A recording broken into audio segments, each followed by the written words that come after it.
negative I got is, why are you taking away business from Uber and Lyft? I said, no, it's not taking away business. No. And in fact, the way Circuit rides it, they're like, the drivers are contractors and they get a portion of it. Yeah. So it's kind of like mini Uber. Sure.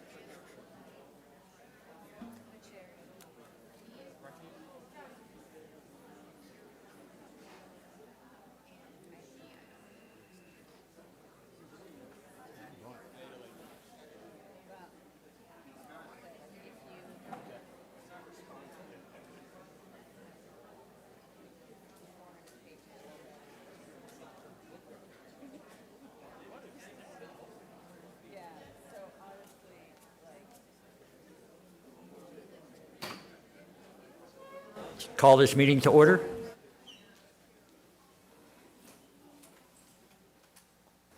First, I have a moment of prayer by Chantel Paris.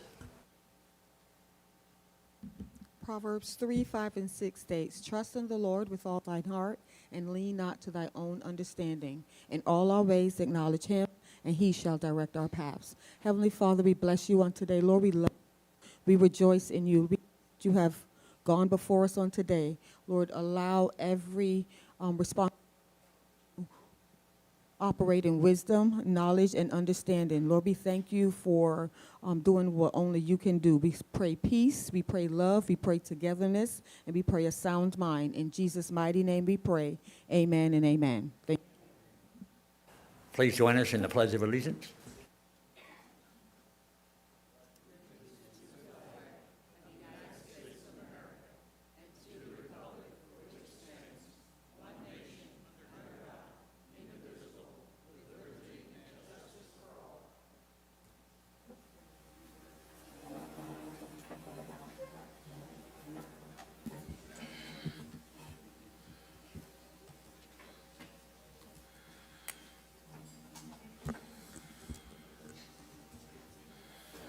Roll call.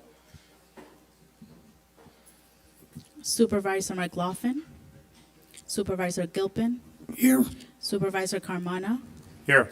Vice President Phillips. And President Northen. Here. A couple of announcements. The next regular meeting of the board will take place on Tuesday, September 1st, 9 a.m. here at the Community Center. Please silence or turn off your cell phones. Key upcoming events, September 7th, next month, Labor Day, the district offices will be closed. Okay, now is time for public comment in general. This is items that are not on the agenda. Please limit comments to 3 minutes, and they may or may not be answered by a supervisor or staff member tonight. However, they will be captured for the record, and the general manager will address your issue or concern after the meeting within 72 hours. I think we have one. Go ahead. All right. Good evening. Can you hear me? What a crowd here. It's unbelievable. This is the biggest I've seen in quite a while. Welcome. Anyhow, my name is Bill Norcross. I've been here for 25 years. I don't want to give you that boring stuff.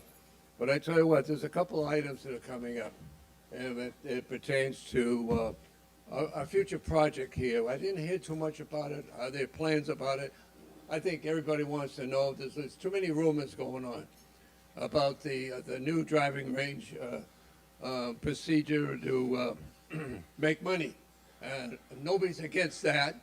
We'd love to make money, but do we have the area to do it? In other words, it's a very tricky situation. You have to develop parking. You have to worry about security. Those are just a couple things besides. Supervisor states that comments made by 2 board members created what he describes as possibly my team. Because of this statement raises important email regarding departed employees, in which he stated that the district was not a combative environment if the workplace became toxic between July 10th and July 28th. What changed during those 18 days that led to such a dramatic change in the general manager's assessment. The residents of Sun and Lakes deserve transparency and clarity on these matters. Thank you. Thank you for that comment. I will say that should have been done at that, this is on the agenda tonight, the review for the general manager. So any other comments pertaining to that, let's save that for that time period.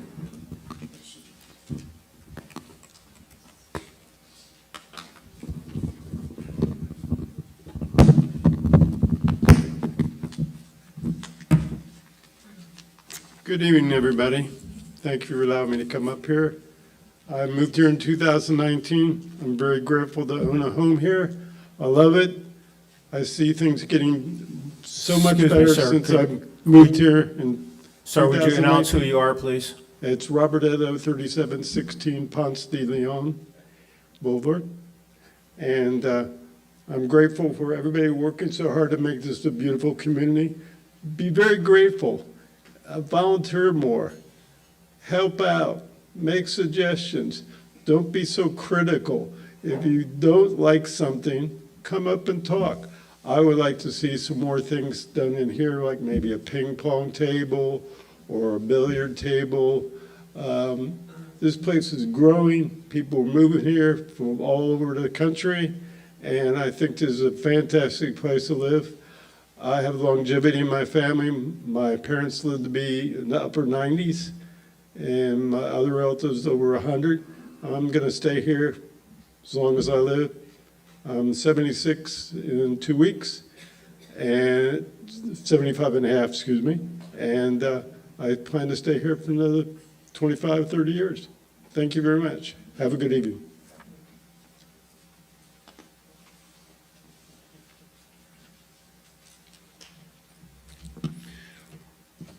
My name is Vic Johnson, 2944 Manor Drive, and I'm here to provide a couple of compliments to the district office. I received a call from the district office on July 9th, Thursday, July 9th, at about 1 o'clock in the afternoon. I was on the golf course, but it was informing me that I had a major leak, a water leak at my house. It was, I was told, 15 gallons a minute, 900 gallons an hour. So I immediately left the golf course, rushed home, thinking, oh my God, am I going to have water in my house? No, I didn't. And they were sending, Sun Lake was sending somebody over to take a look. So we walked around the property and could not find a leak at that time.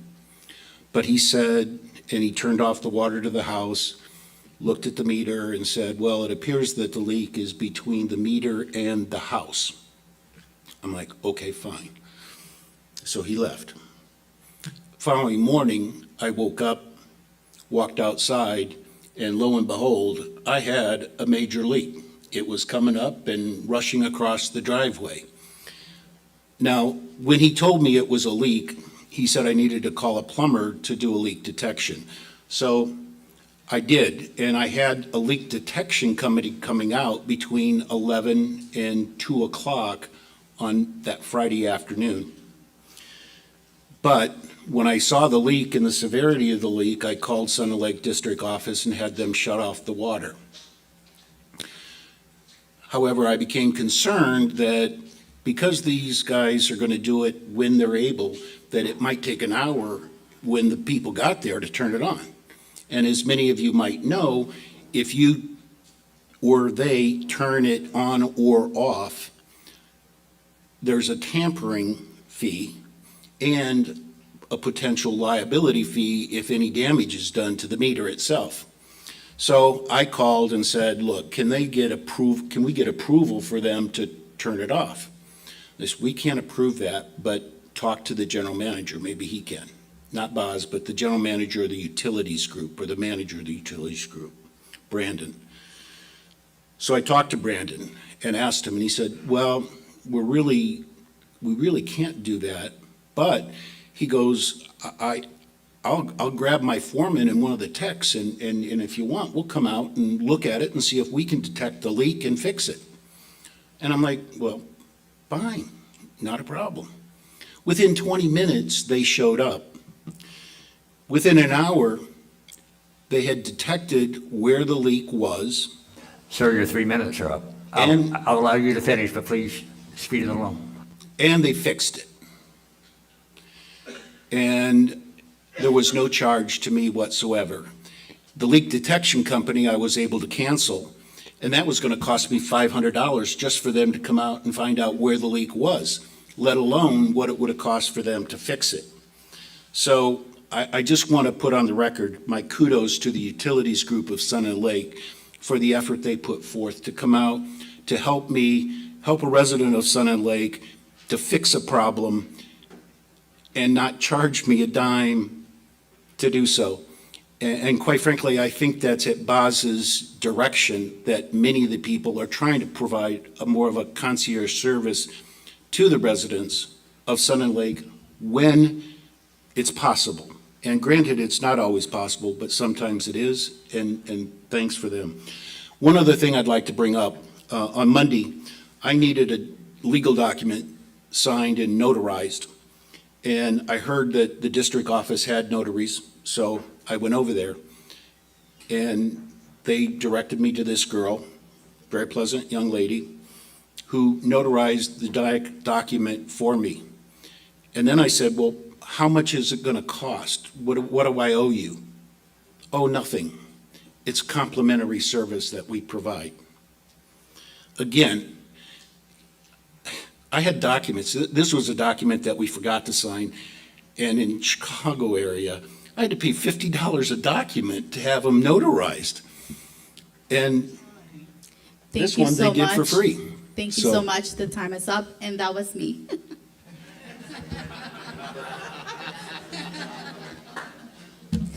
Good evening. My name is Derek Thomas, 3807 Santiago Street, here in the wonderful Sun and Lake District. We're happy to be here. Just moved here a few months ago. I did not expect my first meeting here to be one of complaint, but here I am. I'm discussing specifically the July 21st meeting that you all had, which was advertised as a meeting that will commence as an open meeting and then go into shade meeting after that, possibly with a reopening of open meeting. So I was looking forward to coming. It'll be my first time being here and hopefully meet you all, say hey. Imagine my surprise when I got to the door here and there's a security guy saying, sorry, you can't come in. Which led me to think about sunshine laws.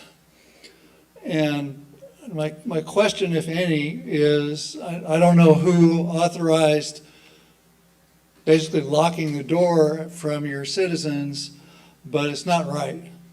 And I hope that doesn't happen again. Thank you very much.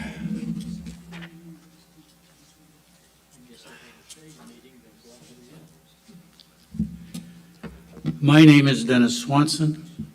I live at 2808 Monza, and I'm not going to complain about anything.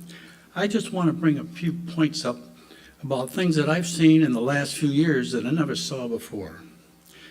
An event building being built can have bingo, weddings, who knows what. Maybe you can take away some of the business from the college up there and bring in entertainment. Make money for the... Next thing, I got pickleball.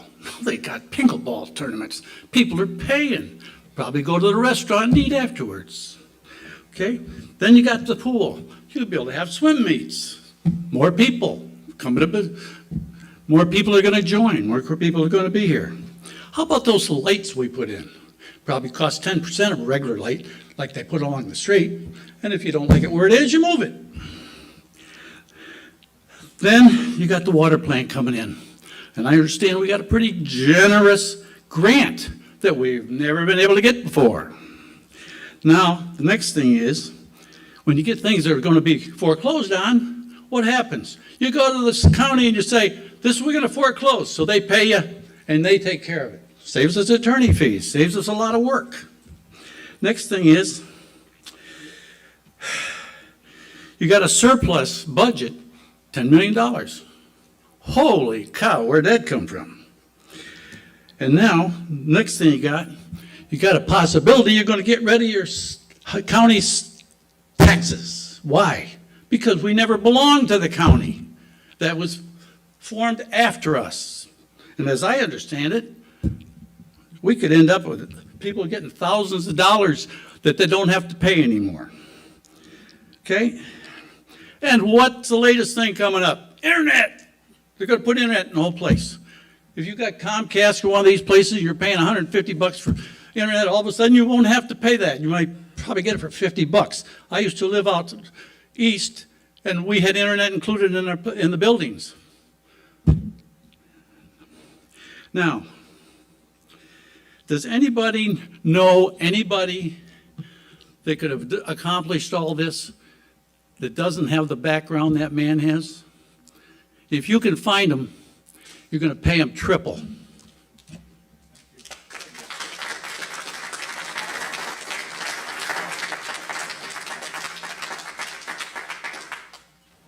Thank you for the comments. Again, if the point of your comments are to show support for something else that is on the agenda later, let's please save it for that. It was to tell about what's been going on here that maybe some people don't know about. I appreciate that, but your last comment showed us why you made all those comments. Okay. Well, don't read something into something that's not there. Any other public comment?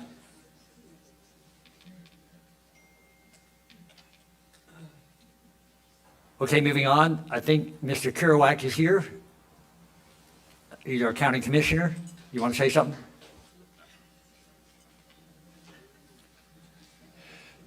Good evening, board, residents, and staff. For the record, Scott Kerouac, Highlands County Commissioner, District 3.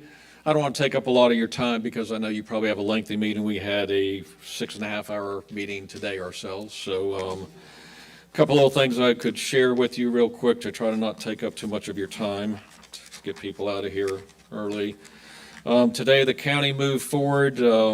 We've been negotiating a new solid waste assessment that the county levies because we're nearing the completion of our 10-year contract that's going to end the end of September this year. And we have negotiated a fee. Currently, residents, single-family residents, are paying $236 a year.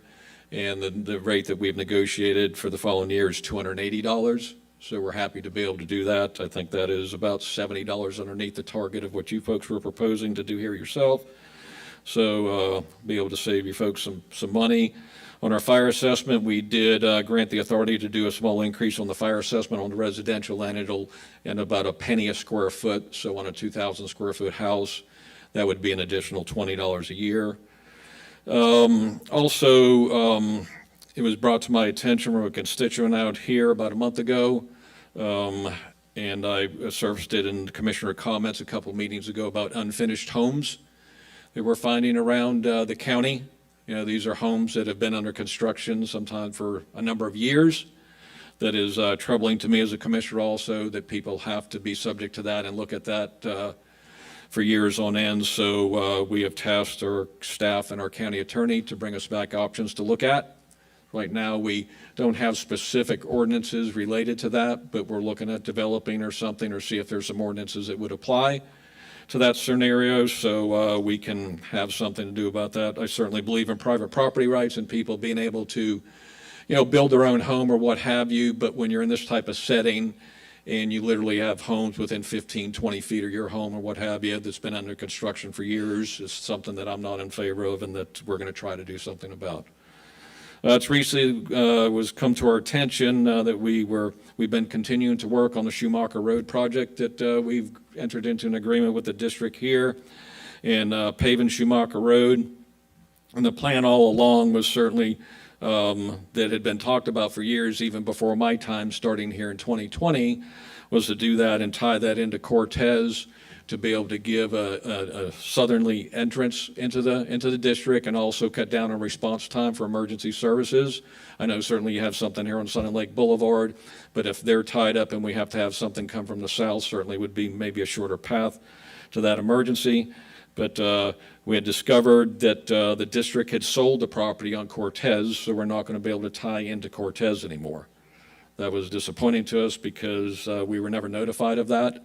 So we had to pump the brakes with engineering and what have you, and make sure that we are shifting the design of the drainage work and what have you. So certainly want to try to improve those communications moving forward. As you know, the county attorney is working on some ordinance changes here because when the district was created, there was certainly was many years ago, and there's some things that needed to be updated. Currently, the current ordinance says that you're providing your fire protection services, and certainly haven't been doing that for years. That is through the county. We are working on changing the election process. The board is giving the county attorney the thumbs up to move forward with the process that all 5 supervisors would be voted at large here. And we would try to establish a rotation similar to the county commission where it would be three members, then 2 members, 3 and 2 every 2 years, like the commission is doing. So we're continuing to work on that. As I understand it now, and of course this will be a board decision, but I believe that the election will still continue to take place this November on the 2 candidates that have qualified for that. Also, the things that we're looking at changes is to have the district follow the county's procurement procedures and processes. And also, we've added that we would like to also have the district follow the county and standard Florida accounting practices.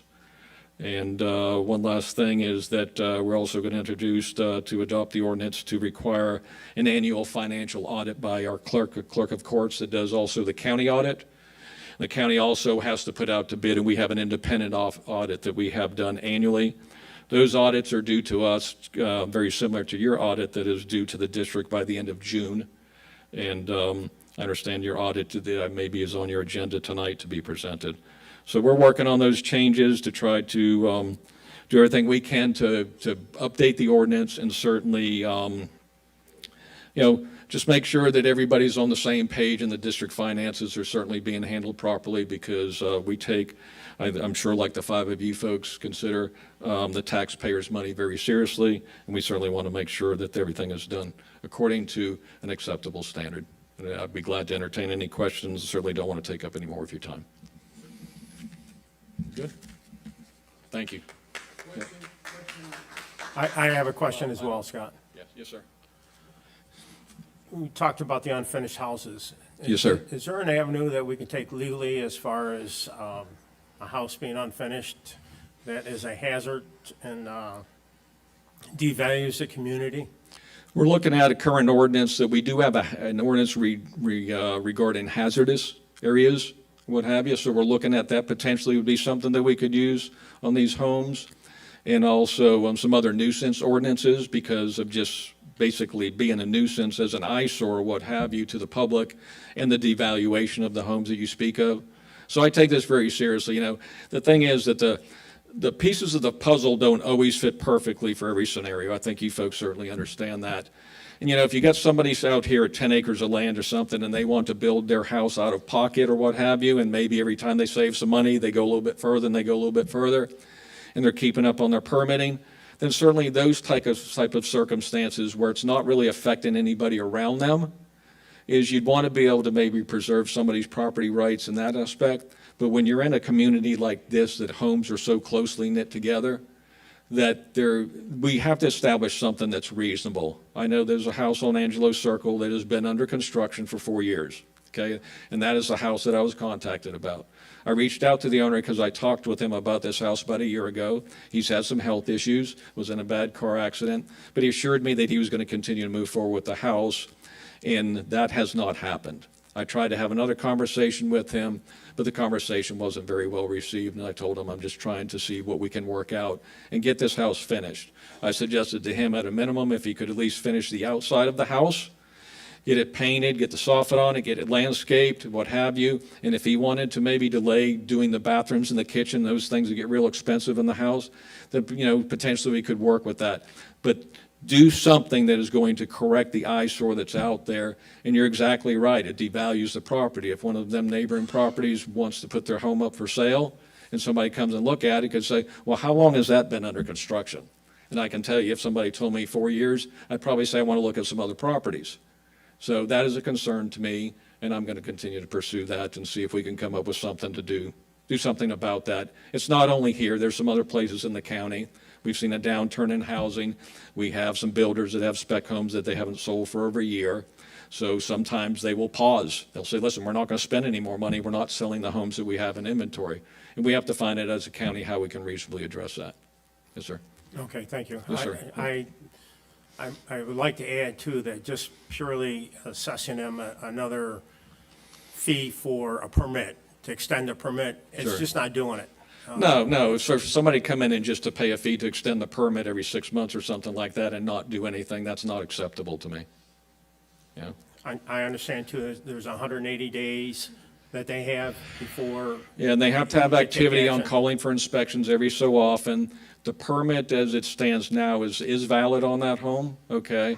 And they have met the requirements as is set forth in the county, but that's what we're looking at potentially changing to avoid these type of situations that are really unintended. Right, I think I checked the permit status, and August 29th is when their timeframe expires. Yes, yes, So sir. if we could do something Oh, by yeah. that time. No, we've got an eye on that. We're keeping a close eye on that. And if that permit does expire, then it certainly gives us some more authority to take action on it at that time. So we're just, it's kind of a wait and see game until the end of this month or to the end of August and see what's going on there. Right, the Ponce de Leon property as well, we're in the same situation. There's with that another as one. well. Certainly, if there is others that are out there, certainly if one of you reach out or send me the address or what have you, I'll certainly put it on the staff's radar to take a look at and what have you.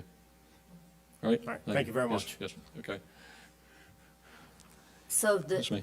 the election is going to be in November and not March, or is that what Yes, you're saying, ma'am. me? Yes, I spoke with the supervisor of elections earlier this week. Actually, it was yesterday morning. I spoke with her, and she has no problems in conducting the elections in November instead of in March. And when there's not going to be a landowners election anymore, if this passes by the board, of course, I don't operate independently, we operate as a board. So if 3 of us move forward to approve all 5 seats elected at large by all registered voters that reside within the district, to run for a seat, you would have to be a registered voter that resides within the district to qualify for a seat of supervisors. Just like for county commission, you have to live in your district, okay? That would be the same qualification here. I feel in some of the cities and municipalities, they do their elections in March, and it's an off-cycle election. It's a very poor turnout. I think it is best to be able to give the people the opportunity to vote for the representation when they're coming out to vote in a regular general election every 2 years. So that is our goal moving forward.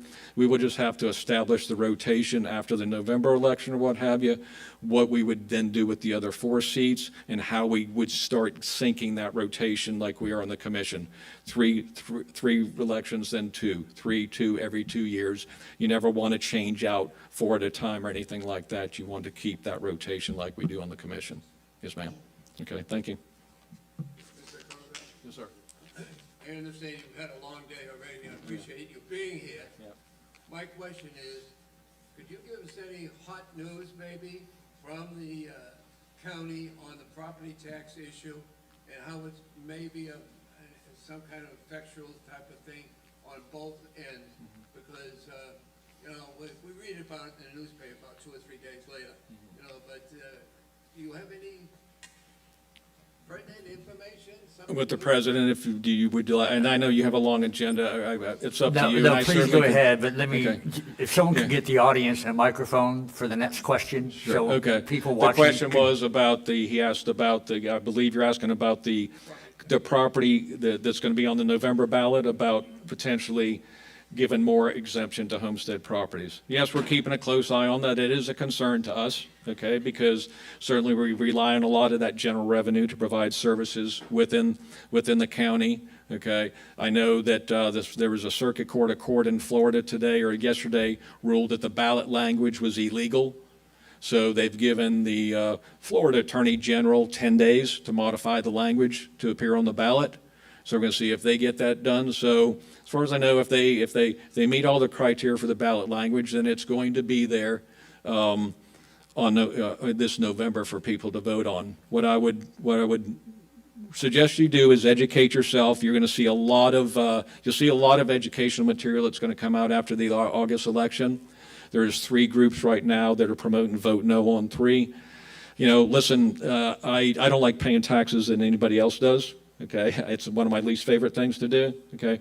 But it takes our county revenue to run the county and provide the services we do to the citizens. So I don't think this is a very good idea. Like I've said before, we're the 14th largest county in the state, landmass-wise. We're 36 in population, and we're currently 48th in taxes per capita. So I think we're doing a fairly good job with the taxpayers' money here, but it takes a lot of money to run this county, you know. So, you know, our proposed budget is probably we're at $206 million our proposed budget. We've been whittling down, and I think we may end up around 210 to 215 for next year. But, you know, emergency services and public safety is the biggest expense of any county in the state of Florida. So I would say just pay close attention to it and see what the you know, if you're renting or leasing a home and you vote yes for property tax elimination, you're going to pay a higher rent and lease because those properties are not protected. It'll only be homesteaded properties in the first year, $150,000, and then the following year, $250,000 in exemption. And we would look at losing about $13 million the first year. And then that would add up to $250,000 exemption would, I believe the latest figure is about $23 or $24 million in revenue. Okay. Thank you for your time. Sir. I had a question. Excuse me. Has there been any discussion in the county regarding the approval process for what type of housing can be built in certain communities or certain areas? Because if you, here in Center Lake, if you know the golf course along 8 and 9, there's a number of duplexes that have been built in what is predominantly a single-family home area. And those duplexes, quite frankly, if I were there, I would be extremely upset because they've got to be destroying the value of those single-family homes. And at this point, there's nothing that can be done from an approval process that prohibits them from building that. Has there been discussion to potentially look at that and eliminate that? 2 quick comments on that. First of all, if the property has a current zoning and land use designation and for a duplex, then no, there's nothing legally the county can do to deny that permit to be built. Okay? If they already have, we cannot take somebody's private property rights away from them if they already have a land use and a zoning designation to that property. No government has that right.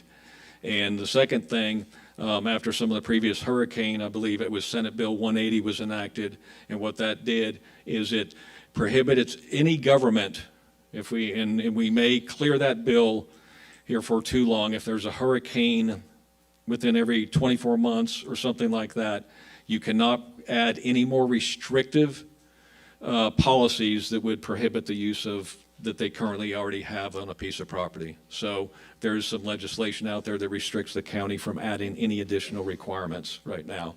Now, if we go without a hurricane for a period of time, I believe that Senate bill will then become inactive, and then we could look at it. But I understand what you're saying, but it's always good to do due diligence when you're buying property to see what the zoning is around you, to see what your neighbors and potentially could look like in that scenario. Thank you.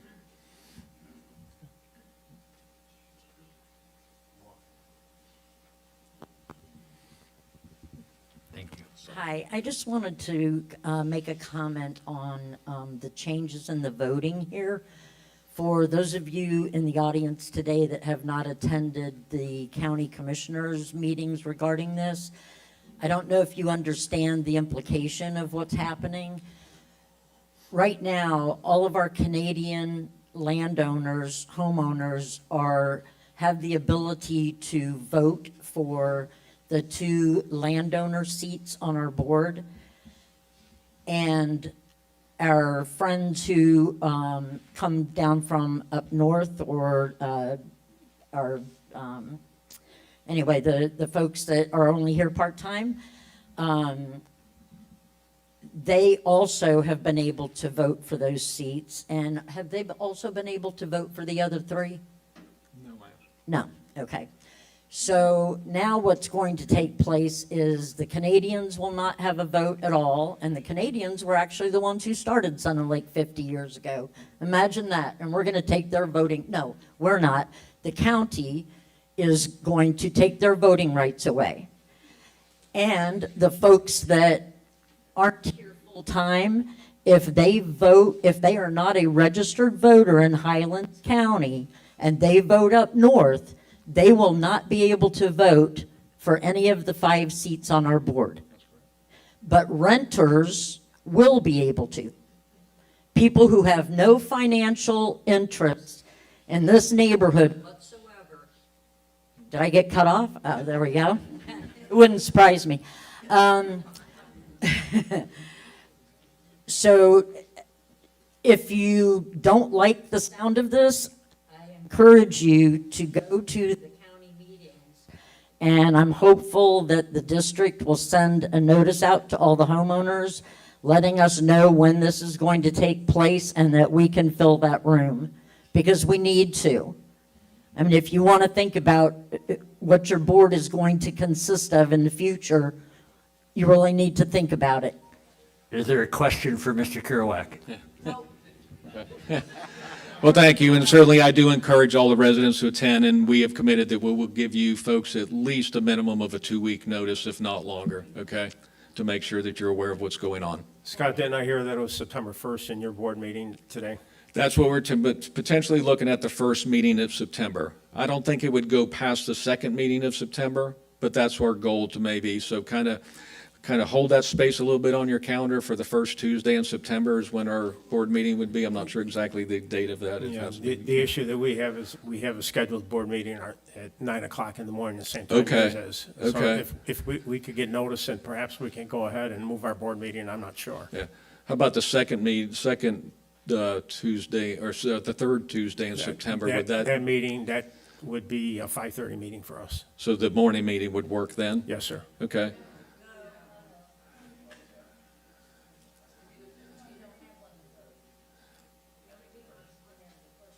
We don't have a meeting, Scott. Right, no, I understand. We can attend that. It doesn't conflict with our meeting here. We don't Okay. have a meeting on the second Yeah. Tuesday. So Please have your staff communicate with county staff if one of the meetings that we have scheduled for September conflicts with your board meeting here. We don't want to do that. We want to have it where people can attend both. Yes, to make sure that, let's make sure we Thank you. communicate on that. Thank you.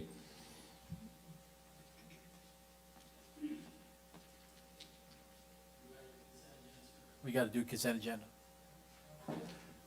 We need a motion to approve the consent agenda.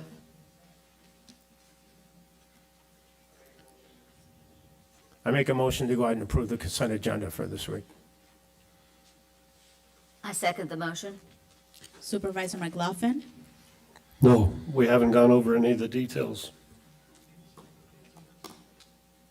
Supervisor Gilpin, Yes. Supervisor Carmona, Yes. Supervisor Phillips, and President Norton. Yes. Moving on to the action agenda. We have a motion to approve the contract with KDL for the Sun Lake Boulevard Trail.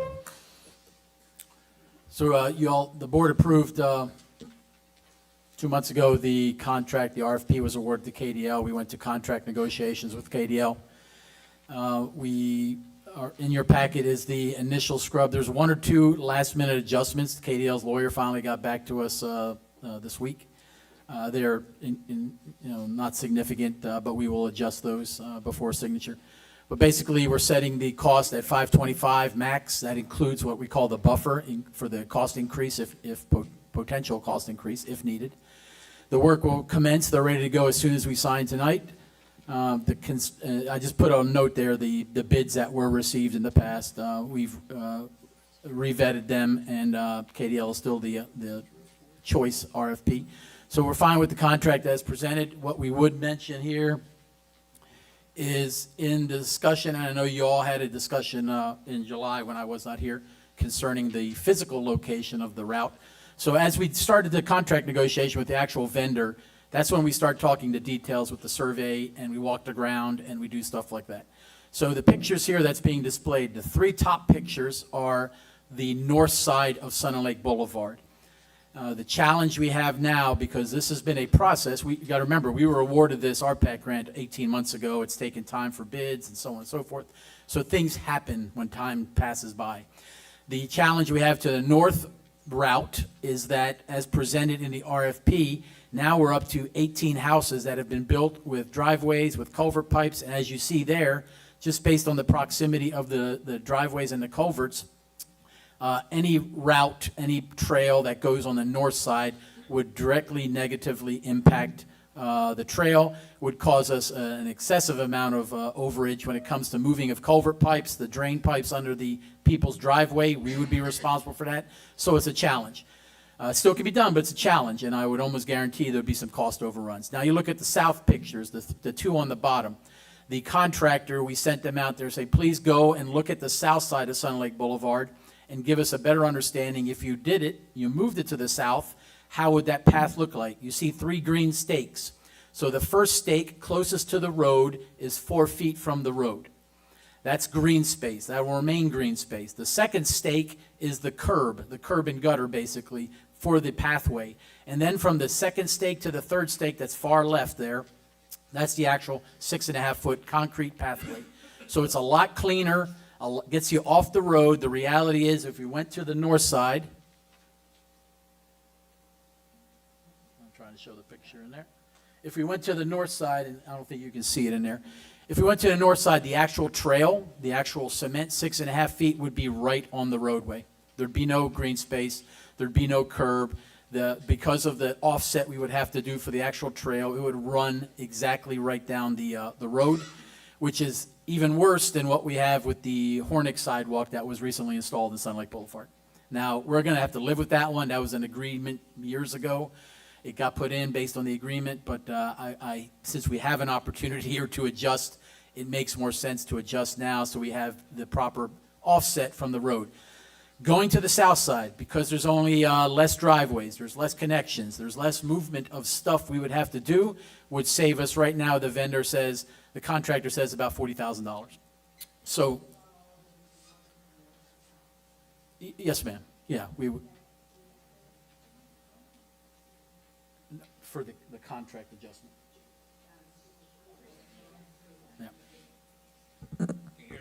Yeah, so I've just pulled up the RFP, and the RFP is not specific as to where the construction will occur. It's going to, the way the project description and the technical scope of work, it's to construct a concrete sidewalk along Sun and Lake Boulevard from Cortez to Balboa. It doesn't say north or south side, so there's no requirement to go out for another RFP with this change of the side of the street.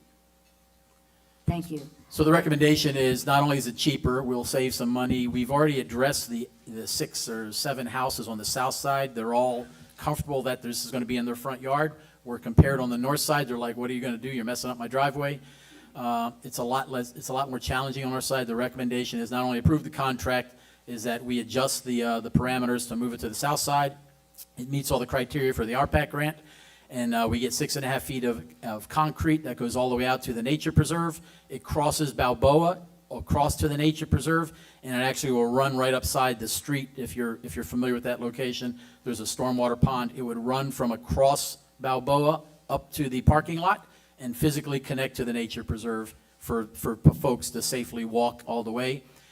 We have a few street lights. These are the solar ones, so it's easy. We pop them out of the ground, put them in the new location. That's an easy, no charge there because there's no cement, there's no wires we have to move. And the only difference, which we would have on the north side, is that there are 2 Duke Power light poles that the support lines actually come to the side by Sun Lake Boulevard. We've already contacted Duke, and they would just rotate those support lines to the backwoods. So at no cost, they would do that for us, no challenge for them. So it makes more sense. So the recommendation is that we follow the agreement. We still keep it to 525. I wouldn't want to adjust that because until construction happens. We know we will write into the contract the savings, but then once authorized, once approved, we get it inspected. We provide all the receipts to the RPAC committee, and then after all that is done and they do their final inspection, we would receive a $227,000 823 grant that would assist us in the final payout, but this would be after we pay out the entire $500,000 project. Boss, why can't we get a credit refund before the contract's initiated?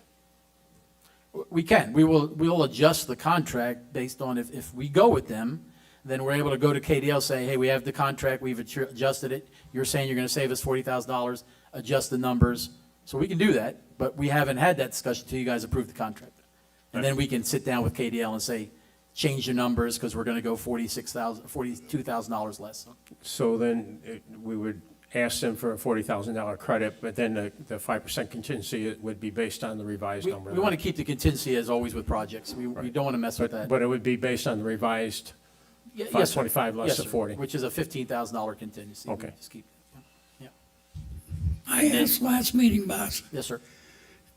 and I was told that we were not gonna switch it from the north side to the south. And here we go again with, I'm just afraid that RPAC will not give us the money. If we do so, I mean, I wanna do this thing, but we're not, why can't we just rebid the thing on the south side and get permission from RPAC and just do it? Why can't we do that? Sir, you've already delayed this 90 days. We're going to delay it again for a rebid. We'll get the same bidders come in. They'll have the same numbers. RPAC has already said, if you meet the criteria of the RPAC grant, we will fund you. It's already been approved by the board, the county It's not our commissioners. fault that. It is not your fault at all, sir. It's not our fault at all up here. No, sir, not at all. That we just don't do things the right way. And doing things the right way would to be rebid it because we changed our mind, and that's what happens. But let's do stuff Mike, the right way. He was saying, though, that it was bid, there was no designation, north or south, the way it was bid. I'm just afraid we're gonna lose that money, and I guess it doesn't make any difference, but it does to me. We're not doing things the way we're supposed to, once again. On the RPAC request, do we say north or south? Nope. We just say from Cortez to Balboa, 6.5 feet of cement. That's all we say, sir. And that's exactly what they're getting. And that was approved. That was approved at RPAC for that amount right there, and all that is required at the completion is an inspection. I've already talked to Mr. Gunn, the chief of the, not only RPAC, but the Parks and Rec director for the county. He's already said, well, we'll inspect, we'll come out, you meet the criteria of the language in the RPAC, which we are going exactly letter of the law, then they will cut us a check for that amount after we provide receipts, which we will, like we do with all our grants that we get. So there's no discussion north-south, there's no discussion that there's an issue with RPAC reneging and pulling back the money. They would have to justify why they pulled back the money. If we did not meet the criteria of the RPAC grant, the letter in the language we used in the bid, in the contract, is exact language we used in the RPAC grant. So we're asking for a board approval of the contract. We'll get the president to sign it. We'll adjust the numbers based on the reduction that KDL says they'll do. And then we can start this project, and it's about a 60 to 90-day project, they're saying. So Just for the record, I drove that today. It clearly obvious to me why we won on the south side. It makes total sense, although we've never talked about it before tonight, I will say that. So one more thing, if we vote for this tonight, and we're going to get a lower contract price, are we going to vote for that new contract, or will this contract be if you're adjusted? saying the max price of $525, then what we bring back to you is a contract that's signed with a lower number, and it doesn't go over to the board-approved $525. Yeah. I mean, if you want us to rework the actual number, I have to put that in the contract to KDL. They'll get it back to us. If you want to approve a number, you have the exact number we're reducing it by, Jimmy? 42,000. If you want to change that number by $42,000, then you can vote that the president signed a contract less $42,000, and we call it a day. And we'd be fine with that, because we've already have a letter from KDL stating that. So I'm not worried about speaking for KDL. They've already sent us a letter that if you go to the south, we'll reduce it by $42,000. I'd like to see that in any motion Sure. we do. Okay, we can do that. We'll reduce it by 42,000, so that is what? That's,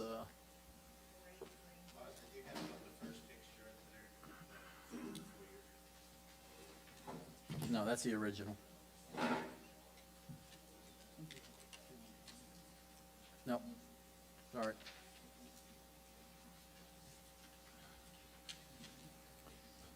making this change does not change the timeline, right? We start. No, sir. No, Yeah. no, no. 483, so it would be approve the contract with KDL for a max price of 483. That includes the buffer 5% contingency. Authorize the general manager to oversee the project. Project will be funded by the CIP program. That's our reserves. And at the completion, we'll submit for the $227,000 RPAC grant upon completion and submission of all receipts. That's the motion.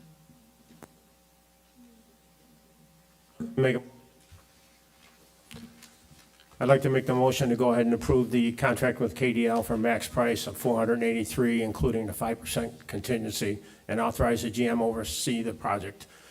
Project will be funded by the CIP program, reserves, and the 227-823 RPAC grant upon completion. I second the motion. Supervisor Gilpin.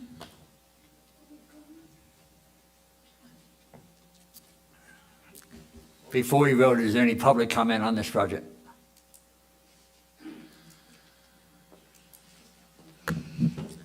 Rhonda Barish, 4983 San Ignacio Drive. I'm very concerned about the fact that we haven't completed the multiple projects that are going right now. Can't we just complete, the pool area and everything is a mess. Can't we just complete one project before another one is started? The staff is stretched to the limit and nothing is getting done. It's just a day here, a day there.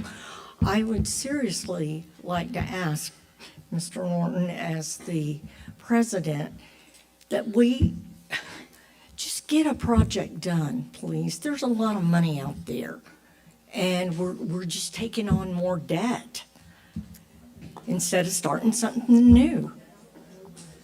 Thank you.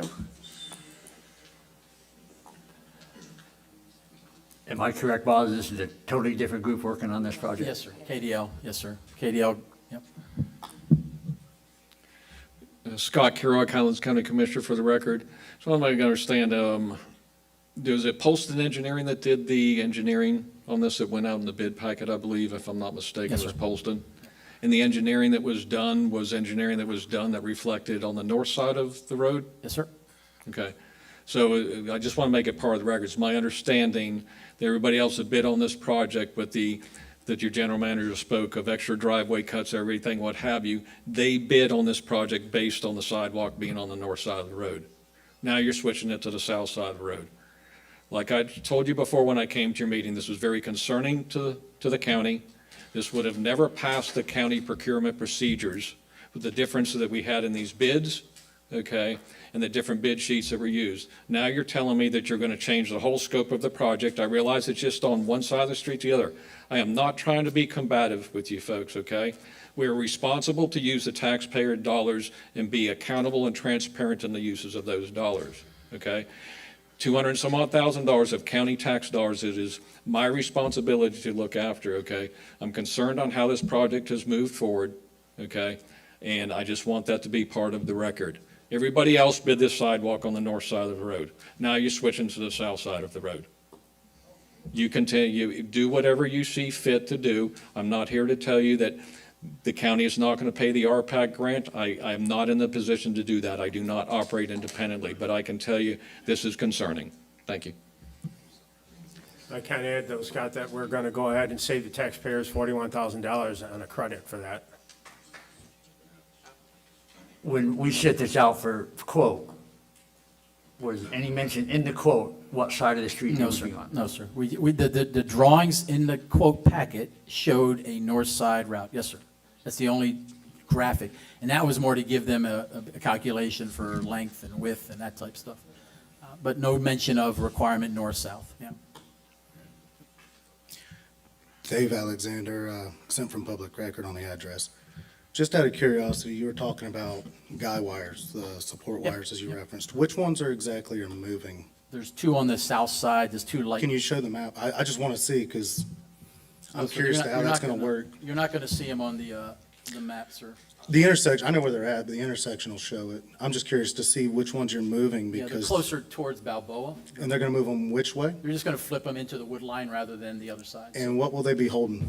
No, they're holding the same light, the same pole. I don't think they're gonna hold the same pole, but I don't think the way that pole's designed, it's gonna hold the weight that it's supposed to hold. Yes, sir. Also, well, let me got you. finish. Also, just something to consider, it's holding the line coming north or west off of the road. What are the easements like over there for utility easements for them to put those in the wood line? Because right now it's slacked across the road. You're holding the weight of that conductor going Yep. east and west. What are you holding if you put it to the north? And can you also show what that's gonna cost us to move them? Because I don't think they do that for free. I could be wrong. I got you, sir. Those are just things that you guys should probably take into consideration because it was bid on the north side. Now it's on the south side and it's requiring the movement of utilities that also require easements, which is gonna need some kind of approval, I'm sure. Just my 2 cents. I'm all for it. I'd like to see Thank it. you. I utilize it. I ride my bike down that way. It'd be nice to be able to take the kids without having to worry about getting run over, but I don't want to do it at the cost of what it's going to be. Check. Can we look into something like that? We have already contacted Duke, and they're coming. We're waiting on the board approval so we can get the next steps going. So, yes, sir. Yeah. Duke Power will come. They'll look on site. By pictures, they said this is just a flip move, not a big deal. We're not moving the pole. We're moving just the guidelines. But we will dig more information. Yeah. All right, we have a motion. Do we have a second? Why would you approve it before you even get all the information?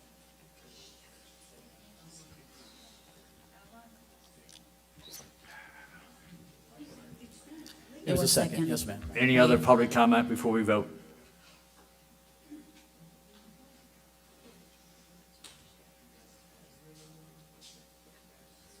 Can you start the motion?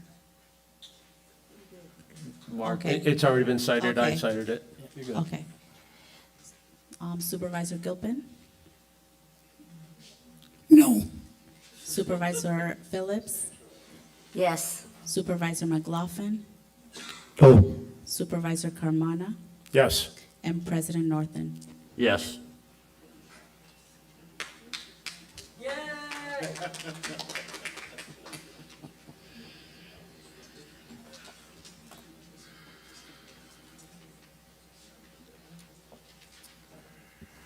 Next up is review of the general manager's evaluation feedback from supervisors with potential contract adjustments. So included in your packet here is a summary. Is the summary of the evaluations. So the contract was decided last summer, this time frame, July actually. Part of the contract for the general manager requires an annual evaluation in the same time frame before budget approval for any adjustments to a contract. It's a 4-year contract. Any adjustments come based on the evaluation. So you all received an ask back in May and June to conduct an evaluation. You received a form. There are 4 categories there that are designated: organizational development, planning, leadership, board relations, and then a summary with some comments. You got to remember that during this time frame for 6 months of the year evaluation, there was Mr. Herrick was a supervisor, so he did provide some feedback for 6 months because the other 6 months are covered by Mr. Carmona. That's why you see 2, 4, 6 names on there. The 5 current board members plus the 1 board member that was in an evaluation seat for 6 months. We have a ranking period there, basically 100 points per total evaluation. So that's where you get your number criteria there. Looked at the number calculations there, you see. So out of the 600 potential, that includes Mr. Herrick, out of the 600 potential, the average came to 402, satisfactory rating based on our form. 4 supervisors averaged at a 95.5%. So 2 supervisors, as you see there, Mr. McLaughlin and Mr. Gilpin with 555 and 0000. So let's understand this. The general manager is the sole, the only, the one employee the board supervises. You are my employer. You are not the employer of anyone else in this district. Even our lawyer, you hire the firm. This seat could change every meeting, and it's a different person. You hire the firm. So you can do critique and evaluation on that. But for the general manager, you hire me, and I am the one employee that in full sunshine, Not only is my contract for review by citizens and anyone, but my evaluations are full in review. I was asked by a supervisor, why did you post those? Why did you show those? Well, you know what? It's public record. It's sunshine. It will be shown because it shows the criteria that you have to rate me. I've been rated for 40-plus years by many, many, many, many people. From when I was a damn second lieutenant all the way up to a colonel and in my capacity as a city manager. I have no problem with being rated. I've been rated by presidents, secretaries of defenses, every damn buddy. I have no problem with that. I appreciate constructive criticism. I appreciate good feedback that helps me get better for you. That's a given. I want that. I want it from my citizens. I want it from my employers. You owe it to me. So understand that. So the comment about toxic environment, you all set the environment for me, not for them. I set their environment. It ain't damn toxic. You set the environment for me. And if I say it's toxic, it damn sure is toxic.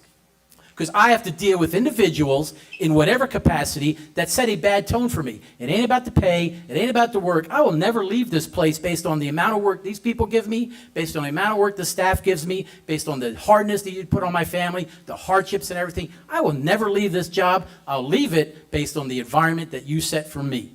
Just understand that.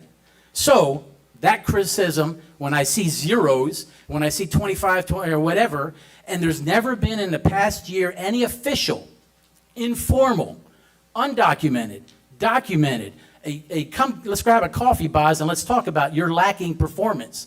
Not once has that happened from the two individuals that say, in my opinion, if I rated one of my employees, that rating would be followed, thank you for your service, you need to leave. But that's not what you two done. You're just doing it right now. And now you don't give me the opportunity to ever speak. And let's understand something in public service. Let's understand this.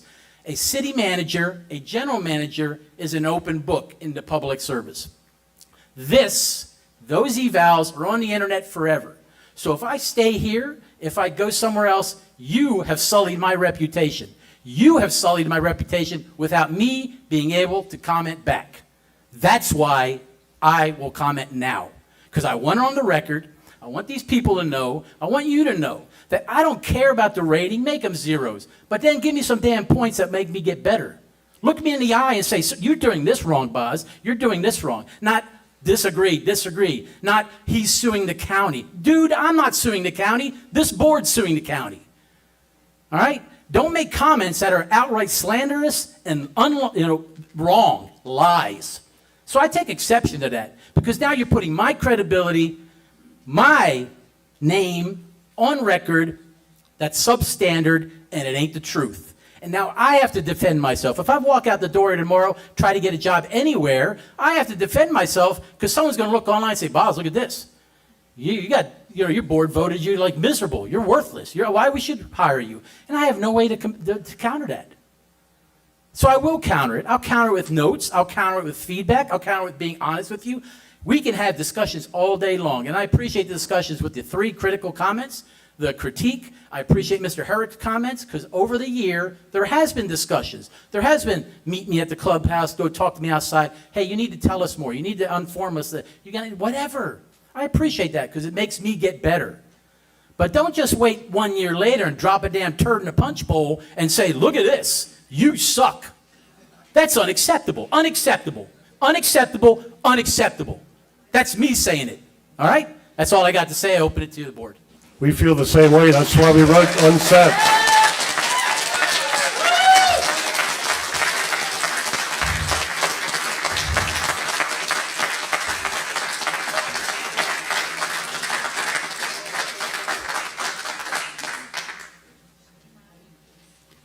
Sounds like a disgruntled employee to me.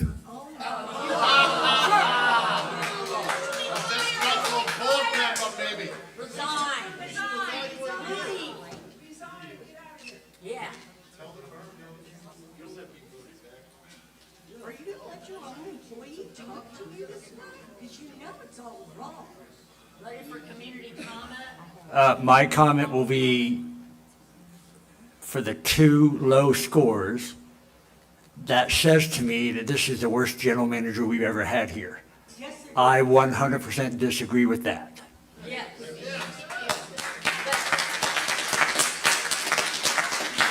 As far as I'm concerned, you'll see my score. I voted, I gave him a 100 evaluation, only because I believe he's an exceptional general manager. Our community has done nothing but good things since Boz took over. I disagree with the other two board members that gave such negative review.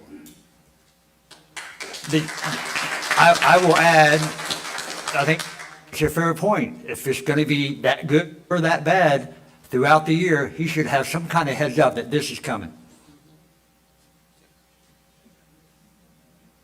He did. Any other comments from the board before we go to public comment?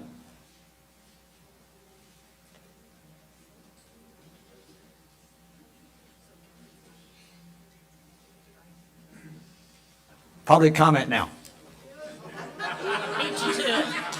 Hi, Debbie Oh. Turner. Before we start, Uh-huh. get your opinions out there, but if there's 10 in a row of the same opinion, I'm going to cut it off. Okay. We want to hear differing point of views. And we want to keep it respectable as well. Thank you. I will. Debbie Turner, 4560 Myrtle Beach Drive, and some of this will be a little redundant, but I typed it up and I'm going to read it. Recently, our Board of Supervisors was tasked to do job performance evaluations based on Boz's performance for the last 12 months. 4 evaluators, including our board president, vice president, Supervisor Karamana, and former Supervisor Herrick, rated Boz's performance between 93 and 100 out of a possible 100. Those are considered exceptional scores according to the actual evaluation forms that were used. Supervisor McLaughlin gave Boz a 20 out of 100, and Supervisor Gilpin gave him a 0 out of 100, indicating that Mr. Gilpin has not been satisfied with any aspect of Boz's performance all year. Amazing. I'm talking. You can keep quiet. Those scores are considered unsatisfactory and failing to meet minimum expectations in multiple areas. Such dramatically different evaluations raise an obvious question. Are these ratings truly measuring job performance, or do they reflect a personal conflict? Boz has built an exemplary professional career and has devoted himself to improving this community. Under his leadership, Sun and Lake has seen significant accomplishments, including new recreational facilities, upgraded infrastructure, improved drainage, renovated parks and golf facilities, enhanced public initiatives, successful community events such as the Vietnam Memorial and the 250th anniversary celebration. Most importantly, he has provided the community with a strong financial performance, so much so that the district is not requiring an increase in assessments this year while expanding our financial reserves. These are measurable results that are difficult to reconcile with claims by 2 of our supervisors that he lacks knowledge, foresight, and management ability. Equally important, many district employees and residents have expressed respect for Boz's leadership. They value his direct communication, his willingness to hold employees accountable, and his commitment to maintaining high standards. While no leader is beyond criticism, criticism should be supported by specific, objective evidence. Performance evaluations become part of public record and can have lasting consequences for an employee's professional reputation. For that reason, they should be based on documented performance rather than personal disagreements. When 4 evaluators reach one conclusion and 2 reach the exact opposite, the board and the public should carefully examine whether factors other than job performance influence. Ma'am, your 3 minutes are up. Mark, Appreciate the can I comment. have your 3 minutes? No. No? Come here and finish reading it then. Let me remind what we're here for. Public comment. The public is talking to the board, not engaging the audience. You're talking to the board for us to consume what you're talking about. Do not engage with people behind you. I wouldn't be if she would be quiet while I'm speaking. So can I continue or? No? Okay. Wow.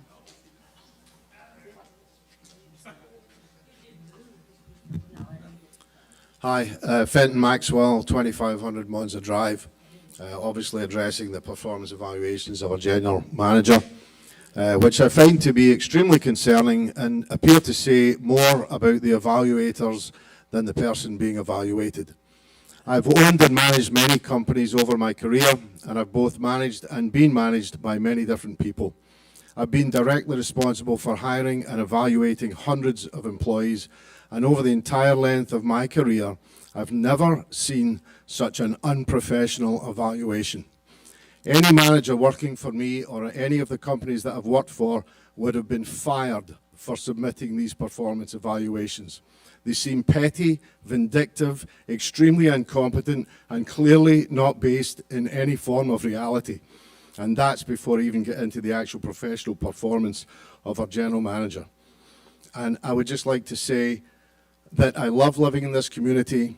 It's beautiful, it's well maintained, the budgets are given attention, and I want to thank Boz for all the work he's done in giving us this beautiful place to live. Thank you.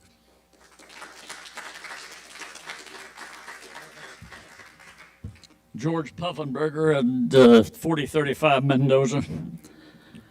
I've known every general manager since Rex Bond was here. He was the first one in 1974. I've seen every board that's served, and we've had some doozies, believe me. We have had general managers who wanted to be. We've had 3 who actually had experience, Stanley Hawthorne, Al Grishaber, and our current one. The others were all wannabes. They were disasters. There's a huge difference. And I must say now that the 2 supervisors who give the negative comments, I respect their positions for serving on the board, but it's amazing to me how you can get such different spreads on scores when you look at the results the current general manager has produced. One of the issues I've had with boards prior to, and I served on boards, and I was also in the general manager spot for a while, there's a huge difference between governing and managing. And I would advise each board member to look it up and memorize it.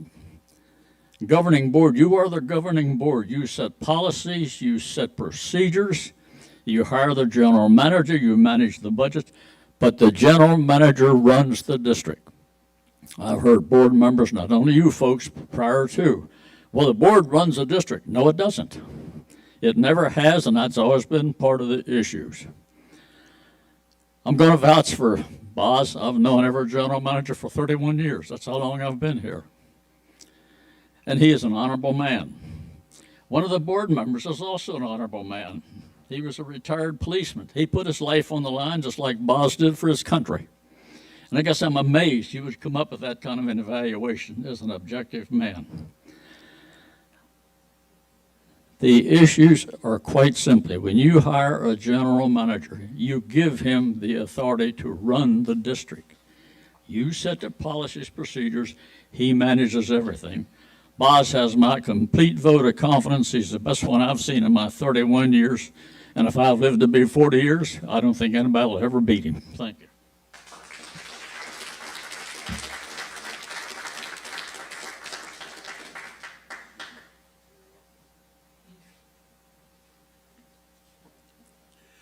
Jim Van Horn, 6830 Matanzas.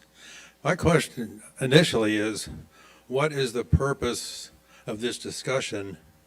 I mean, the evaluation is done, nobody's firing Boz, and, you know, to me, each one of the individual members is stating their feelings, their opinion, however you want to put it. They have a right to do that. We're still living with the Constitution. We've got freedom of speech, no matter whether you agree with it or not, that's what they think, and you just got to go with that. So I'm still questioning, what is the result of this whole issue? Boz is still going to have a job, and he's going to have a couple of guys he did as like. Well, That's life in the fast lane. And, you know, let's get on, let him do his job, and let it go at that. I don't know what you're expecting to get out of this. That's all I got.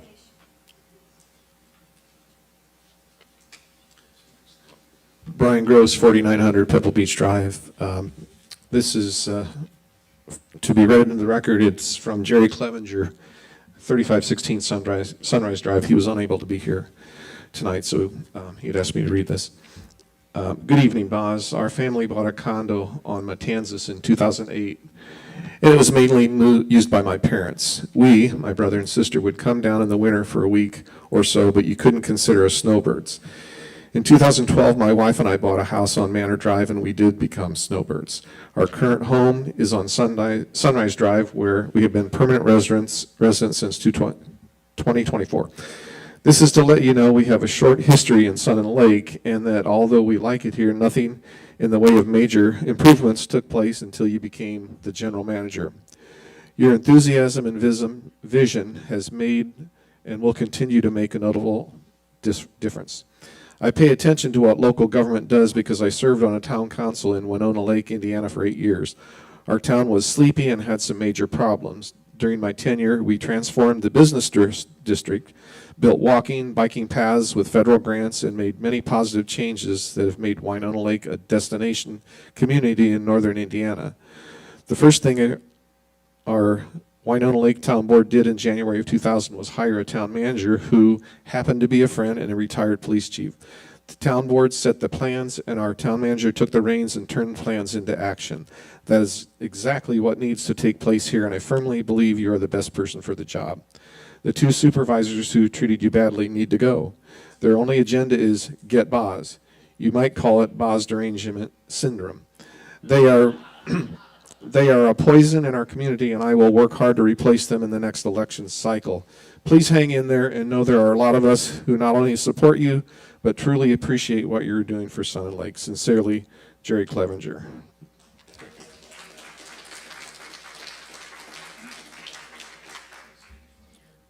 My name is Janice Smith. I reside at 4810 Myrtle Beach Drive, and I'm reading this on behalf of John Hunter, who resides at 4642 Pebble Beach. He is unable to attend, and so I'm reading this for the record. I'm writing to express my wholehearted support for our general manager, Boz Bozzert, and to recognize the exceptional leadership that has been demonstrated during their tenure. Under Boz Bozzert guidance, our district has reached a level of excellence that many have never witnessed before.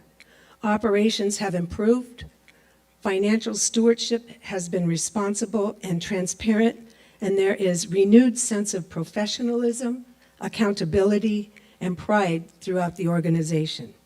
The positive changes have been evident not only in the day-to-day operation, but also in the long-term vision and direction of the district. Great leadership is measured not only by results, but by the ability to bring people together, solve problems, and earn the trust of employees and the community. Boz has consistently demonstrated these qualities. Decisions have been made with integrity, communication has been open and honest, and the focus has always remained on doing what is best for the district and those it serves. In my opinion, our district has never been stronger. The progress is achieved under Boz's leadership is something we should build upon rather than risk losing. Strong, effective leadership is not easily replaced, and I believe the district's continued success depends on maintaining the stability and momentum that currently exists. I respectfully ask the Board of Supervisors to recognize the outstanding work that has been accomplished and to continue supporting Boz in leading our district into the future. Thank you for your time, consideration, and your continued service to our community. Regards, John R. Hunter, and I couldn't have said it better.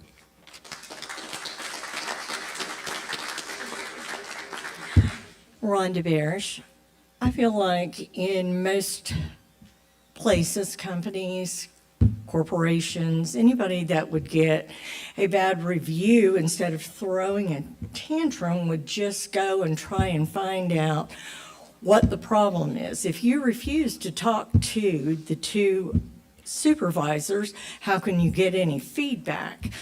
That being said, if our general manager did hang the moon, as this room seems to feel, why don't we have projects completed? Why are we over budget?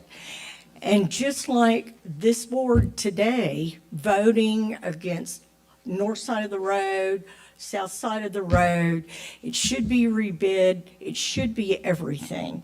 This is not about that. This is not about any of it. It is about transparency and figuring out where our money goes. I have never in my life, and I work for a corporation, would have heard a general manager or someone in authority throw a fit and say things like turd in the punch bowl. How professional. How very professional he is. Lines of communication obviously are not open because two people cannot get to him to even have a conversation with him. But yet you're going to continue on believing everything he says, and I guess that'll be fine until we're bankrupt.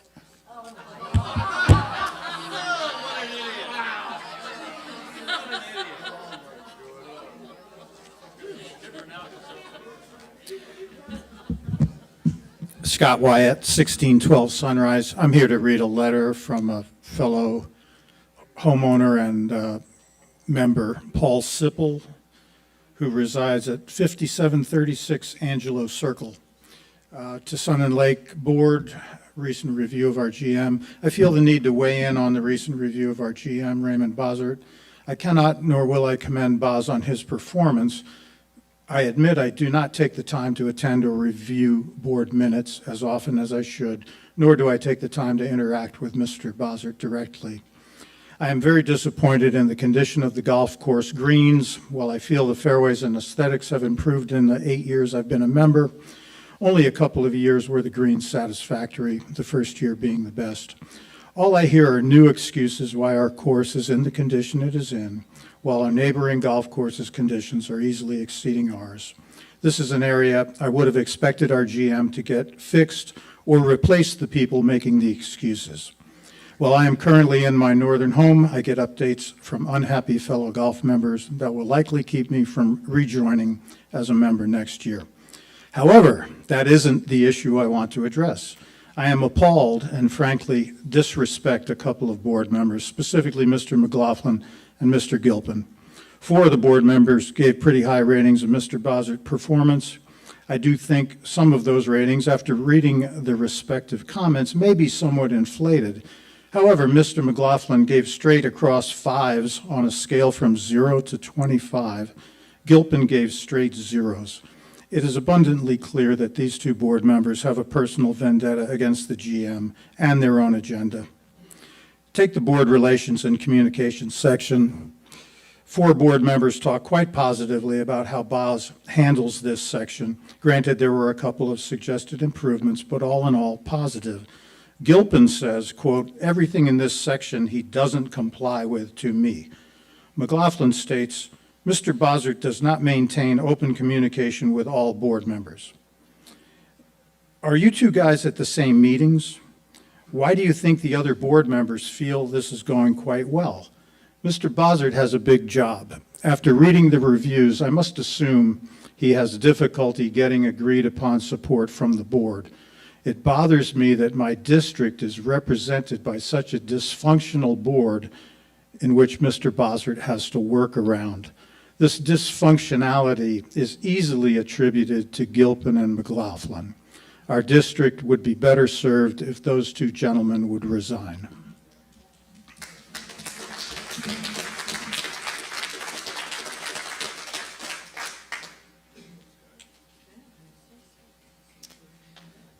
Hello, Kim Ledoux, 2830 Monza Drive.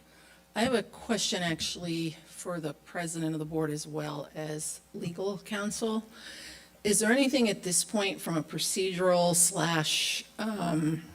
/ documentation standpoint, that perhaps the president is accountable to the other board members and the residents to perform some kind of discussion with these two members and expect any other kind of documentation like we're asking for? What are the reasons they gave these low review numbers? Is there any policy that says the board or the president of the board has to work with the two members to document something that clears this matter up? I guess I'm thinking my second comment is also to, quote, save some of Boz's reputation from here and in the future, because this is public record. Is it just this meeting with everybody commenting? Or how is our board responsible, I guess, in this venue, or in this kind of a predicament, I should say? I can just say I'm not allowed to have conversations with any other board member under sunshine laws other than an open session like this. Okay. So there's nothing else legally that can be done. That's the end to their documentation. So I guess the next concern I have is then, how is it affecting his evaluation? Is it monetarily? Is it like we went through last year with his numbers of days of vacation? Is it this, whatever, 401k? I mean, is all of that coming into question at this point because of this evaluation? Those are my comments. Thanks. So after the public comment, the board will discuss his contract and decide to keep it as is, or in fact, offer a merit raise. Hi, Dan Diltz, 3801 Cantoria Avenue. I support Boz, but I have one question, okay? We don't hear any specifics as to why the two gentlemen gave such a low score. I think we as the residents deserve more details. There's a reason for a 0 score. There's a reason for a 20 score. Obviously, the other 4 people see it completely different. I would just like to hear from those 2 people specifics as to what his job performance, why it's so bad, and why isn't he given a chance? Why don't you talk to him? It's a two-way street. You know, if someone else said, oh, he doesn't talk to them. Well, do they talk to him? You know, I just want to hear some detail. I don't go to all the meetings, I come to some of them, but we, as the audience, we have no idea why he got a 0 and a 20 from those people. That's all I have to say. I'd like to hear. I too would like to hear why.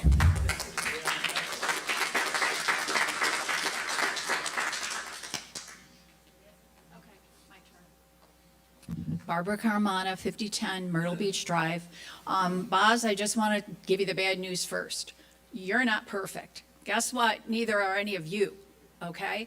So when I saw the 0 and the 20, I wanted to know what warranted that. What were the specifics for doing a 0? To me, it sounded like personal bias. If you look at all the accomplishments this man has made since he's been the general manager, I'm going to say shame on you, because it didn't warrant a 0 or a 20. So if you're going to do an evaluation, I think go to Boz. He always has an open door policy. At least I know every time I've ever gone there, he stops what he is doing and he makes us important. And I think that's a valuable person who can juggle his time somewhat to listen to what we have to say. I think it's personal bias, the low scores. I do believe that, and I'm really disappointed in you 2 members of this board. I don't know if there's a no confidence vote. I did look it up. It says we can, as public, we can do a no confidence vote. We can't remove you, but the governor can. So I'm just saying, if you have something truly valuable to say that he isn't worth it, I'd like to know that. No one is a 0. If you show up for work, you're still not a 0. That's all.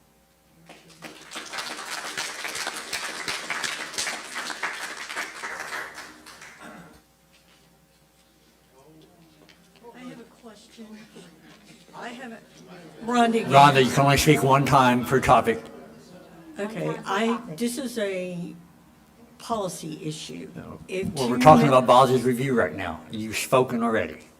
This isn't about his review. Do you need to wait till public comment at the end? All right, it's Dave again. So I'm gonna read a letter that was sent out for y'all's review from a out-of-towner. To Sun and Lake Board of Supervisors, the recent open letter from Mr. Raymond Bowser is very disturbing. One would expect such childish response to an evaluation from one's boss, Sun and Lake Board of Supervisors. By Mr. Bowser to be from an individual exhibiting some sort of narcissism, or at the least, be from an individual or immaturity. To imagine Mr. Bowser is the general manager of Sun and Lake is quite concerning. His personal attacks on his superiors due to his evaluation and of his performance displays a tone to divide leaders of Sun and Lake, not to create an atmosphere where each and all work together to make Sun and Lake a welcoming and friendly place to live and work. Shortfalls occurring in Mr. Bowser's responsibilities in which he refuses to acknowledge and take responsibility? I think so. One area of concern is the quality of both Deer Run and Turtle Run golf courses. When we first bought our winter home in 2017, the golf courses were awesome, especially the greens, which were smooth, fast, and a healthy lushness of grass. The quality of our greens for the last 3 winters have been abhorrent, which I'm just a humble blue-collar guy. I don't know what that means, but I'm sure it's not good. Has the issue been permanently solved? Golf course is no better than the condition of the greens. Sun and Lake General Manager is responsible for the management and maintenance of the community we love and to make sure all the individuals under his auspices are qualified and effective in their responsibility. Respectfully, Dr. Steven Seward. Some of y'all may know him, but I agree. I've sent things to him via email. I've been left on red. It was a concern. He deflected. Accountability is not his strong suit. That's my opinion. If y'all would like to see, give me an agenda item next meeting. I'll gladly present those emails and show you. I sent pictures. He deflected it to other utilities. He deflected it to other contractors that were doing work, as he said. But the fact remains, when you're out there cutting trees and you're slinging wood chips and such at someone's house to the point it hits the front door from over 50 feet away, that's a concern. I ride my bike. If I come around the corner thinking it was the guys mowing the right-of-way, and I get slung a piece of wood into my face, who's responsible for that? All I did was present a concern. I didn't ask him for repayment for damages. I have never asked for that. All I asked for was dirt to fix damages that y'all have caused as Sun and Lake employees. It's like pulling teeth, no offense, or pun intended, I guess, because that was from a dentist. But just throwing that out there. He doesn't answer. He don't like to answer. It took getting called out by Mr. Kurak in a commissioner's meeting to answer an email over a week and a half old. 72 hours is not something he abides by either.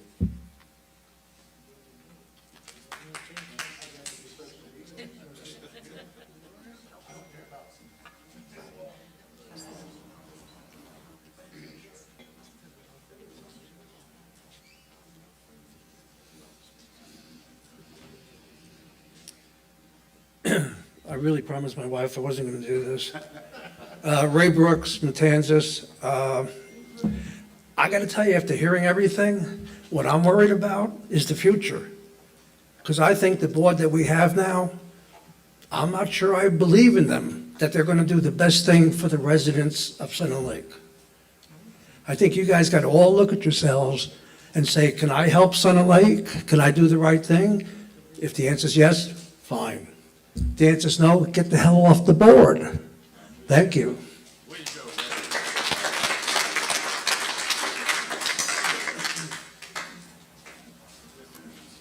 Are we required to talk about the contract at this point, or?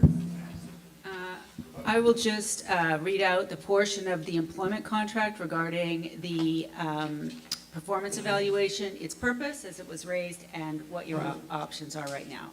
So in section 5B, the district agrees to conduct an annual salary and performance review of the employee to be finalized 2 months prior to the start of the new district fiscal year, which is October 1st, or prior to the final adoption of the new fiscal year budget. The parties agree that the primary purpose of such evaluation is to facilitate open and frank discussion, define roles and expectations, identify performance, strengths, weaknesses, and to provide an opportunity for employee to take affirmative action to address weaknesses in areas needing improvement. So that's the purpose of the performance review. With respect to contract amendments, Section A states that the district agrees to pay the employee for the employee services a certain amount.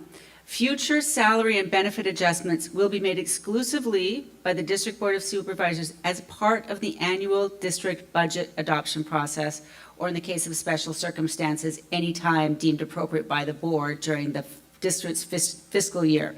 Employees shall receive a cost of living adjustment approved by the board for full-time district employees. So that means that you can discuss a salary or benefit adjustment as part of the budget process. So that would be your final budget, or during, you've already had the first budget hearing? You've had the first budget hearing. So it would be part of the final budget hearing that you would have that final vote on it. That doesn't prevent you from having the discussion now. Furthermore, if the board wanted to amend the contract other than compensation, I believe that would have to be on a separate agenda. So your options right now are to start a discussion as to future benefit, salary and benefit adjustments, and take up that issue during the budget adoption process, because it will require a change to the budget. I agree the timing is unusual, it's not consistent, but we'll have to work around that. So we don't have to do it now. We wait You can until the have- budget. You can have to start having the discussion, and then, you know, when you get to budget, But the it's not final motion. required. It's not required. So my suggestion is the board can further discuss this now. I would welcome the opportunity for any of us supervisors to have a one-on-one with Boz between now and that point to see if some of these scores can be justified to both parties' agreement. And then at the next meeting, we discuss potential pay raise, which I think you said was automatic, as long as it's cost of living. No, it says shall be made exclusively by the board as part of the annual budget. So it's not automatic, but it made by the board as part of the annual budget discussions. But I thought his contract said he's due for an automatic cost of living raise. Oh, yes, the cost of living adjustment Yes. is automatic. Shall receive, employee shall receive any cost of living adjustment approved by the board for full-time district employees. Does this board approve a cost of living adjustment for full-time employees? Yes. Okay. So it doesn't have the timing related to that, but you can do the cost of living adjustment now, and then discuss salary and benefit adjustments at the next meeting, which is the budget meeting. I would have to confer with the HR, are they here? About what the cost of living adjustment, it is 3%, okay. No, I'm not suggesting we do it now, but I want to know if beyond the cost of living, if there's a merit-based raise involved, that would be the next meeting. That's correct. Okay. So between now and then, I encourage every supervisor to have a one-on-one with Boz to see if we can't clear up some of this and make a informed decision at our next meeting.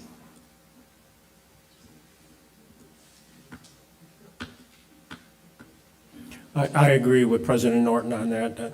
I believe that each one of the supervisors needs to take the time to meet with Mr. Bossert.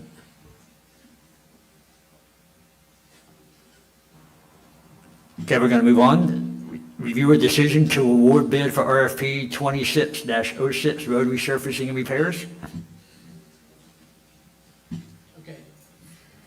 Sorry. So if you remember back in April, May, we did approve the road repairs for 2026 with a contract, with a piggyback contract off of Sebring Municipality. The concern, once we started going down that process based on our procurement procedures, the concern was that the Sebring contract was expiring, and we should have an active piggyback agreement that's live during the time of our project. So that being the case, we moved to do our own bid for a 3-year contract, just like all the other municipalities do. Do a 3-year contract for the road repairs instead of doing a piggyback, because then it gives us the flexibility to work with whatever vendor that is selected for multiple years with a set rate, and just makes it, we're not reliant on another municipality with their timelines if they cancel a contract and so on. So we opened up the bid back in 2026 or 26 May. We advertised it. We closed it on 3 July. We received 2 bids, Excavation Point, which is a known entity in Highlands County. They're really the main go-to company. And then we also received Cobb Site Development from Wauchula. You see in the packet the actual bids with all the data. It was a by line item bid, so you see a lot of, you can compare left and right, the line items. Once we received that across all the line items, we got with our district engineer and we basically asked, if we did a half-mile of road using these bid numbers, what would the cost be? And basically using the bid data, not from the vendor, from our engineer who would actually design the road, using the numbers given to us by these 2 vendors, it came to that difference in number, that Excavation Point would cost us $114, Cobb Site Development would cost us $240 for the same half-mile road. So we didn't change any numbers, we just used their numbers based on the criteria for a half-mile of road within the district. So that being the case, we informed both entities, the ranking. This is the cost estimate that our engineer did. So he breaks out the amount of pavement, the amount of asphalt, just the same criteria across both. And that's where you see the difference in numbers based on the numbers submitted in the bid packet. This was the bid criteria that we received. So you see they ranked all pretty high. No concern. 98 for Excavation Point, 83 for Cobb Development. So in the grand scheme of thing, based on the criteria of the packet, pretty reasonable. But once you get down to the individual costs for all the bells and whistles for a road, that's where the truth comes out into the actual cost that we would go with. This is a set price for 3 years, so it gives us the ability to plan for 3 years. There is a small uptick in the bids. If over 3 years, the slight increase, we know it now, so we can plan accordingly in the future. So the staff recommendation is to approve RFP 2606 with Excavation Point, the lowest bid for the lowest cost. It's a cost per item for a 3-year contract. We'll go into the contract discussion with the Excavation Point, just like we did with the previous discussion point. We'll lock that down, and then moving forward for this year and into next year and 2 years more, we will have a designated contract, a designated vendor, and then all we will be bringing back to you is the amount of road network we will do each year. You will approve that probably in the winter time frame, and then like we do for most things, we execute road repairs in the fall, or correction, in the spring or summer. We're going to be a little bit late now because of our process for jumping off the piggyback agreement. Subject to any questions. My question to you, Boz, is what type of road repairs are we looking at? Are we looking at potholes? Are we looking at broken curb? These are full mill and overlay or total resurfacing. This is not potholes. We do potholes internal. So this is a true, we would identify, just like we did that you approved, we identify 2 to 3 miles of roads, and they would either grind it, mill and overlay, or totally replace a road. In some cases, build a new road using the costs that they give us. Yes, sir. All right, so then, say we exceed a half a mile of roads, what happens then? Well, now that we know the price, once we build our road replacement plan each year, we'll bring back to you. Right now, we average about $300,000 a year in road repairs. So we'll bring back to you what $300,000 will get us. We'll designate the roads, and then we'll get some feedback. But knowing the price now for 3 years is a lot better than each year going back to the well on that. So. And they're going to guarantee it for the 3 years? Yes, sir. Yeah. Even though asphalt prices may go up and all? If you look in their bids, there's an agreed to increase each year based on CPI. So there is some baked in increases, but we know it now, and we're able to accommodate moving forward. So. Okay, thank you.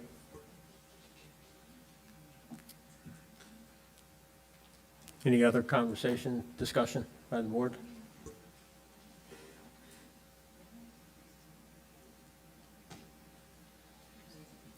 And so for clarity, once you approve this, we have the vendor, we'll do the contract.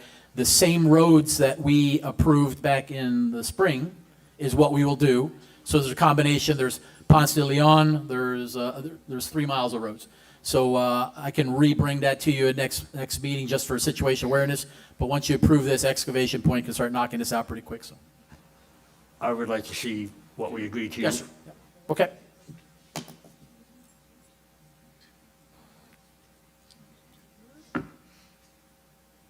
Any public comment on this motion?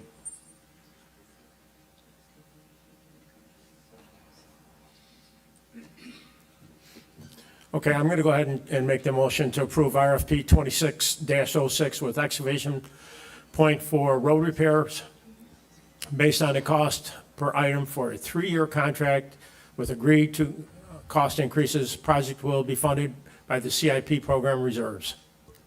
Second. Supervisor McLaughlin, Yes. Supervisor Phillips, Yes. Supervisor Gilpin, Yes. Supervisor Carmona, Yes. President Northen. Yes. Okay. Okay, moving on. Now we got to review a decision to award a bid 2607 asbestos line, water line repairs. Okay, so this is in the same guidelines of what we did. So if you remember, last year, we had an emergency break.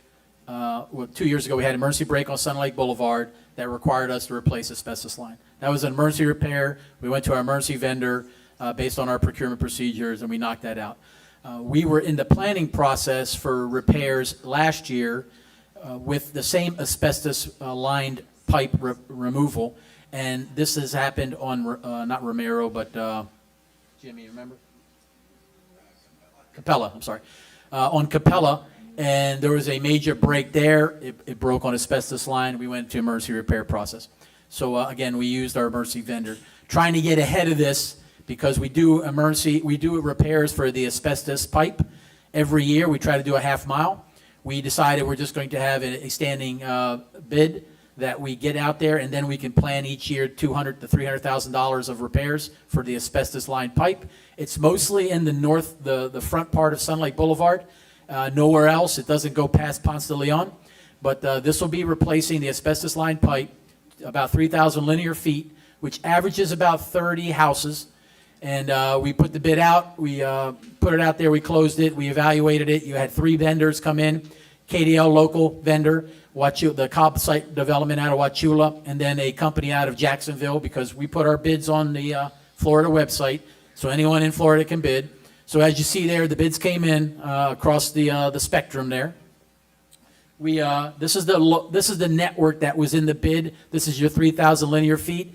So you see the north part there, Sun Lake Boulevard. That's the hospital up there. You see the roads. It goes around the loop. The blue comes down Ponce, or from the circle coming down Ponce, and then it breaks off and it goes into the neighborhood. So that's the area. That's your hookups. That's the 31 hookups I believe we're doing, and that'll be all replaced to fresh new pipe. And then we'll continue about the same 3,000 linear feet for the next 3 more years, and then we'll be zero done all asbestos lined pipe in Sun Lake. So we put the bids out. The bids came back. Here's your evaluation form for the bids. Again, ranked here, pretty similar. Obviously, KDL ranked higher. Our company out of Wauchula was 76 points, and then our Badger out of Jacksonville was 61, mainly tied to the $1 million+ for 3,000 linear feet. So we ranked them. We're ranking KDL as the highest. They obviously have done this for us in the past and other repairs. So it's a known entity. The Cobb company, we've had discussions with them, but they weren't able to come down on their price. That was the bid for the asbestos line pipe. So our recommendation as staff is to same process, approve RFP 2607 for that amount, $529. This will be funded by CIP. So now for awareness, we have $300,000 funded this year for asbestos pipe removal. We have $250,000 funded starting 1 October for asbestos pipe removal. So the recommendation is, it's all based on the timing. We do this, we do 30 days of contract. We will not be paying out this contract until winter. So we have in totality $550,000 for asbestos pipe removal. So my recommendation is the 529 is acceptable. We have the money. It'll come out of both of our 2026 and 2027 CIP projects. It replaces a good amount of our asbestos line pipes. So we're recommending that we approve the KDL. We'll do contract negotiation, bring that back to you, and then take it from there. And this will be funded out of our CIP program. So Boz, according to funding, are there any grants or any type of funding that we Yeah, can so get? the state of Florida is a little different. The state of Florida, we don't have a lot of lead pipe. We don't have a lot of lead pipe. There is some lead pipe in some of the older communities. So there's a lot of grants for lead pipe replacement. There's very little because asbestos-coated pipes were used all over the place in Florida. We're just hanging on to 50-year-old asbestos-coated pipe. We've tried to search out grants. There are some out west that we're trying to see if federal grants, if we can qualify for. So I'm hoping in the outer years of 27, 28, 29, we can find different money, grant money. Florida is zero balance on asbestos-lined pipe grants. They said they'll give us lead pipe grants all day long, but we don't have any lead pipe in Sun Lake. So we're seeking that, and Jamal has that as a high task priority. So. Okay, I appreciate that. Do you have an accounting of what we're looking at as far as future asbestos pipes that have to be replaced? We have 3 miles left, so we're trying to do a half mile a year, so we got at least 6 more years of work. Yep. We've already removed almost 2 miles of asbestos pipe since I got here, since 2024. So, yeah. Hey, Boz, I know when we first started talking about this before you, we were replacing, but do you feel a need that maybe we should do more? I mean, because I know the board voted to do this. It's your job to do it. Sure. It's our job to do it, but you need more. It's just like the street lights. No, I got you, sir. It makes sense. I mean, honestly, that's the number we should be doing every year for about 31, 35 houses. And I say that's hookups. Some of these hookups are dual houses. We have 1 meter, it comes in, we clean the pipe up, but it connects 2 houses. So the reality is it's actually hooking up 81 houses, but 31 connections. I think we've budgeted $350,000 a year. I think 520, 550 is the real number, but I have to present you how do we get there, because that's $200,000 more than we've ever budgeted.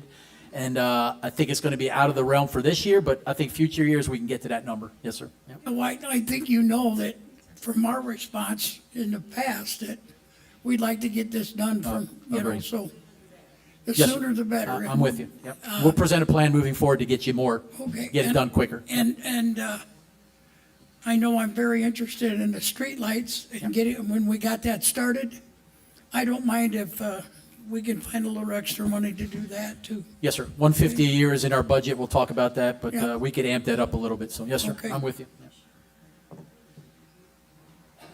Before public comment, we need to get a motion for this. Okay, I'll start it off again. I'd like to make the motion to approve RFP 26-07 with KDL for the asbestos-coated pipe replacement for $529,365.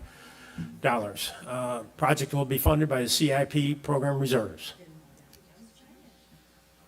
I second. Any public comment? Can you help me with this? They haven't stopped. I mean, it's hard to understand them here because they don't stop talking here. Can the audience be quiet so the audience can hear what's going on up here? Thank you. We care about that. I want to hear everything. It is hard for me to hear that. Thank you. Any public comment on this motion? Okay, Supervisor McLaughlin, Yes. Supervisor Gilpin, Yes, Supervisor Phillips, Yes. Supervisor Carmona, Yes. and President Norton. Yes. All right. Thank you very much.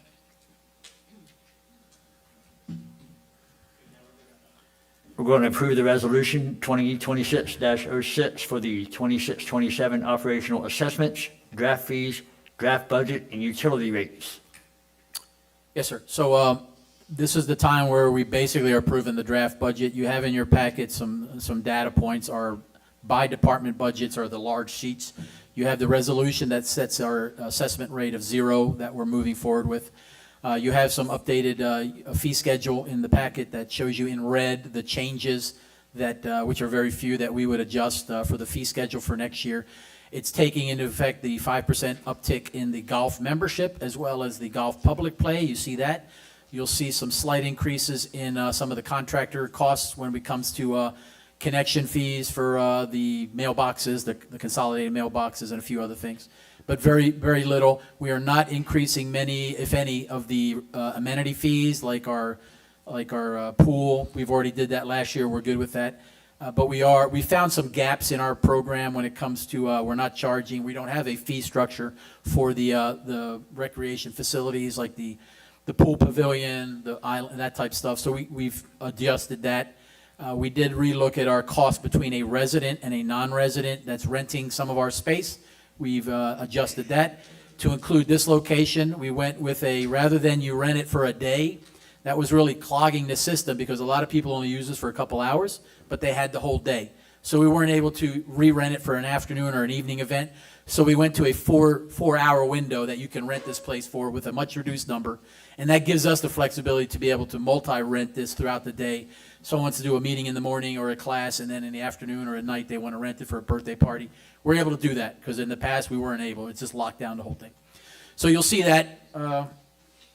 So bottom line, the environment that we have here, right now the county is not recommending an increase in the millage, so thank you there. But because the property appraiser took rates up between 4 to 6%, that's going to drive a few dollars, between $90 to $350 per year in your taxes going up, solely based on the appraised value, not based on a millage increase, so we're fine with that. We just had a meeting today, or like Mr. Kerouac mentioned, there was a discussion about the trash as well as fire assessments. So once the county locks those down, we'll provide you the latest and greatest on those numbers. We are very competitive in our utilities, where even with our 5.6% increase in utilities, we are the lowest across all our peer stations. Avon Park is going up almost 30%, Lake Placid the same. So we're very competitive there, and our utility is in good set where we're still able to provide a premium service for a minimal rate. Our insurance rates did go up a bit, and it's solely not based on property claims or anything. It's based on the values of our properties. So our properties went up. We've added a pool. We've added some other things. So that, by default, drives some of our insurance rates to go up. So that's really what's driving it. It is not at all in any claims that we file, because we don't file any claims. We go through FEMA if there's a hurricane. Our health care went up a little bit. That's across everywhere. It's going up a little bit, 6%. So our health care for our employees went up at 6%. We're averaging the 3 to 4% national inflation average, the CIP. The cost of living in Florida for here is about 5%.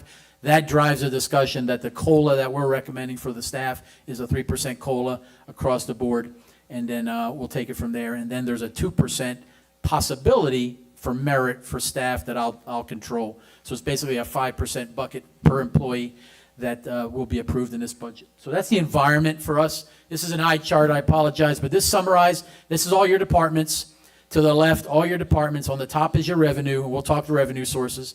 Towards the bottom is the capital. So at the end of the day, just so I can read it, we're looking at $21 million in revenue collected from our general fund, our utility, our golf, our clubhouse, and then the transfer rollover money that we end the year with and roll over into our account for capital projects. And then you see across the areas there, about $7.9 million for all our departments in expenditures. We had 7.5 last year, so it's not much of an uptick. We have about $3.2 million in our utility. We had $3.1 million last year. Our expenses for golf are $5.4 million. We have $5.1 million last year. Expenses there is our $15 pay rate increase, state of Florida mandate, as well as some costs for fertilizer and some chemical pesticide costs that increase. Then we were very aggressive on our capital program. You see $4.1 million. That's a bunch of capital projects that we'll talk about individually. And we still invest back into ourselves the $440,000 into our reserves. We still want to do that as best as possible. So at the end, you see a negative $211,000. This sheet, and we'll talk that in a minute, so I'll get back to that. The second sheet is a total summary by all the line items of where we generate revenue. So at the top of this chart, if you read, that's our estoppel revenue, fines, fees, interest rates, for everything that the general fund generates, and that's your $6.8 million. So we do expect more revenue in our assessments, but it's not tied to an assessment increase. It's tied to, we got 300 new houses in Sun Lake. They're all paying about $800 each, and so on and so forth. We're also collecting more debt, revenue, past due debt. That's going to uptick that number. So that's solely based on that. Then you drop down to our utility. You see pretty good revenue for our utility, even with very minimal rate increases. as well as our connection fees. So that's the 5.5 million. And at the very bottom, like we always say, we try our best to be revenue neutral with our golf operations. So we're going to generate 5.1 million in our golf operations from everything from our membership as well as our public play. So as you see there, our members, which is about how many, Mike? 318 members, provide the district about $1.3 million in revenue, just from those 308 members. The public play that generates here is almost equivalent, $1.3 million. So we're almost at a 50-50 that our members can provide us the same revenue as the public. We still aim for about 80,000 rounds of golf a year, 80 to 90, which far surpasses most golf courses anywhere around us here. We got 36 holes, so it's a lot more ability to play, but we're still driving that revenue from the members as well as from our public play because we have dynamic pricing. So in your fee schedule, you see the member fee increases, but you also see we went up in our public play 5%, so the range that we charge public play, driven by the pro and Mike and the team, based on the time of year, amount of course availability, they're able to dynamically price how we get more revenue from the public, so they're generating more revenue for us, and that's been very successful. Last year, again, remember, only 2 years into that, and I foresee that continuing to be successful. Pause, I have a question Yes, sir. regarding that Yep. subject. We're looking for a 5% increase in membership fees, Yes, sir. and when you equate out $1 more, it's also a 5% increase for public play. Yes, sir. I would like to recommend something different, if that's a possibility. Sure. My recommendation would be 2.5% on the members, and then instead of a $1 increase, make it a $2 increase, which should more than compensate the difference between the 2.5 and the 5%. If that could be considered, I think that would be greatly appreciated by the membership. So a given the 10% situation. public play increase, 2.5 member increase. Correct. It's up to the board. I think the challenge, Mike, you can speak to it. The challenge we're going to have is even with our dynamic pricing, we still have to be competitive with the market around us. And while we may have this high number you see to the far right, we rarely can get to that number because we would outprice ourselves and everyone would go somewhere else. So I give the flexibility to the team to be able to flex, but don't look at that high number as what we always get all the time. It's just the ability to get there. If the courses are all saturated, the weather's great, everyone's here. So we could increase our public. It's just going to give a bigger range for them to play. But again, the power is at the pro and the manager level to be able to flex the right number, and it may not be that $2 every time. So just so we're aware of that. So. I'd like to leave it the same. Okay. Sure. Okay. Any other board discussion on this? Okay, so we're going to continue with just 5 across the board. I guess that's what we're going to do then. Okay. So here is our summary slide. This goes to that negative number. So we're going to end the year right now, and this obviously as we get closer, we're actually only 2 months left, August to September. We're going to end the year right now with about $15 million, $15.8 million. At the beginning of year, 1 October, we pull out $12.7 million, and we put it into our lockbox, our reserves, our long-range plan, our emergency funds. We continue then that money, because our district policy is any money we have left at the end of the year rolls into not debt, but rolls into either paying debt or paying for capital projects cash. So that $3.5 million rolls into next year, or we could put in more reserves. That's up to the board. And that starts us off the year. You see the 3 buckets there. The top bucket is your utility revenue that's produced. The middle is what we produce from the general. The bottom is golf and restaurant. And then you see the breakout individually. So we will gain about $21 million in revenue. Got to remember, that includes the rollover money, just so we're all clear. Now you start ticking away the expenses. Right now, if you go through all those sheets in the departments, we have about $17 million in expenses across all our departments. And that's just to operate the district at the level that we are now, and with some cost increases for inflation and so on like that. So $17 million. Now you add the capital projects, $4.1 million in basic projects next year. And we'll go through the capital project list next. That gives you that $21.1 million total expenditures for the year. You roll that down, that shows us a negative $211,000. We have a direction in our policy. We have to have a balanced budget.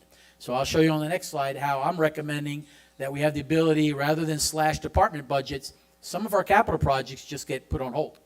We can wait to 2028. That's what I was going to ask. Yes, sir. That 211, if there's a way we can pare that down. Yes, sir. We'll show you the next slide. I've got some suggestions as well, based Okay. on the next slide. You end the year with whatever number. We hope that to be zero because it's a balanced budget. We roll back into 12.7 million, and next September we have the same discussion that we're starting the year off 12.7 million. That said, because if some of you remember this last slide, we had in reserves about $13 million, $13.3 million. I've already factored in, based on the last discussion the board had, that we are going to prepay or pay our 2018 through 2024 property taxes. So that's where that $1 million, we already took it out. So I've already forecasted that that's coming out of reserves based on the direction the board gave me. And that'll be paying the past due property taxes, not tied to the lawsuit, but tied to what we owe the county tax collector.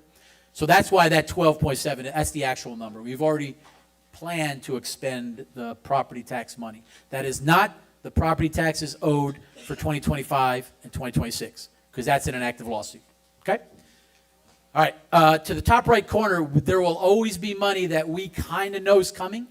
We kind of hear, we talk to FEMA, we talk to the state.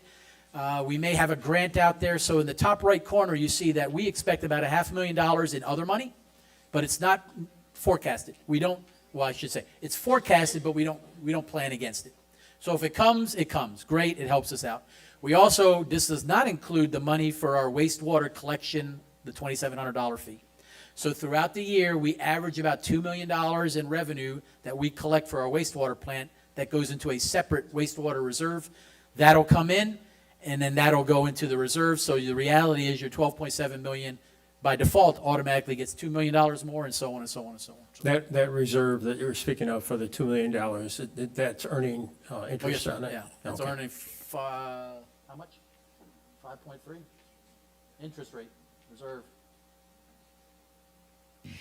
It's just under 4. Okay.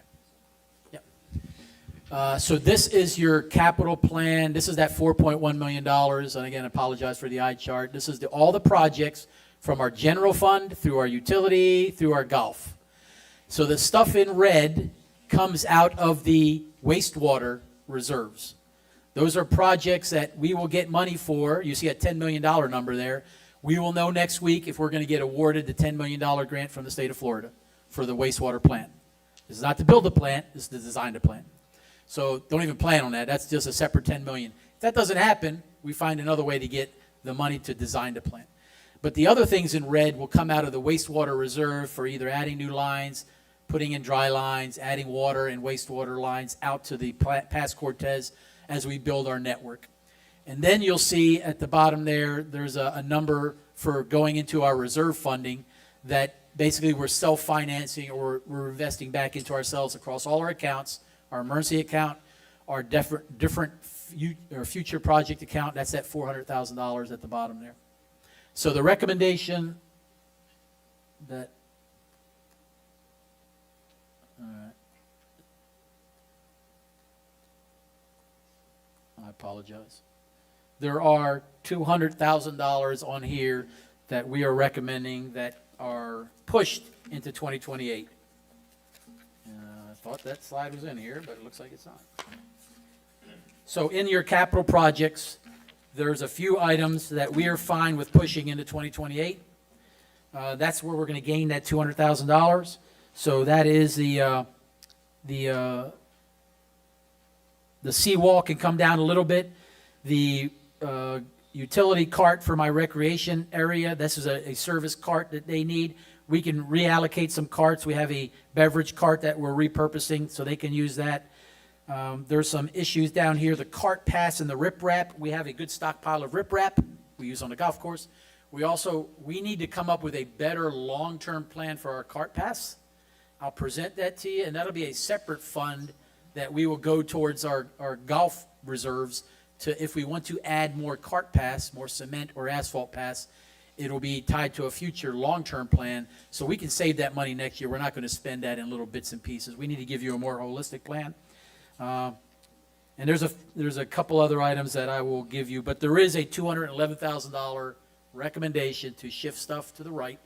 That'll get us a balanced budget. Not touching departmental budgets, not having to slash everything, because we're pretty much slashed as much as we can. If you start slashing now, you're going to affect operational, mission. I'm going to have to tell you, I can't do code enforcement. I have to get rid of a code or whatever, stuff like that. So I'd prefer not to. But we can definitely push some of our capital projects, because we are very aggressive in capital projects. $4.1 million is pretty big for a district like us. That's my suggestion, Spaz, Yes, sir. if this is an opportune time to do it. Yep. Granada Lake Trail, $150,000. Yep. Is that something that can be pushed? We could push. The intent there was to try to get us to connect from where we left off at the dog park all the way to the courts. We can push it. We can do some of that internal, but we don't have to spend 150. We can spend maybe Yeah, half of that. That's Yep. a vast majority of what we're looking at as far as the deficit is concerned. Yes, sir. Yep. I agree. Yep. The 24-passenger van, is that an absolute necessity right now? It is not. That's actually one, I'm sorry, that is one that we'll push to the right. We're trying to get, we just had a discussion with Ms. Tuck today, Kaylee Tuck, and we're going to try to find some grant money to do that mission if we want to do it. So that's something we can push to the right. Yes, sir. Boss, wouldn't it be easier if you just give us what all the capital projects that we're gonna do and let us know it? That's this list. I know. I want to give you the I ones that can't were, read that. I got, you don't see it in your packet, sir? Okay, all right. I'd I'd like to know what, I know you're recommending us I got you. cutting the seawall and all Yes, sir. that, but I'd like to see all what we're doing and talk about it. Okay, yes, sir. I mean, What I would. because that's Yes, what sir. we're due, I Yes, sir. think. I agree. So we'll make sure you have this list where you can read it, and if you want to come, we can go line by line, sir. We can do that for you. That's not a problem, yeah. I have a few other Yeah, suggestions go ahead, as sir. well. Yep, Getting down to, I believe it's utility projects. yep. The skid steer, 65,000.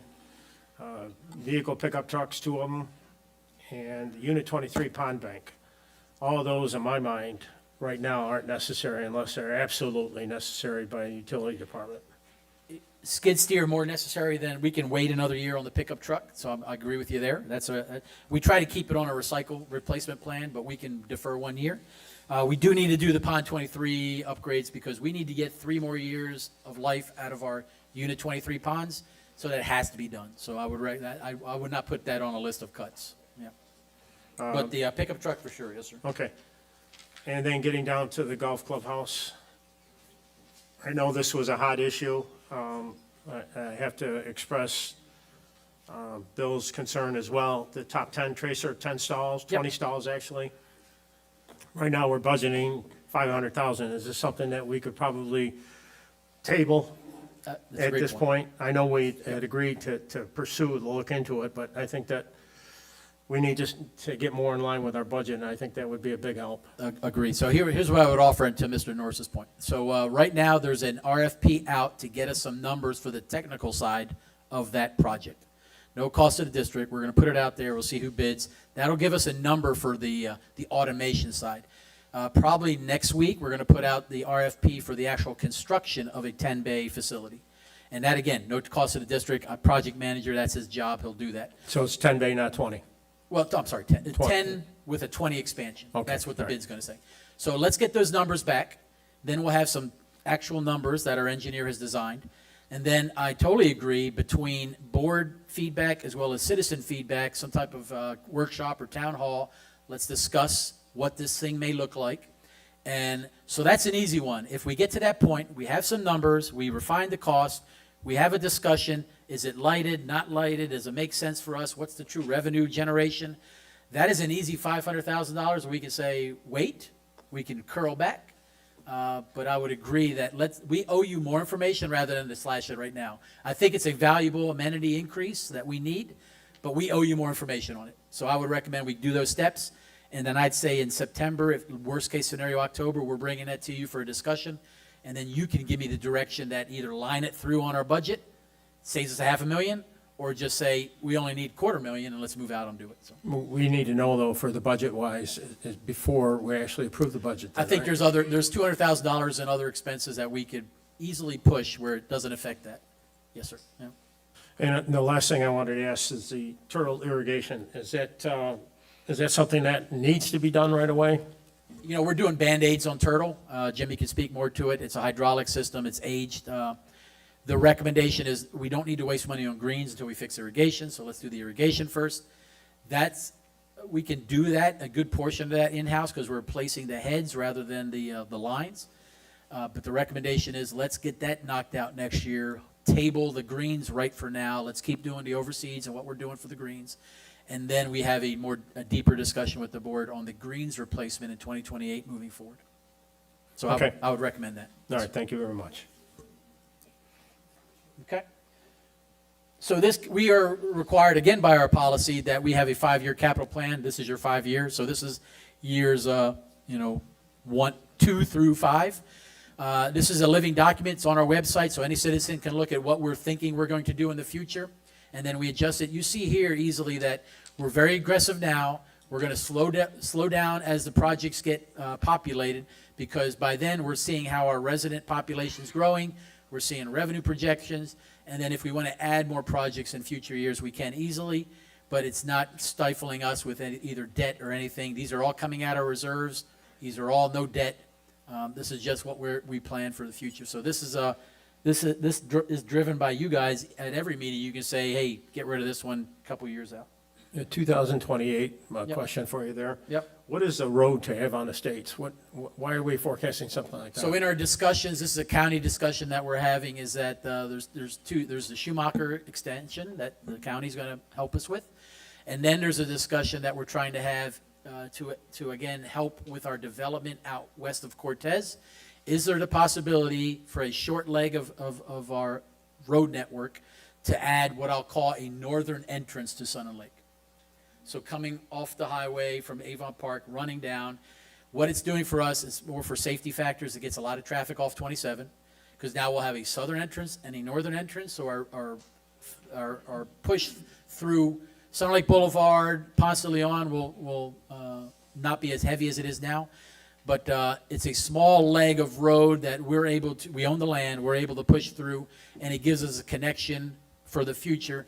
We're solely in the planning purposes there to see where we stand on it. We'll see if there's any discussion with because it's not only for hurricanes, emergency evacuations, we'll see if there's any funding that we can get from the state level. But it's solely a placeholder on the agenda here, or for our capital project as a potential for our long-range plan. Yep. Okay, I appreciate that. Yep. Further on down, I've noticed that we have another $300,000 for turtle irrigation included in 28 budget as well. Is that? That actually should say, I apologize, I should say the greens. So that's going to be our start. Greens, To greens okay. replacement, All yes, right. sir. And then Irrigation, we should be able to do next year if approved. Yeah. Okay, and what is, it appears to say China? That's all new plates in our restaurant every 4 years, 5 years? Okay. Every 4 or 5 years we just. I thought we were funding China for some reason. No, we're not doing that. I think there's some laws against that, so we won't do that. Okay, All right. thank you. So bottom line, in your packet, what we're needing tonight is basically an approval of the draft budget. It's still a work in progress. We're going to present to you how we're going to save the $200,000. I think we've discussed it enough. You're approving the assessment increase of 0, so we can get that word out and make sure everyone knows there's no assessment increase, because that drives a future discussion of anyone that wants to appeal their assessment. We have to set a date, meet them, they need to chat about it, and then we need to make sure we rectify that before the tax roll goes out. We're approving the draft fee schedule that's in your packet, and basically that gets us going. So all we're doing next month, after some citizen feedback as well as your feedback, is on 1 September, locking down the final budget, and we go live on 1 October. So that's where we stand. I feel as long as we can get it down to the 220 decrease, then we'll be in good shape. Yep, agree. So you don't need a motion, you need consensus. Well, we need you to approve the resolution, because the resolution needs to go active that we approve the assessment rate of 0, because that triggers a few things we got to do with public notice and notifying our residents that there is no increase, but they still have a right to protest their assessment rates, so on and so forth. Okay, I just didn't see the word motion in here, so. Yep, sorry, yep, Let me try to do this with this voice. okay. I'd like to approve resolution number 2026-06 for the 2026-2027 operational assessment, draft fees, and draft budget and utility rates. Thank you, sir.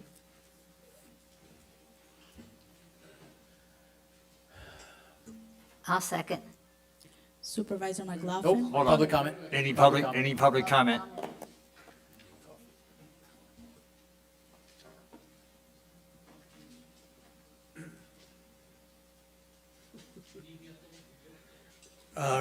Ray Brooks, Matanzas. Just a couple of things. On the golf rates,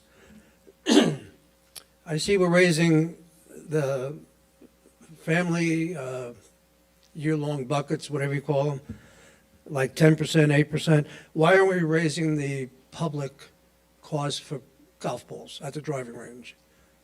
I don't understand why we would not If you do do the that. math, Ray, if you do the math, it's a 4.78% increase You're not going up anything. on the membership. I'm sorry, you're not going up anything. On driving I said in range. golf balls, driving range, Okay, I thought you said the golf.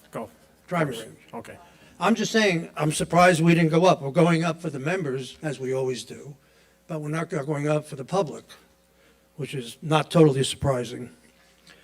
Also, and this one is somewhat alarming, we're raising the golf revenues, we're planning to take them up 1%. We're planning to take up the restaurant operation 1%.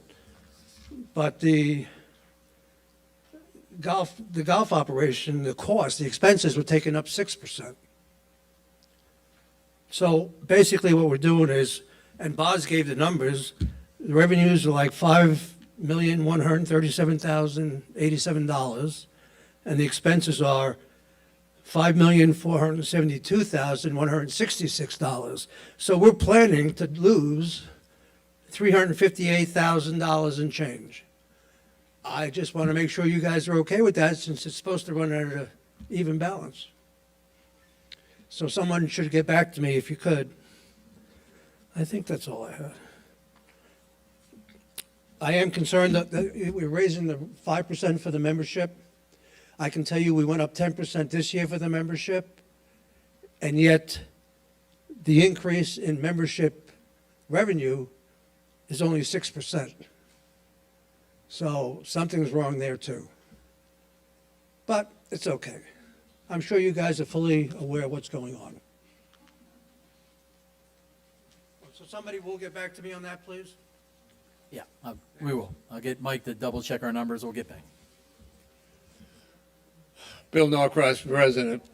I really have to address you guys here for the people who are members that are not here and really object to any increase in the membership. Last year was 10%, this year's 5%.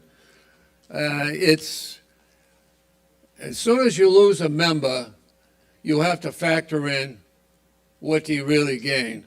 So you have to think of it, you have, 319 members here? 318 members, all right? Now, if we lose one member, say, for example, make it these easy numbers. Say it's $5,000, okay? A membership, all right? You have $50 green fees, okay? You divide that, that means for every member that you lose, you have to have 100 people out there lined up to pay that $50 to break even. Now, if you lose two members, that's 200, and you get exponentially, you understand where that's going to go. So, in my experience as a club president, that I value membership very much. And the way we figured the budget, 60% membership, 40% transit. That makes some kind of sense. Because once you get the money, that 60%, you lock it in. It could rain all summer. It could be horrible winter, no play, you have the money locked in. So really, you got to be careful of what we're doing. We lost a lot of money. Jimmy Murphy did an excellent job with the USGA grains on deer. I was there. I saw him. Around 12, 14 inches, blah, blah, 75 cuts in, 75 out. That's 150. I appreciate the job. But there is a problem. And he's addressed it, but it's not working for what I understand. The grains are not very good. So what happens if we're going to lose 1 or 2 members? That line will be 100, 200 people out to do it, paying $50 green fees. So you have to be careful. We have to have a good product and a good business sense. And I don't think 5%, yeah, but 10% last year, 15% total. I don't get it. We're not getting a very good product on deer. He's done an excellent job recovering on turtle. So good and bad news is that I think the business should really improve. Thank you.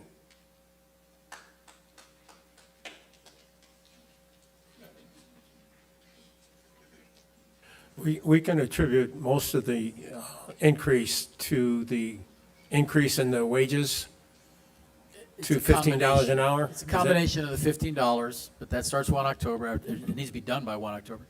But it also, we've had higher costs in fertilizer, higher costs in pesticide. We're applying more to address issues that our members and our players are mentioning about issues we're having. We're trying to get more aggressive and trying to get ahead of it. And that costs money. It costs money to run a golf course. You got to understand, a 18-hole, and some of you up there have done this, an 18-hole golf course is about $1.5 million to $2 million operational funds. We do 36 holes for about $1 million, $1.8 million. So we're doing as best as we can without really cutting our throat when it comes to charging not only members but our public. We can outprice ourselves very quickly in the public market and run off members, and then we're really in a bind. Oh, by the way, that's what Sebring's talking about tonight with their golf course. We do not want to be in that situation. So. Good. All right. Dave, again, just something that seems like it gets dismissed as, oh, we're just tying a road together, but just something to consider. I don't care what y'all do, y'all gonna do what you do. But joining the estates through Sun and Lake, just consider that before the fence was there, we called that the Drunk Highway. I don't know if any of y'all been here long enough to see it. Before the fence was there, Sun and Lake attempted to put trees in the way. That quickly got pulled out of the way because where there's a will, a redneck will find it. Just letting y'all know that is, you connect it, it's going to be a straight pass through. I know it. I've drove it. Just from a former resident, as a former resident of the estates, I can tell you that's what's going to happen. And if you think that these people that can barely put a tarp on their trailer to hit the landfill ain't going to find that way into the back to dump trash as they're doing already, I mean, just something to consider before y'all do that. You might want to take in provisions just to keep that. I know I've used the app to report several times people dumping their bathroom remodel furniture. It's all in the back. Like I said, I ride my bike through the back road so I don't get run over. Those are the things I see. We take the picture to report it. But if you create a pathway for them, they ain't driving to Arbuckle Creek, I promise you that. Just something to consider.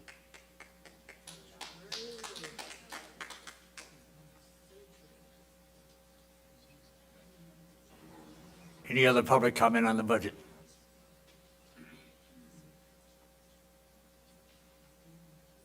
Okay, so Supervisor McLaughlin, Supervisor Gilpin, Yes. Supervisor Phillips, Yes. Supervisor Carmona, Yes. and President Northen. Yes. Thank you much. And we'll set up a time with any supervisor if you want to go line by line on the Capitol, sir. I'll definitely get with you this week. We'll do that line by line. So, yeah. Next up is item F, the review of the 2025 audit. All right, so what you see, and just for clarity here, in our district policy is we are required a third-party outside audit every year.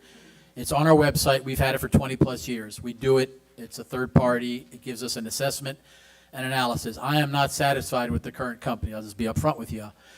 We have in your packet the draft audit. We had to pull some teeth to get the draft audit, even though they had a 30 June delivery date. So you have that because that's basically 95% of the product. They owe us a few products or cover letters that will be accompanying that, and they will be here in person next month to brief their audit, just like they do every year. If you just really focus on the summary page, it gives you a very, very one-over-the-world idea. I'm not a fan of the way the auditors do it. They really don't deep dive into certain areas. They're very confusing in certain areas. But the summary page is what they say, and they say it all the time. They say it every year. We follow the right practices. We follow the JFOA practices. We track our funding. We track our buckets of money. We do our expenditures appropriately. So we follow and adhere to all that.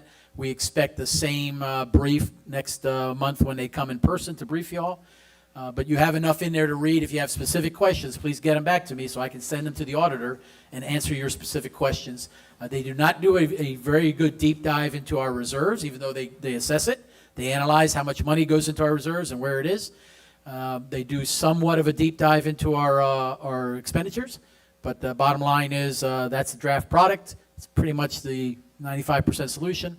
And more to follow next month, but more than likely, you will be seeing in the next few months, working with legal, working with Coral, we'll be putting an RFP out or RFQ out for a new auditor, because I think, in my opinion, an auditor needs to change probably every 3 to 5 years, just to get fresh eyes, fresh opinion. We've had this one for 6, 7 years. I'm not saying they don't do a good product. It's a product they provide, but just to give us a different eyes on our numbers. So we'll put that out for bid. We'll get some numbers in. We need to do it now before the audit season gets heavy come next spring. And then you guys will, again, approve an RFP for that, and we'll move forward for the next cycle. But it is what it is this year, and that's what you have. What do we pay for an auditor? $25,000 a year. Hey, Bonds, I got a couple questions. We were late 30 days now. Whose fault was that, ours or theirs? The auditor gave us this right after the last meeting, I'll say. So they were already 2 weeks late because you had a July meeting. There was a combination.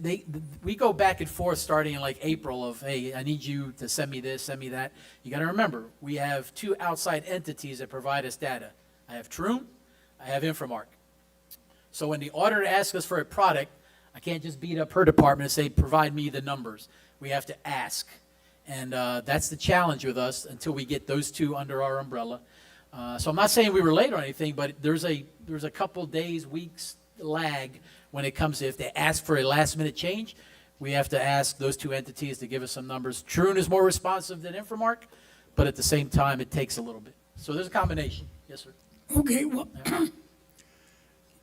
I know the county is part of the changes. Well, they're going to have a separate audit. Would that be just about the same as what we're paying? So we're going to do a third-party audit regardless. I think the county, they did their audit today, sir, you can speak more to it. They had their clerk do their audit numbers. So we would, if written that way, we would fall under whatever guidelines they have with their department, their finance department, or a third party doing it. And it would just be a second set of eyes, I guess, because we will always continue to do a third-party audit. You'll fund it, and we'll continue that irregardless. So I think it's just one more level of oversight, if that's what it is. Yeah. Okay. And the changes, all the stuff they're going to take over and ask us to do, will we be able to handle all these, like budget amendments will be done differently, stuff like this, with what they want to do? Until I see a product, or we follow, actually, we use the model of the county budget amendment for our budget amendment. Okay. So until I see whatever Mr. Kerwack's mentioning from the resolution, we'll sit down as a team and we'll provide you, can we meet all the criteria requested? Yeah. Okay. And we're all, I think, pretty familiar that nothing, I guess, that we did illegal, but No, sir. last year, $2.7 million overspent. See, And this year, we're only $758,000 overspent. Sir, And again, nothing illegal. It's Yeah. just the way we do our books. Well, I would have to, I've heard that number. Again, I would have to sit down with you and you tell me what number you're looking at. We'd have to call the auditor they would have to highlight it. But if you look at the details, the auditor accounts for depreciation. The auditor accounts for a bunch of other things that, in the grand scheme of things, we're not showing to you that number because that's like a paper number. It's accounted for, the auditor tracks it and makes sure we're in Yeah, compliance. I know But that. I've heard that number, and we do not have a $2.7 million Okay. deficit. Well, it's not a deficit. Yeah. It's how we do our budget amendments and stuff like that. It could be, sir. And, Yep. and the way we do our budgets, because what we do is put a whole bunch of money in one account, and if we need it, we just take it. Okay. Basically, and that's not what the county does, that's not what Spring Lake does, that's not what, Okay, sir. but it just, are we prepared to do all these new things? Yes, sir. If- Okay, If okay. asked, we will sit down, yeah. I think too that the county, today, Mr. Kuriak had indicated that we were 2.7 million in the deficit, and, which is totally not true. I would like to know where. I don't know where he gets that information from. And I'll ask Mr. Kerwak, whatever you're citing, please tell me. Yep, yep. Also, there was a issue on page 40. It said we weren't using the proper bid procedures. It said for items over 5,000 and below 25, there should be 3 bids. And they cited 2 issues where they weren't being bid out. Did you see that on page 40? Yes, sir. That was in reference to our emergency procurement in some cases, that the general manager has, powered by you, the decision-making authority to expend and to bid for emergency contracts. I think to that question is that we did not, in that scenario, provide enough details of did we ask 3 people before we said fix it. So I appreciate that comment. We will make sure we correct that in our procurement, but we do that for most everything, so. And then if you wanted me to address the statement, I never said that there was a $2.7 million deficit or this current audit that you're looking at is 700 and some odd thousand dollars. The audit identifies in 2024 there was $2.7 million over budget in expenditures that was in the budget. This budget, I believe, I haven't taken a look at this audit yet, but I did talk to staff a little bit earlier today, and I believe it identifies a figure around 700 some odd thousand dollars. Not a deficit, not saying that you don't have the money within your general fund or your reserve. The audit identifies that you're over budget. Thank you, sir. Yes, sir. Thank you, I appreciate the insight. This is just for situation awareness. I mean, you'll approve the budget final next month when they come, but this is what we got right now, and it's driving us to find another auditor. Are they typically late, or is this a one-time thing? They, for the past 2 years, they just take a lot of time. Yeah, yeah. So that's all we have on this topic, unless you want more information. We should take public comment, though. Yes, sir. Yeah. Public comment on this issue? Okay. Moving on to item G, indoor pickleball discussion and guidance with Advent Health. Okay. So this has been an ongoing discussion. You remember Advent came here a while back. So this is up north, or not north, out east of us, past the hospital. You see the map on the screen. There's some land next to our wastewater plant up there, Unit 4. That is just south of the wastewater plant. That's our land. There's some land owned by Advent, the 2 areas not in yellow. Those are developed, or these are parcels owned by Advent. That's where they want to build their workforce housing, I'll call it, their apartments for their teachers and their doctors. That's a process that's working through the wickets between county land approval as well as site design. We're working through them. So that's an ongoing project. Really don't have more than that, more information on that. What you have in your packet is the Ludus company, which is this indoor pickleball company that wants to partner with Advent to make it like a wellness center. So the Advent philosophy is they have the hospital, it's a teaching hospital. They're expanding, as you see there. They're going to have workforce housing across the street. And then connected to there, they want to have more of a wellness center. So I call it the pickleball center, but it's a combination of pickleball.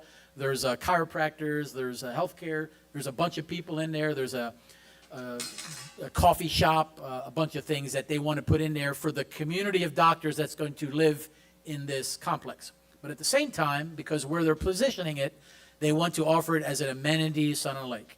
So whatever they put in there, be it pickleball or whatever, there would be and it's part of the discussion we're having with Ludus, a reduced fee, kind of like for residents, to use this facility if needed, in addition to the hospital patrons that use it as well.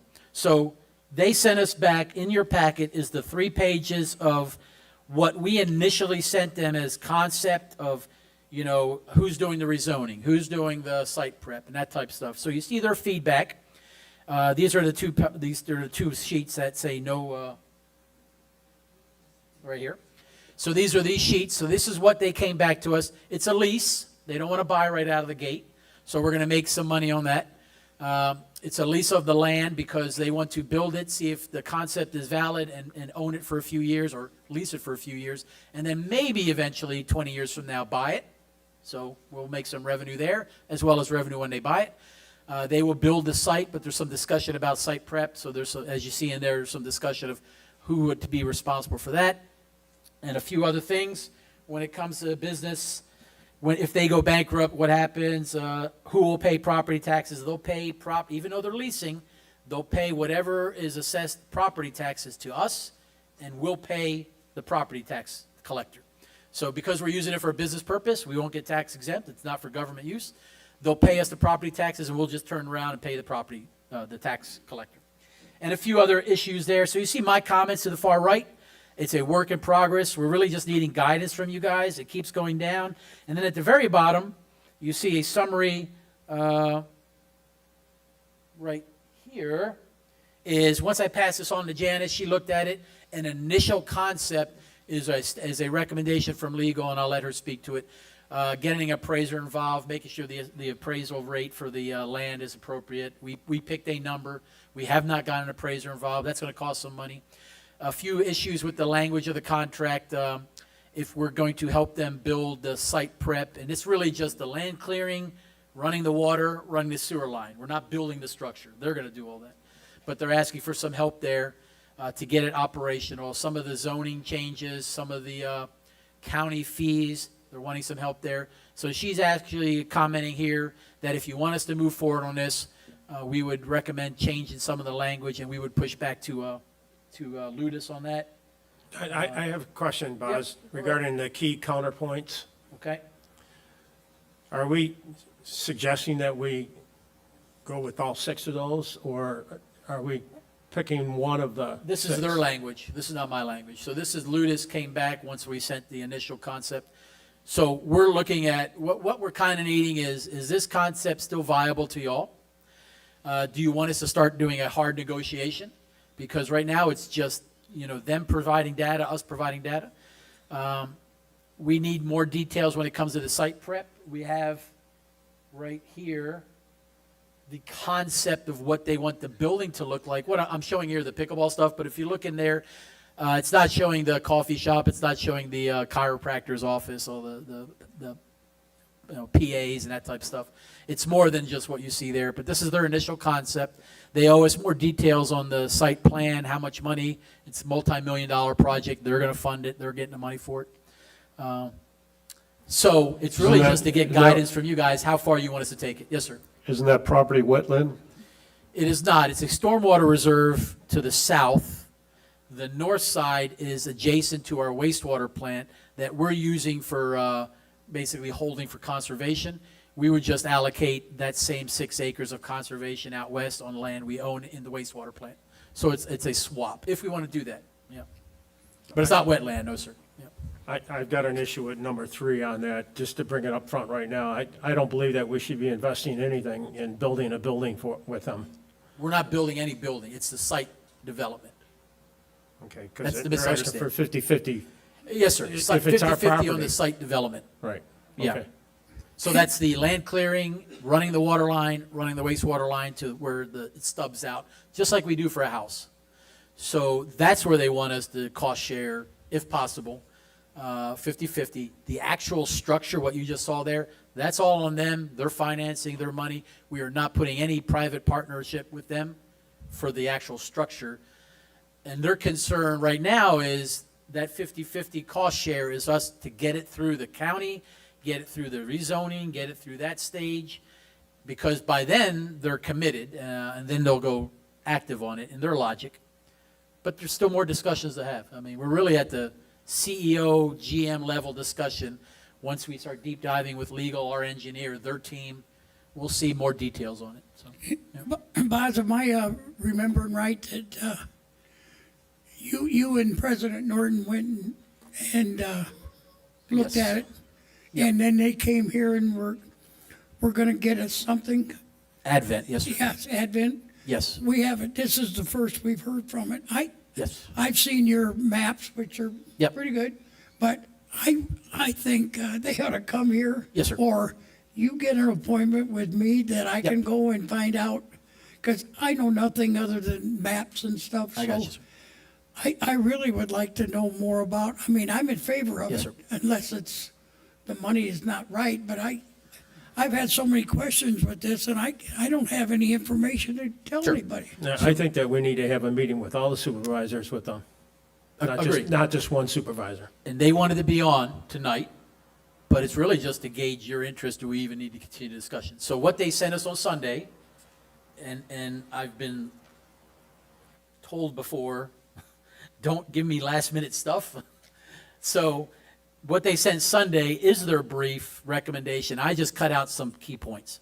So you'll get all this now to get more background. They are willing to come. This is a company from New Hampshire. They're willing to come in person, as well as with Advent. Jason and the CEO of Advent will come because they want to advocate on their behalf. So we can set this up for September that they come. There's an agenda item. We can talk in more detail. I just need to know how much more you want us to work at the staff level to build a product at no cost to us. Right now, it's just staff work, to present you something more with them briefing as well, and we can shoot for a September timeframe. I don't think it's going to hurt to look into it. Sure.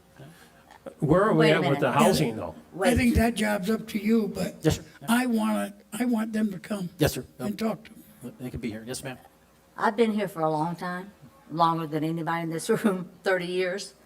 Advent has never done anything but come to us and ask for money, money, money.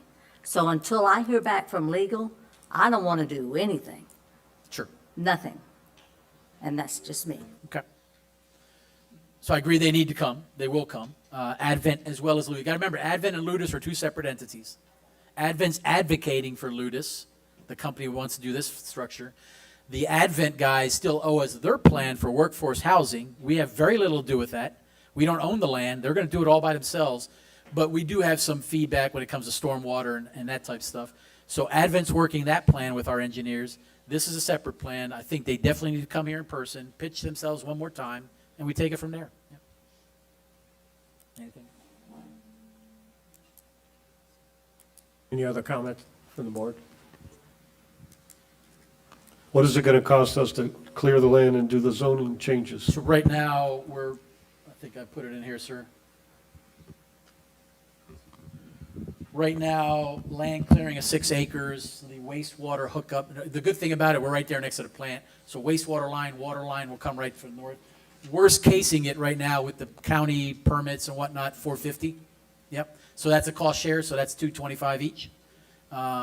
So that's the number we're starting with. And we'll get more details as we refine it. Yes, ma'am.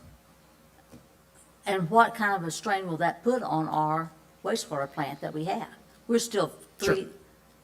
we have to consider that. Yes, We're ma'am. at max now. Why are we going to add up more? Agree. They would fall under the same wastewater fees as a commercial property for the size of their entity. So they would pay all that for increase. They actually would tap into Unit 4, which right now is only 50% utilization. So it's good where they're located. If they were located somewhere else, I'd really have a heartburn. They're sitting right there 50 feet from Unit 4. So hookup for water and wastewater, not a big deal for us. We can do that in-house.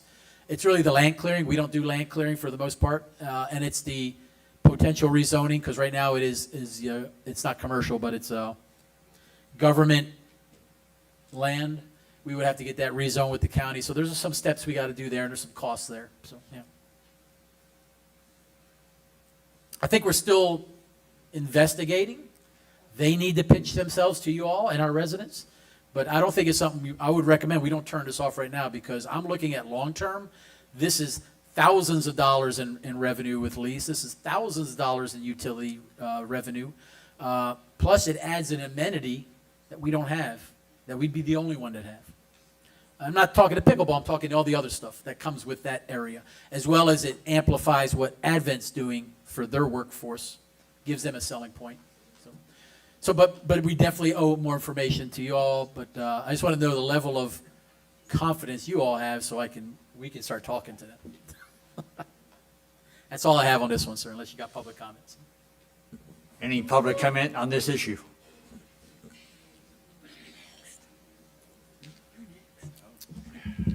Bill Norcross, a quick comment. I think this project is really looking terrific.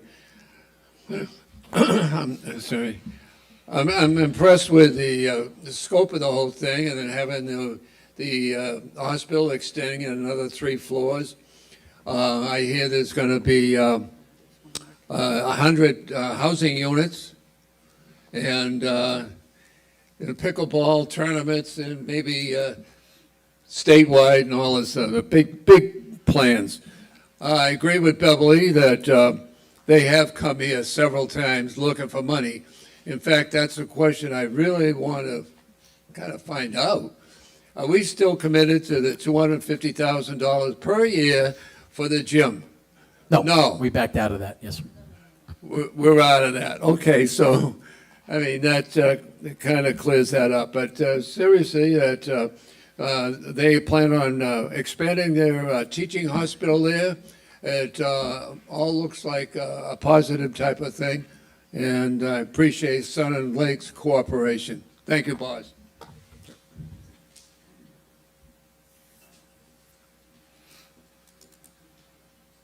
Scott Kerouac, Highlands County Commissioner for the record. Staff has communicated with me about this project, and Mr. Bossert, it's my understanding staff's informed me that maybe there was a meeting or something in January with our Planning and Zoning Department, whereas my understanding, there's 2 pieces of property that are involved here. There's an Advent Health-owned piece of property, and there's a district-owned piece of property that you're referencing to. Yes, sir. I'm being informed the district-owned piece of property is under conservation easement, and that's a scrub jay habitat. Check. Okay? And I would certainly advise the board that that's something that you need to take a very deep dive into. I'm not going to say that that property would not be allowed to be developed. You would have to get permission from the state of Florida, and there would have to be a mitigation program that would be approved from the state to mitigate that property. Currently, you could not go in there and clear that property. That is currently a conservation easement, and it is scrub jay habitat. I want to make sure you're aware of that. Agree 100%, yes, sir. Mr. Bosser was aware of that, but I did not hear him mention that to you today. Thank you.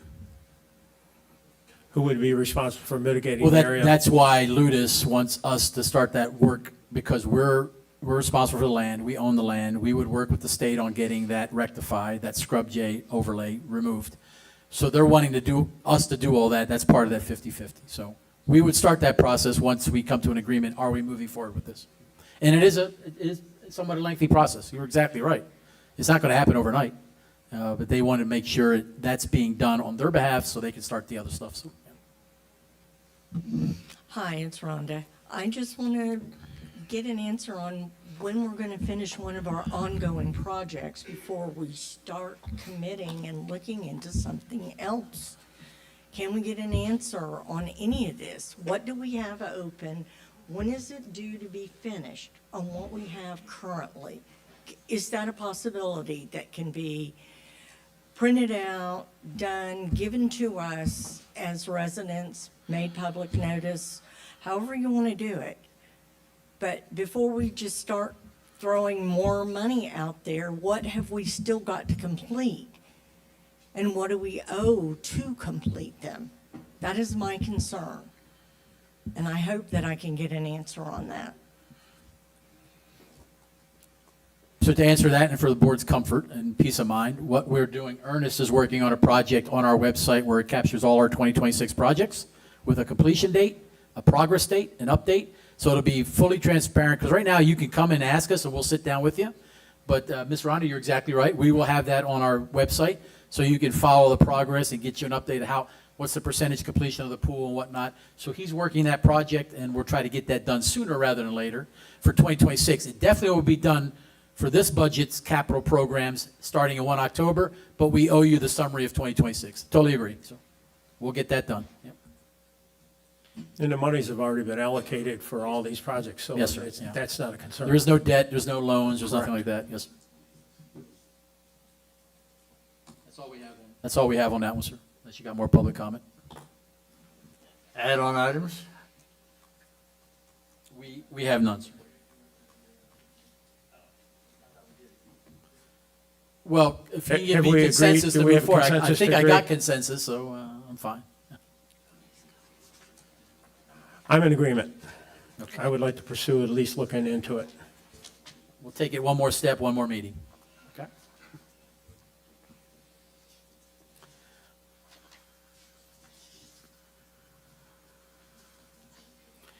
No add-on items. In your packet, you have petitions. So we have some communications with DEP. That's for the $10 million loan, or grant, I should say.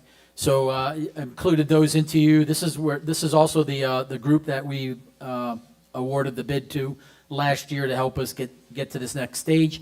So we should know next week about that. You also have what we asked. I'm a big fan of getting outside eyes to look at our systems and processes. Florida Rural Water folks came by and they did us a energy efficiency assessment on our wastewater plants and our water plant. You have that data. It's in the packet as well.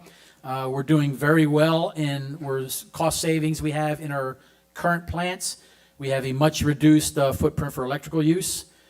They did identify, which I appreciate, some issues that we need to correct, a couple $1,000s of repairs that we'll knock out.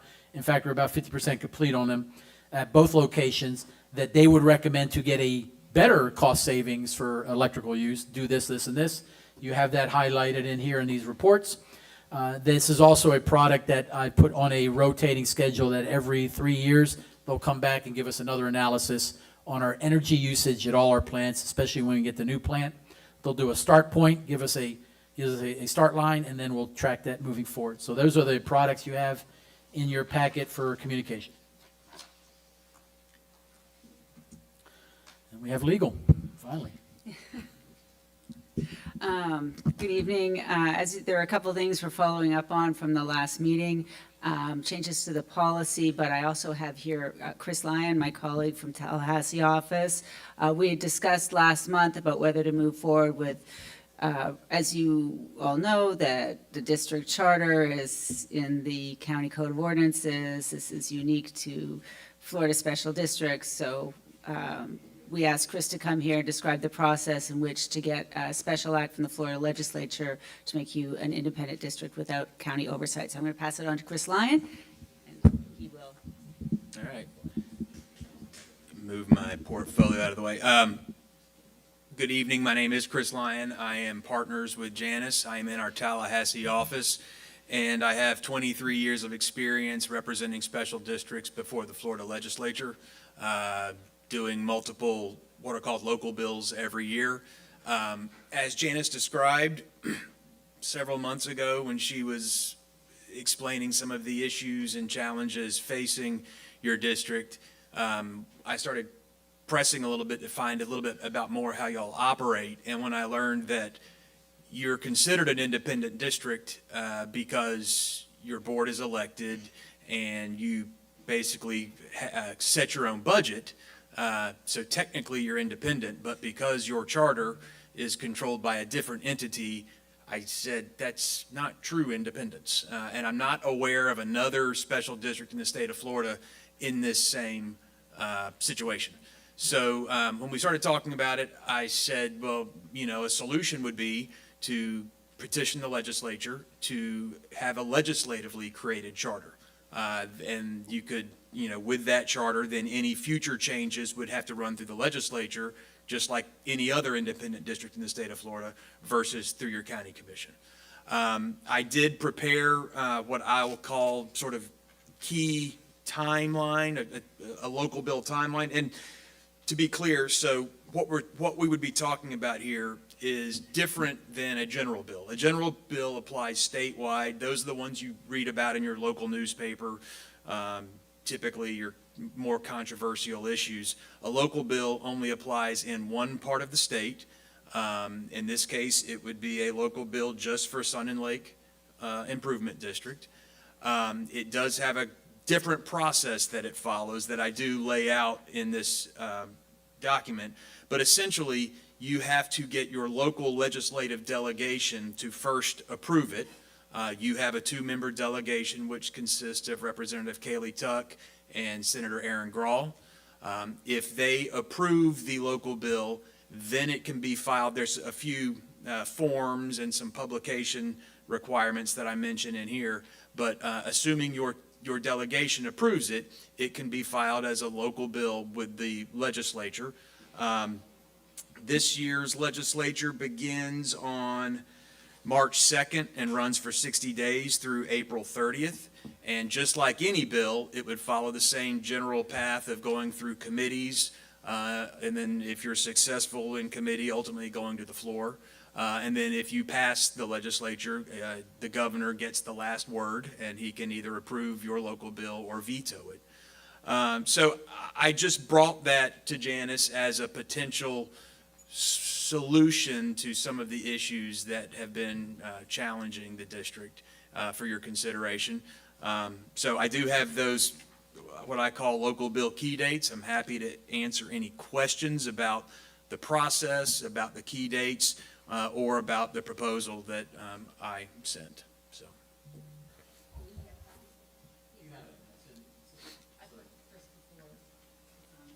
Yeah, you should see it in your packet here. There's towards, after the public comment section, there's a follow-on.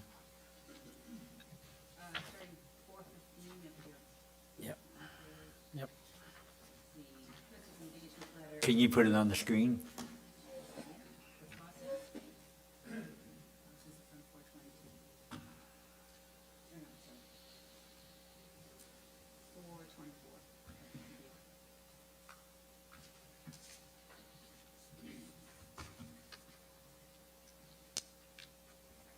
So what is the expense for doing that petition going to cost? The full proposal, taking it from, as I describe in this timeline of key events, from drafting legislation through the process of the local delegation meetings, through committee weeks, through session, through ultimately the governor's process, I proposed a fee of $60,000 payable in equal monthly installments. We already paid your firm $73,000 for a case that took 6 months and was dismissed by the judge. Why should we have to take your advice from your firm again? What chance do we have of winning, or are we just pouring more money down the drain? What I'm looking at our paperwork we were issued, it shows we've already spent $421,000 this year in legal fees. I don't have any background on the legal fees that you've paid our firm. I am in Tallahassee. I do legislative work. At the end of the day, there's no guarantee. There's actually less of a guarantee dealing with the legislature than there is dealing with courts, in my opinion. But I simply presented this as a potential solution to some of the issues. Sort of takes you out of the local political situation and instead puts you on par with other similarly situated special districts in the state of Florida. But there's no guarantee. We could spend $60,000 and have nothing. You could get all the way to the end. It's happened before. It happens every year. You take it all the way to the end and the governor vetoes it. That's absolutely a possibility. Chris, do you see a typical reason why these are not successful? Is there a common thread that why these? Taxes are always an issue. If you're raising taxes in the state of Florida, it's almost a guaranteed non-starter, or if it gets through the legislature, a veto. But what I envision is not changing anything about your revenue structure, your assessment structure. Takes that out. Certainly if your county were to come out and strongly oppose it, that might create a hurdle. I think there might have been some preliminary conversations where maybe the discussion might be well received. I can't guarantee that. But substantively, no, I don't see an issue with what I'm proposing having an issue with the legislature or with the governor. Now, politics always comes into play and sometimes gets in the way, but substantively, I don't see anything that would cause this to not be able to make it through. All we're asking is to be kind of like everybody else. Right, and that's when Janice first told me about your organization, your organizational structure. I said, I've never heard of that, where you're considered independent, you're elected, just like the county commission's elected, just like the city commission's elected. You're elected by your residents and landowners for today. So it's odd that you're elected to represent your community just like they are, but then they get to tell you what the rules of the road are. It's unusual, and I've never come across that in my 23 years of doing this. If we have two people to convince, Grawl and Tuck, typically if you get them on board, does that make the whole process easier? Absolutely, yeah. As you can imagine, if you're in Highlands County, if you're Representative Tuck or Senator Grawl, you know your community better than somebody from Pensacola does. And so typically, members defer to their colleagues from the area rather than weighing in on them. So yeah, you're going to have both of their support, because it dies on a 1-to-1 tie in a delegation meeting. So you're going to have both on support. You know, it's not like a larger county where you might have 7 or 8 legislators or even more from that county where you could lose 1 or 2 votes. In this case, you got to have both. So we get both of their support. What happens after that now? From there, there's some procedural steps like Timelines up there. Yeah. Assuming you get delegation support, you have to, at least 30 days before the bill can be filed in the legislature, you have to publish what's called a notice of intent to seek legislation in your local newspaper. It just puts the public on notice of what you're trying to do, to give them the opportunity, if they want to engage with their representatives, they can. From there, the bill has to be filed by the first day of session, which again is March 2nd. So you back that date up, and I think I had the publication date around January 29th. And then it moves through the committee process where for a local bill, I tell folks the most important thing in a local bill, after you get your delegation to support it, bless you, is convincing the local government committee staff in the House that the bill is okay to move forward. It's sort of a gatekeeper committee, and every other committee relies on their input. And if you can convince them that the bill is okay, it generally moves smoothly. So that's where, for a local bill, I do all my work, is with that first committee, convincing the committee staff, the chairman, and then from there, the chairman of any other committee it might be referenced to. But So are we employing lobbyists as well, besides yourself? you would be employing one of our other partners, Lori Killinger, who's on my legislative team as well. We don't have any non-attorney lobbyist in our firm.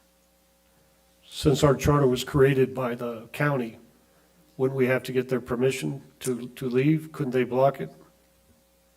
No, the counties are a creation of the state, and if the legislature wanted to do this, they could override any opposition from the county. I'm not going to, blow smoke up your skirt and tell you that the county opposing it might not cause us problems. That would be significant.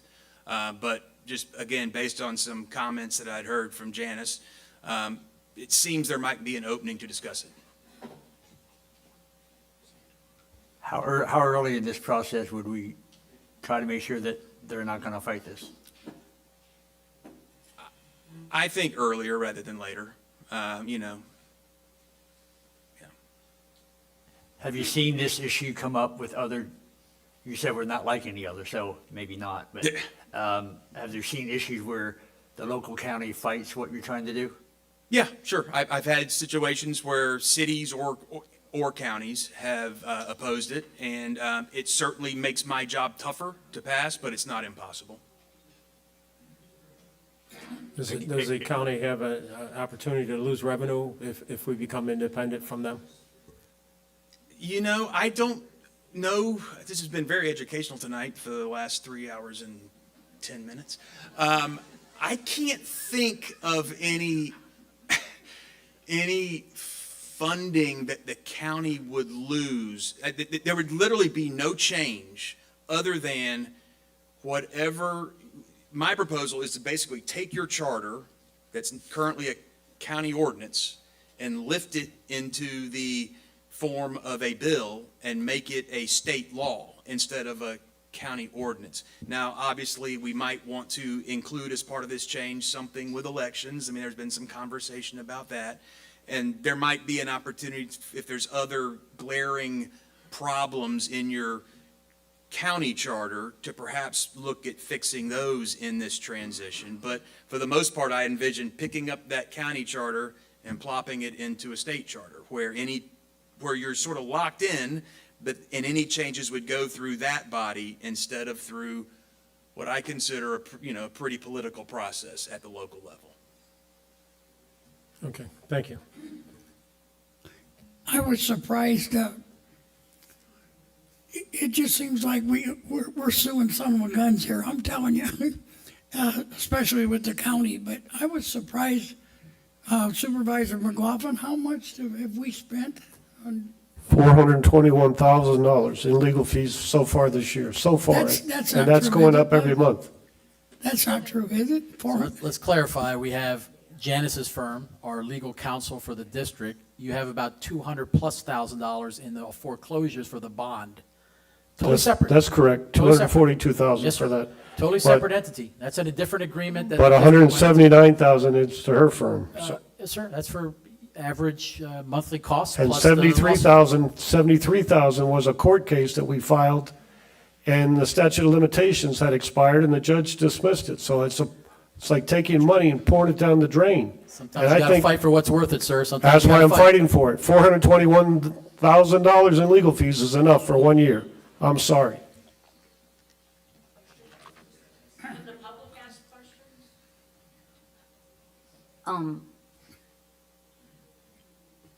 I just don't, I'd like a lot more information, but I just can't believe that we're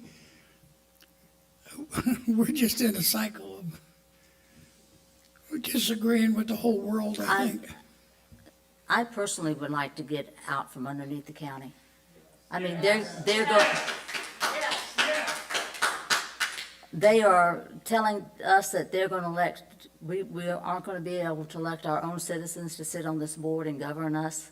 They're going to take 2 of us and do 2 and 3 and 2 and 3. That's not right. We are an independent district, and we need to be independent of the county. But at what cost? How much are you willing to spend? How many millions of dollars? Because we're halfway there. They,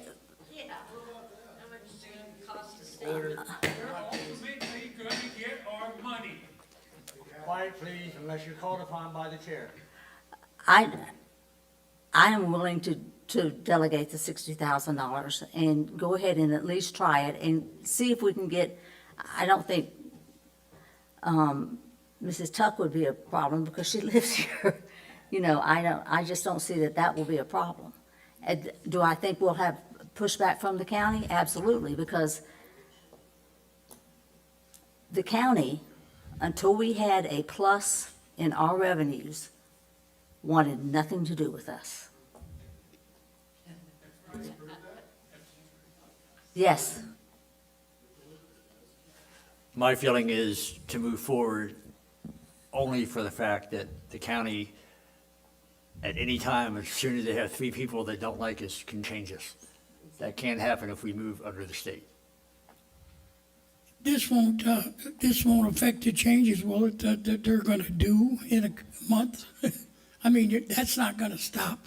Can we reverse that if they take our voting rights away and we become independent? They are gonna change a lot of things when they have this meeting. And it's, what do you say, September? Yeah. And so, I mean, you're gonna get it stopped by then? No. To be No, clear. not till March. To be clear, not until March, when session is, and really, local bills typically, because it's a local government, don't take effect until October 1st. Could you reverse what was done? Yes. So you might have to live for a year under that, or until the following election, but yes, it could be reversed. I couldn't stop what might be coming in the next month or two, but the legislature could reverse what the county does. And we can decide what gets built where here too. Yes. This is still board discussion. Public will have their opportunity. So I still think, even though if we have to live under the county's thumb for a year and end up for $60,000 independent after that, I think it's totally worth it. If nothing else, for our property value. I'm fixing to get on my high horse here. Has anybody played the county golf course? Have you? It's terrible. And if they're going to take over our place, they're taking over our golf courses too. I mean, think about it. They're going to tell us who can sit on this board, who can tell you what you can do with your homes, and it's a lose-lose situation. Where is the county golf course? Sebrings.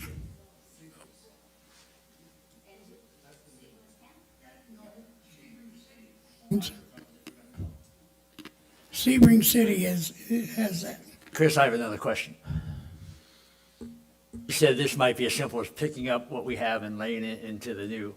If the county makes a bunch of changes that we would like to reverse, would that make it more difficult to get it through, since we want to undo what's been done?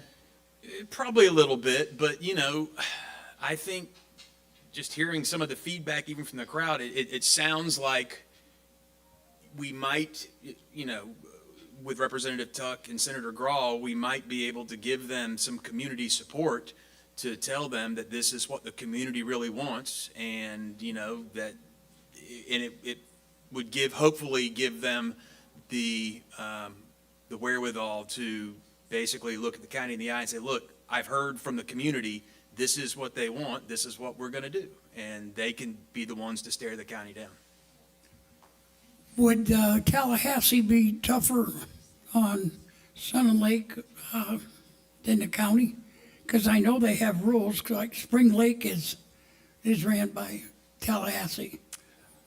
It's not run by Tallahassee, but they have a state charter. They have the charter, so.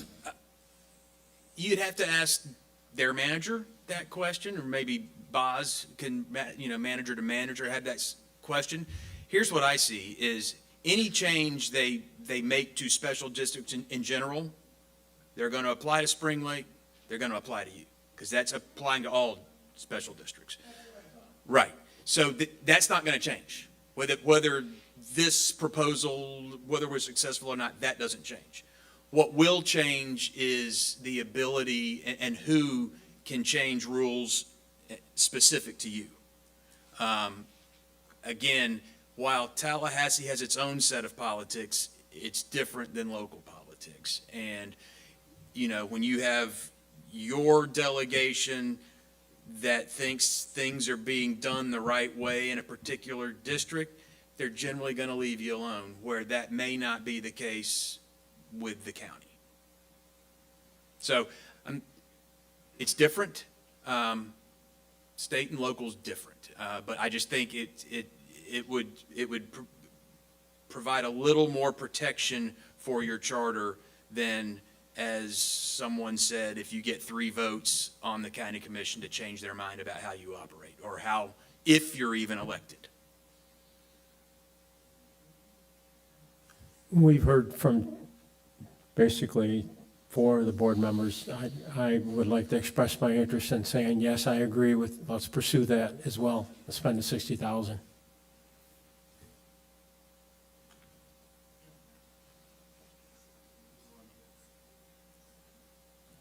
Sir. Yep. Any public comments on this topic?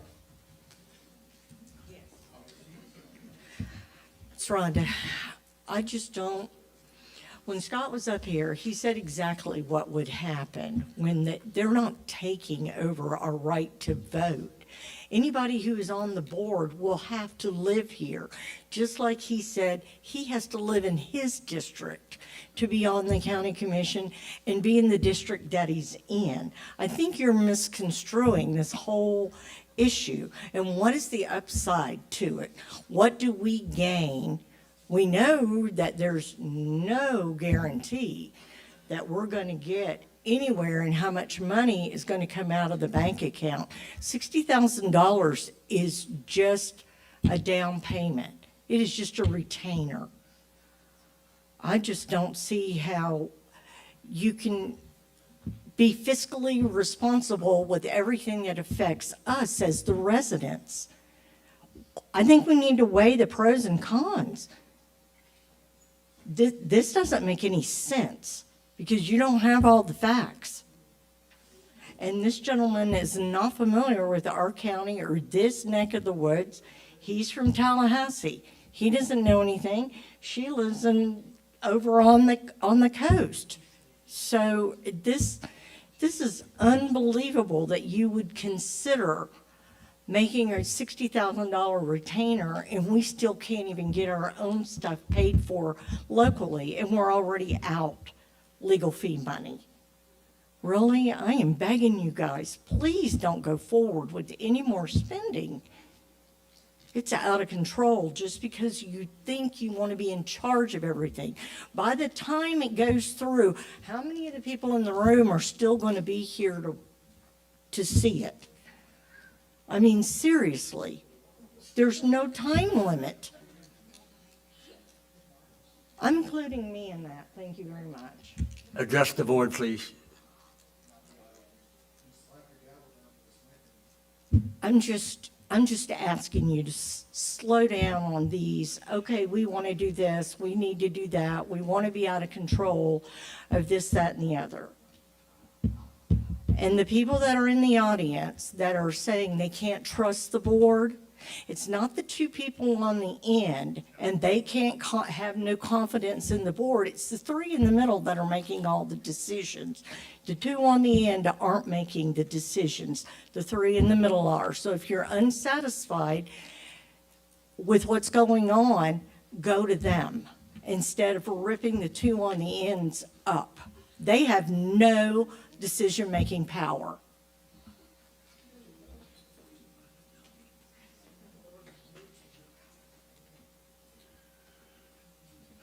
Bill Norcross here, hopefully for the last time. I have a couple of questions. Chris? Yes, sir. You seem to be very well versed in unusual situations. You've never seen a situation like this, and I completely agree. My wife worked in a state house in Boston for over 20 years, and just when the politicians think can come up with a different twist, they will. And so this is so confusing and such a power grab as far as I'm concerned. To replace our board with unelected officials or appointed people is, we voted for these guys, good or bad, and I tell you what, I want to keep it that way. My opinion, and I'll ask Chris about this, is, says, do you think it would be tantamount to try to go to the Supreme Court, Florida Supreme Court, at least present a case, see what their opinion is?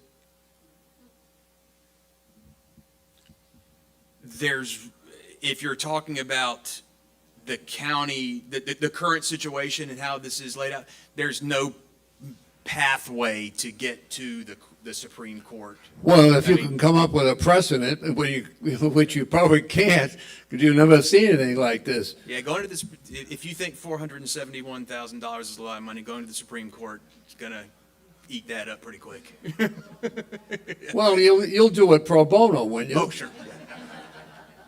All right, listen, what really aggravated me when I went to the county their meeting, and some of those meetings are very, very long, and I appreciate Kovac for showing up. He spent 6 hours there, and another 3 hours here. But, that's their job. I mean, we only do meet once a month. So if we're here for 3 or 4 hours, we're trying to iron out some problems, and I appreciate that. But as I say, I went to the meeting, and the attorney for the county, she really turned me on, let me tell you. She said, well, we created you, as a county, we created Sun and Lake, like we own it, 52 years ago. Sorry, dear, you weren't around 52 years ago when the agreements were made.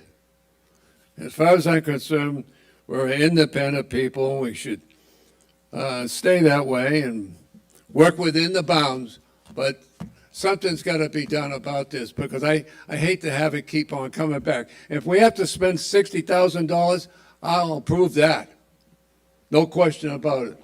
Your checkbook? Thank you for your Give us a comments. check. Your 3 minutes are up. Finally.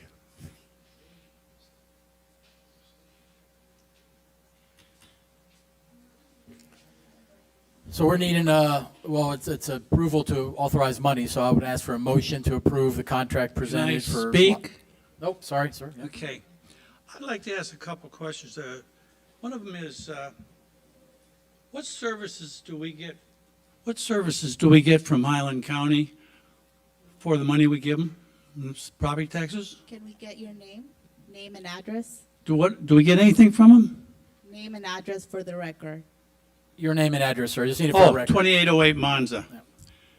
Do we get anything for our thousands and thousands of dollars these people are paying the county? We can't get police in here. We got to pay them personally. We can't, let me ask you something. I'll take a chance that my taxes will drop about $2,000 if they win the court case or they do this. I'll take a chance on it, because everybody here is getting screwed.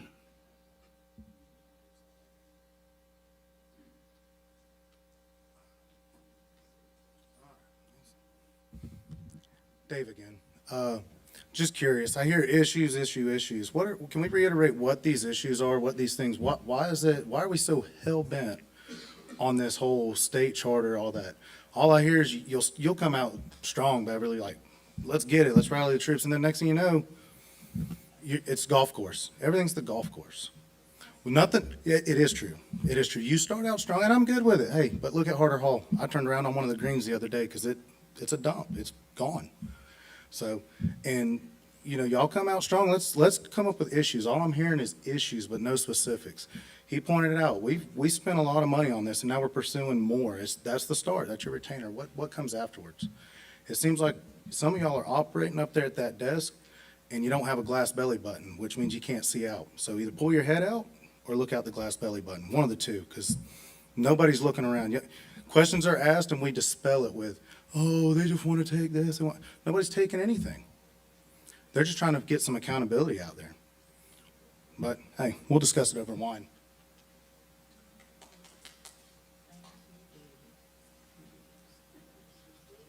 Debbie Turner, 4560 Myrtle Beach Drive. Please keep in mind that what percentage of Sun and Lake is built out already, Boz? 55%. We still have 45% of this community that has not been built out yet, that we could start having some control over what gets built where, and we can make our own decisions in this community. For $60,000, are you kidding me? When you look at the budget and the money that we spend here, $60,000 is like, going out to a steakhouse for dinner for the rest of us one time. This is just a no-brainer, Mr. Norton. I hope that you will agree with Beverly and Mark, because this situation with the county, the first meeting that the county had, that they brought this up, that was supposed to be the subject of the meeting, was supposed to be all of a sudden they had decided after 50 years, their attorney had decided that they needed to, quote, clean up Sun and Lake, is exactly her words at that meeting. And I'm going to lose my train of thought. And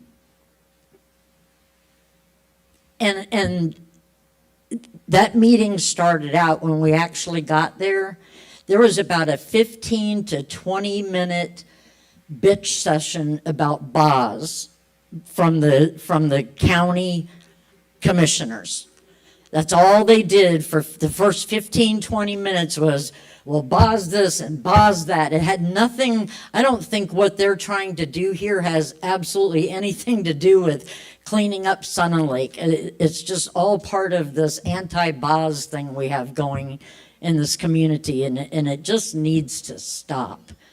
You know, you've got a lot of residents here who have hundreds of thousands of dollars invested here, and we need cooperation instead of agitation constantly here. Thanks. Chris, you mentioned $60,000. Can you tell us how far that goes? Yeah, I'll try to explain a little bit, and maybe in the process clear up a few things that I heard raised. $60,000 takes you all the way to the end of the process, good or bad. It is no retainer. It has a fixed term on the contract, so it is $60,000. It would take a new contract or the board to agree that it wants to continue and try again for the following year. So it's not a retainer. It's not a perpetual evergreen type thing. There was another point that I forgot, but that was you were asking how far it goes. That amount I know what it was. That takes you to the very end of the process, good or bad. If the thing just falls flat on its face right out of the gate, there is a termination clause in it that with, I think, 30 days notice, we can terminate the contracts. You know, my request and what I told Boz is that, you know, in the past, what I've done is basically sat with the client and say, hey, what do you think's fair? Here's what I think's fair. I'm not going to jeopardize a firm legal client over one extra month's payment or something. So in the past, when this has happened, I've been able to negotiate something that both sides thought was fair, but there is a termination clause in it. So if it just falls flat on its face, you're not encumbered with the full contract amount. In general, are you pretty aware pretty quickly that we're wasting money or wasting time? We'll know by the delegation meeting, which you're looking at 3 months, 4 months from now. So, yeah, and we may know sooner, but I think that's when you know for sure. Thank you.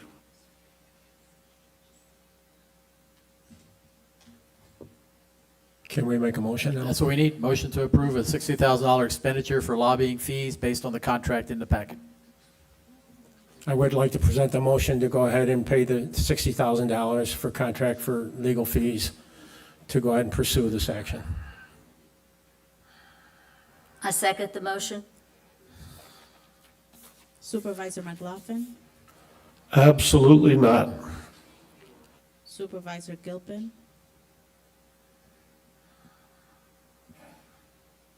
No. Supervisor Phillips, Yes. Supervisor Carmona, Yes, of course. and President Norton. Yes.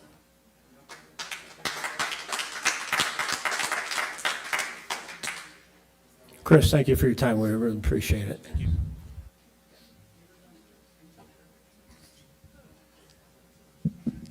Okay, for the last legal report, it is on.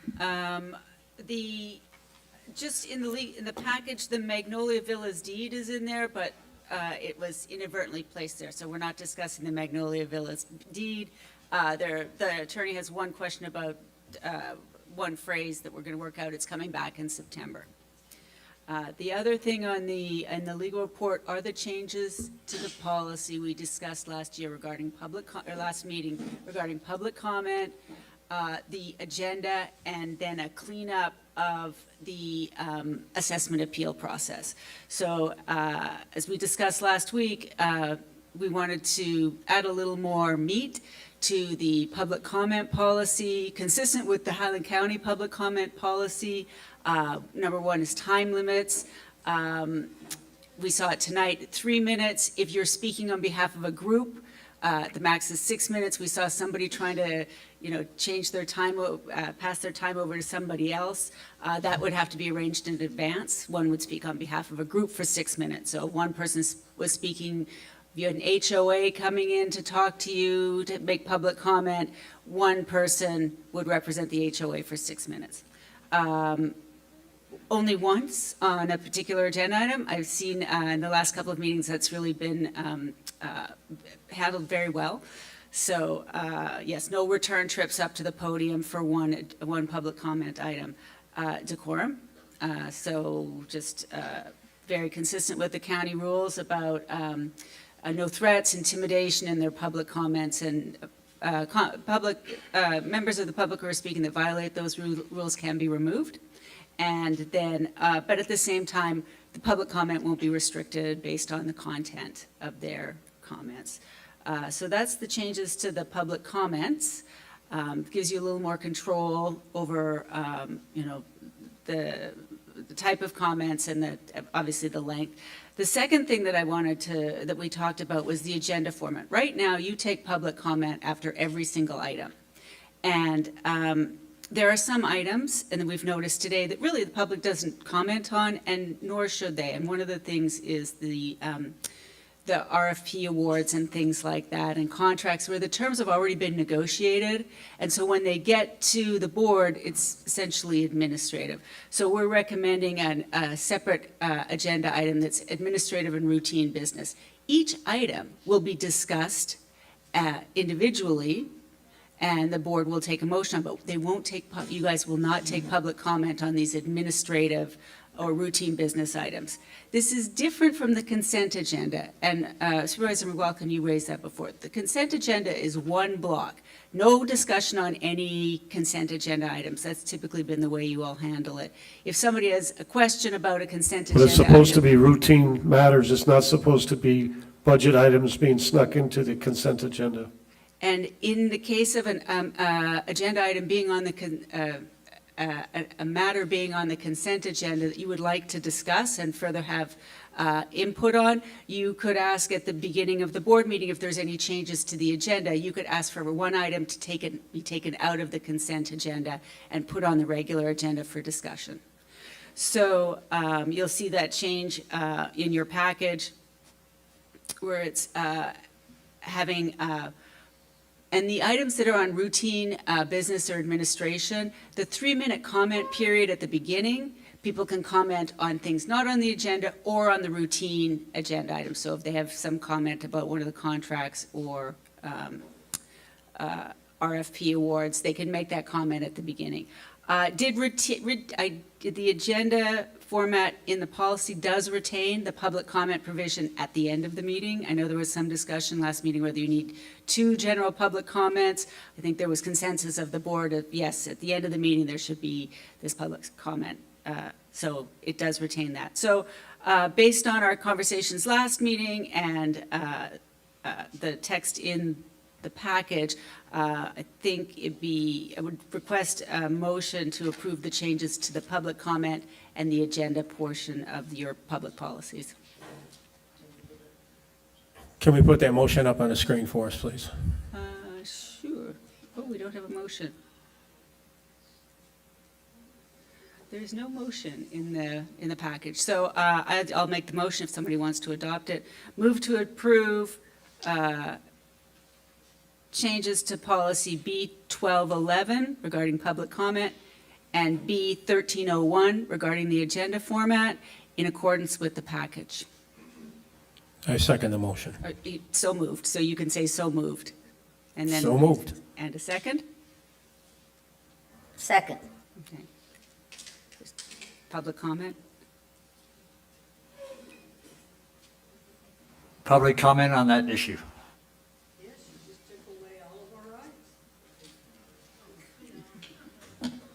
Bill Norcross on public comment. And I tell you one thing, this is stifling the audience out here, because a lot of people come in here, they have no idea what the agenda is.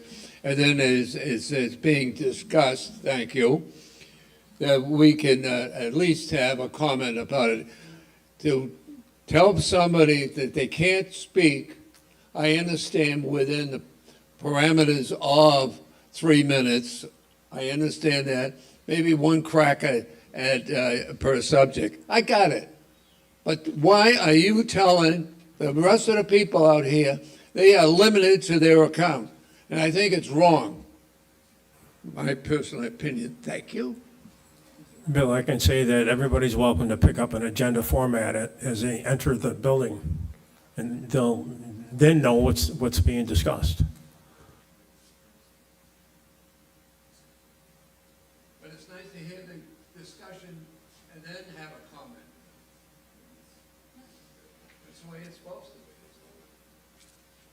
be. I think we're leaving plenty of room for comment. I think what Janice is referring to are some of the administrative items, such as a motion and an RFP. That's been discussed. There's no more room for public comment on that, and so that's one area we're going to cut out. But we're still allowing public comment. There's no question about that. It's just on the administrative items that they're not. And we'll work with the staff for the first couple of agendas just to make sure that things are in the right location. We have a second on the motion. Can we go ahead and pursue a roll call, please? No, I say we do have a second. Okay, so Supervisor McLaughlin, Nope. Supervisor Gilpin, Yes. Supervisor Phillips, Yes. Supervisor Carmona, Yes. and President Norton. Yes. The next policy amendment I'm making is kind of a holdover from last year. Before you move to the uniform collection method, you would adopt your assessments, you would send a mailing out to the residents, and then the residents would have an ability to appeal the assessments in November. Now that you've moved over to the uniform collection method, when the district certifies the tax roll September 15th, you can't have any appeals afterwards. So we had to change the final budget and adoption hearing to be consistent with the uniform collection method. So now we have that the assessment being adopted no later than August 31st every year. That's consistent with your district charter. And then the second part is that this board will accept appeals no later than 5 days before the appeal hearing. This board still has the ability to select the appeal committee, and the date of the appeal will be set by the general manager once there's sufficient notice of the assessment. For example, today, you've adopted the assessment. You no longer will be mailing them out because they'll be mailed out with the county, but they'll be posted, and the public information officer will make sure that it's disseminated. It'll go in the utility bill. So to give residents enough time to actually figure out what their assessment and whether they want to appeal it or not. So I'm asking for a motion to approve the changes to policy D 1003 and policy D 1004 to reflect the procedural changes due to the change to the uniform collection method. So moved. I second it. Public comment? Public comment? And of course, public comment?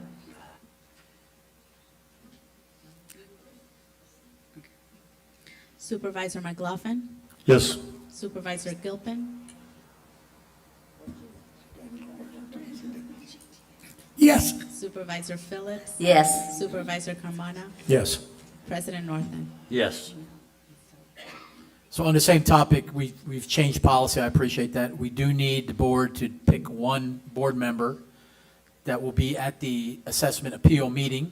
We've usually done that every year. Once you pick the board member, then between you, legal, myself, we'll figure out the date, we'll message that out, and then anyone that wants to appeal their assessment, even though there's no increase, we'll set that date. But we don't need to set the date, I just need a board member identified so we can start working with that individual. What's the last date that we can go ahead and have the appeal? You can have the appeal, you have to certify the tax roll September 15th. So I guess if there are any changes, I guess September 10th would be the. Yeah, we would like to do it in the next couple weeks, because we need 5 days' notice. We need to put it out on social media and our online presence, and get the word out for anyone that's interested in appealing. I'm actually available the week of the 24th, that's why I asked. Just need a person designated so we can Is work there, with. is there a person that wants to be on this committee?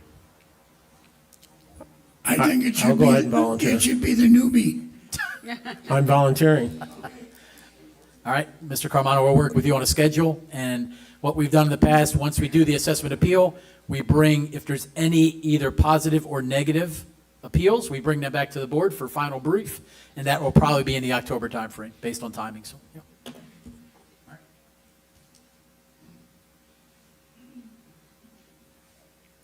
Thank you. All done. All right, we'll go through this quick. We talked more about this update to all our projects, so I'll owe you that. Pool, you see it going on back here. The mechanicals are all in. Power's getting installed this week, so that'll get the pool energized. We'll start filling it and start doing the final tile work as well as the work around. You'll see the window openings in the yoga and gym building. The windows are already bought. They'll start installing those, dry that in, and then we'll start working on the inside. So we're still shooting for a end of April or end of August opening of the pool, and then probably 2 months later, 60 days later, we'll finish the rest of the facilities around there, the green space, the palm trees, and that type of stuff. So that's ongoing. Repairs on Arduna. I actually got a.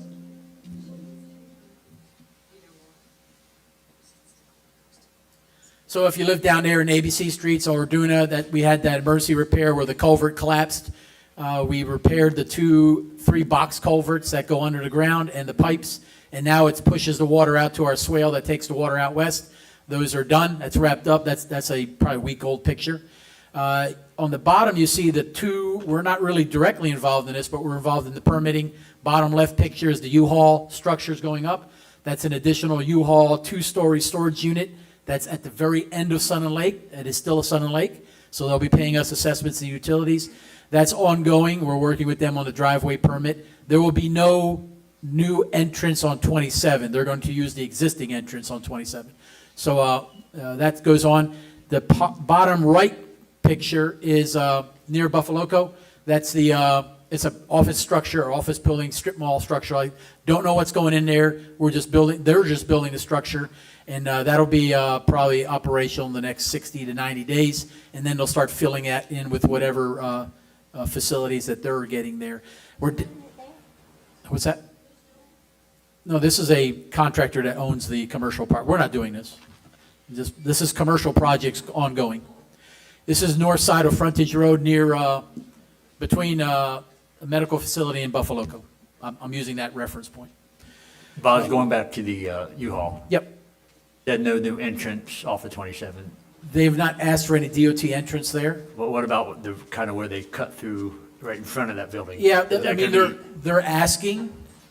I don't think because because the DOT is putting a 4-way street light at Tanglewood to have those entrances too close together, I don't think they'll approve it, but they are asking, I will say that. So is that breaking news? As in? New street lights at Tanglewood? Well, that's tied to the Costco, or not Costco, the BJ's. Okay. That's tied to that development, so at the Tanglewood entrance will be a red light, that'll be a 4-way red light. That'll be coming out of Tanglewood on 27 and start reducing traffic along 27. That's all tied to the BJ's across the street in Sebring, so it's not tied to our project. It's tied to across the street, tied to their timeline. And they've been delayed about 9 months based on some permitting with environmental permitting issues that they're having. So that's ongoing projects going on there.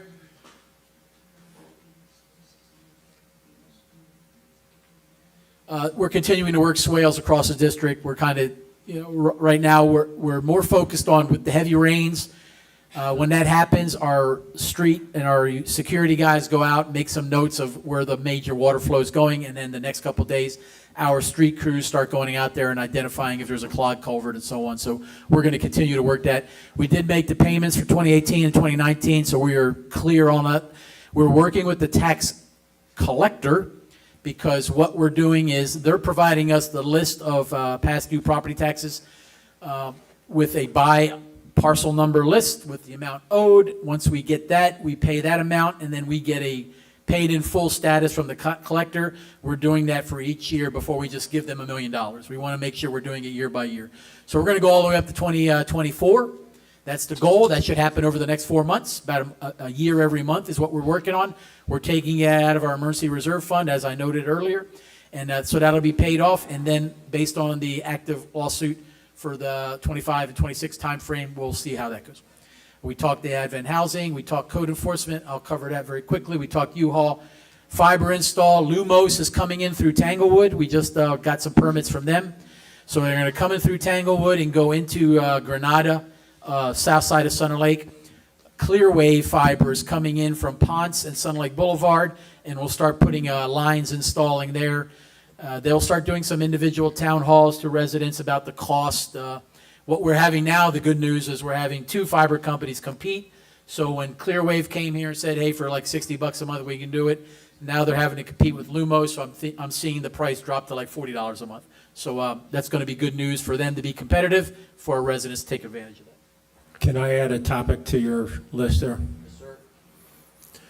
There's been a lot of call for the portable restroom to be installed and, Yes. all right, on Turtle. I would love to see that prior to the new season starting October 1st. Yes. So there was, we're waiting on to get a power outlet installed, so we don't have to have a generator once that's installed. The rest of the unit's self-contained with water and waste, so I'm not worried about that. But once that power unit's installed, same contractor we're using across the street here, we will then roll that trailer. So I'm thinking the next 7 to 10 days we'll get the trailer up there to Turtle 8. At the turn, perhaps? Yeah.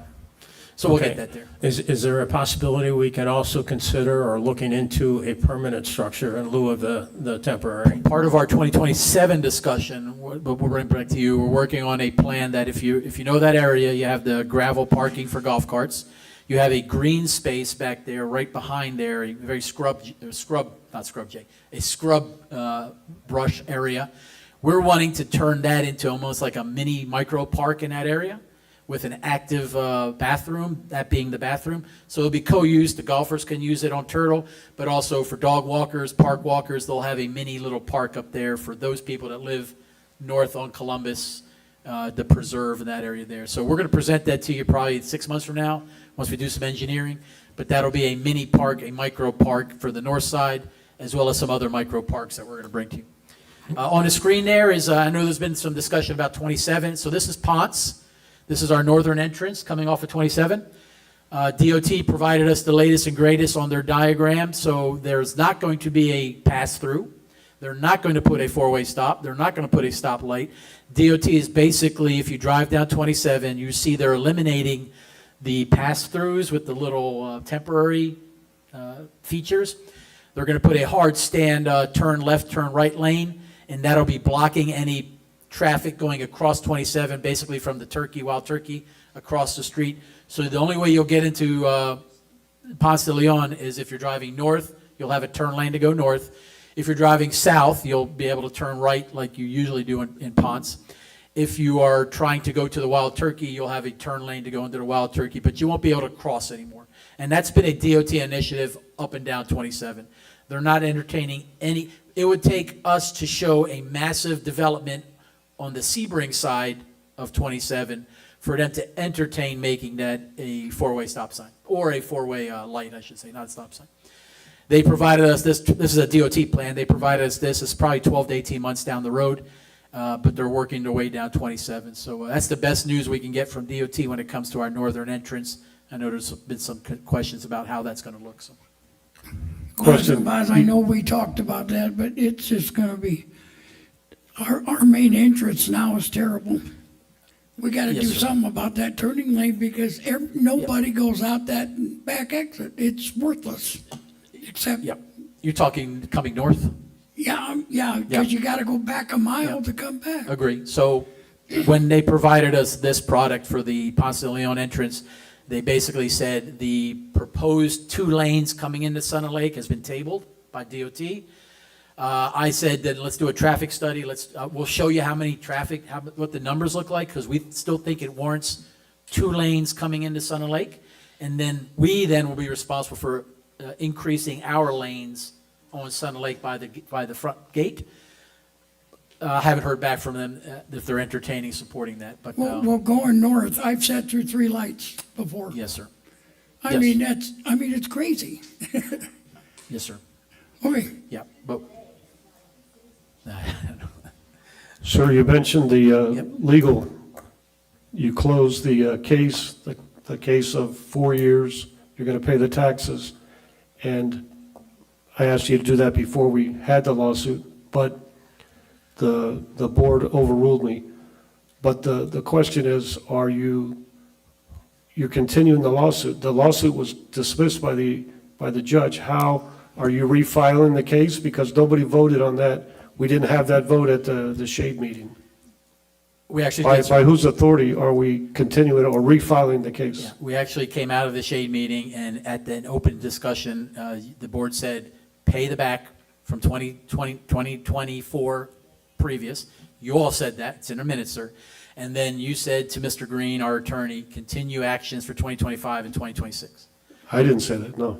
Well, okay, sir. We can provide the minutes, it's online. There was no vote to continue that case. He said that he was going to continue. And the board gave him direction to continue. Yes, sir. So those are 2 active, that's going to continue.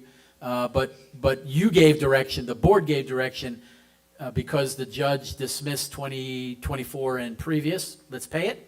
So I'm moving out on paying it because you all said pay it. So we're doing that. What I'm saying is that the case was dismissed. It should have been refiled. To refile, you need a new vote. Indeed, we didn't have a vote.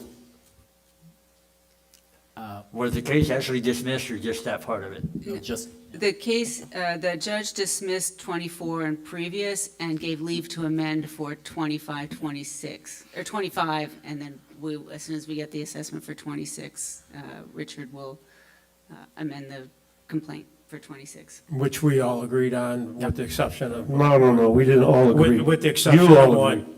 With the exception of one. Keep the facts straight. Okay.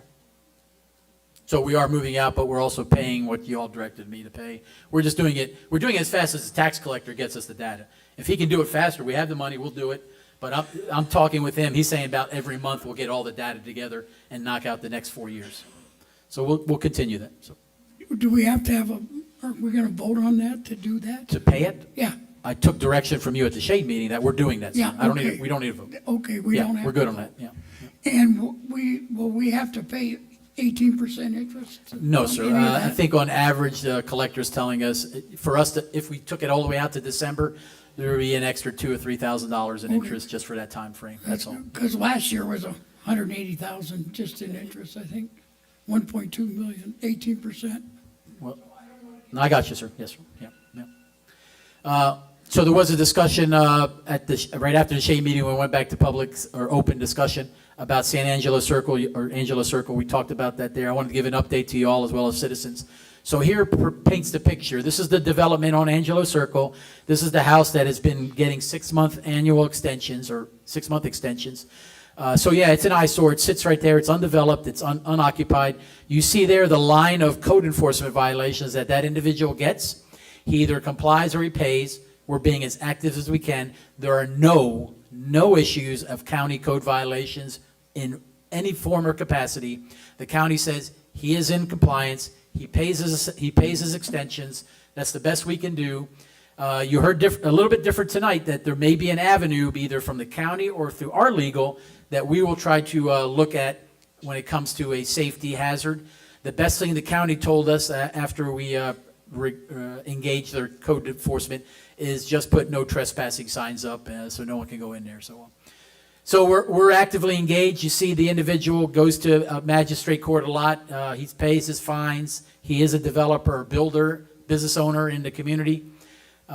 We deal with Mr. Ibanez a lot, and we'll continue to deal with him, but we're going to hold him accountable as best we can for the code violations we have.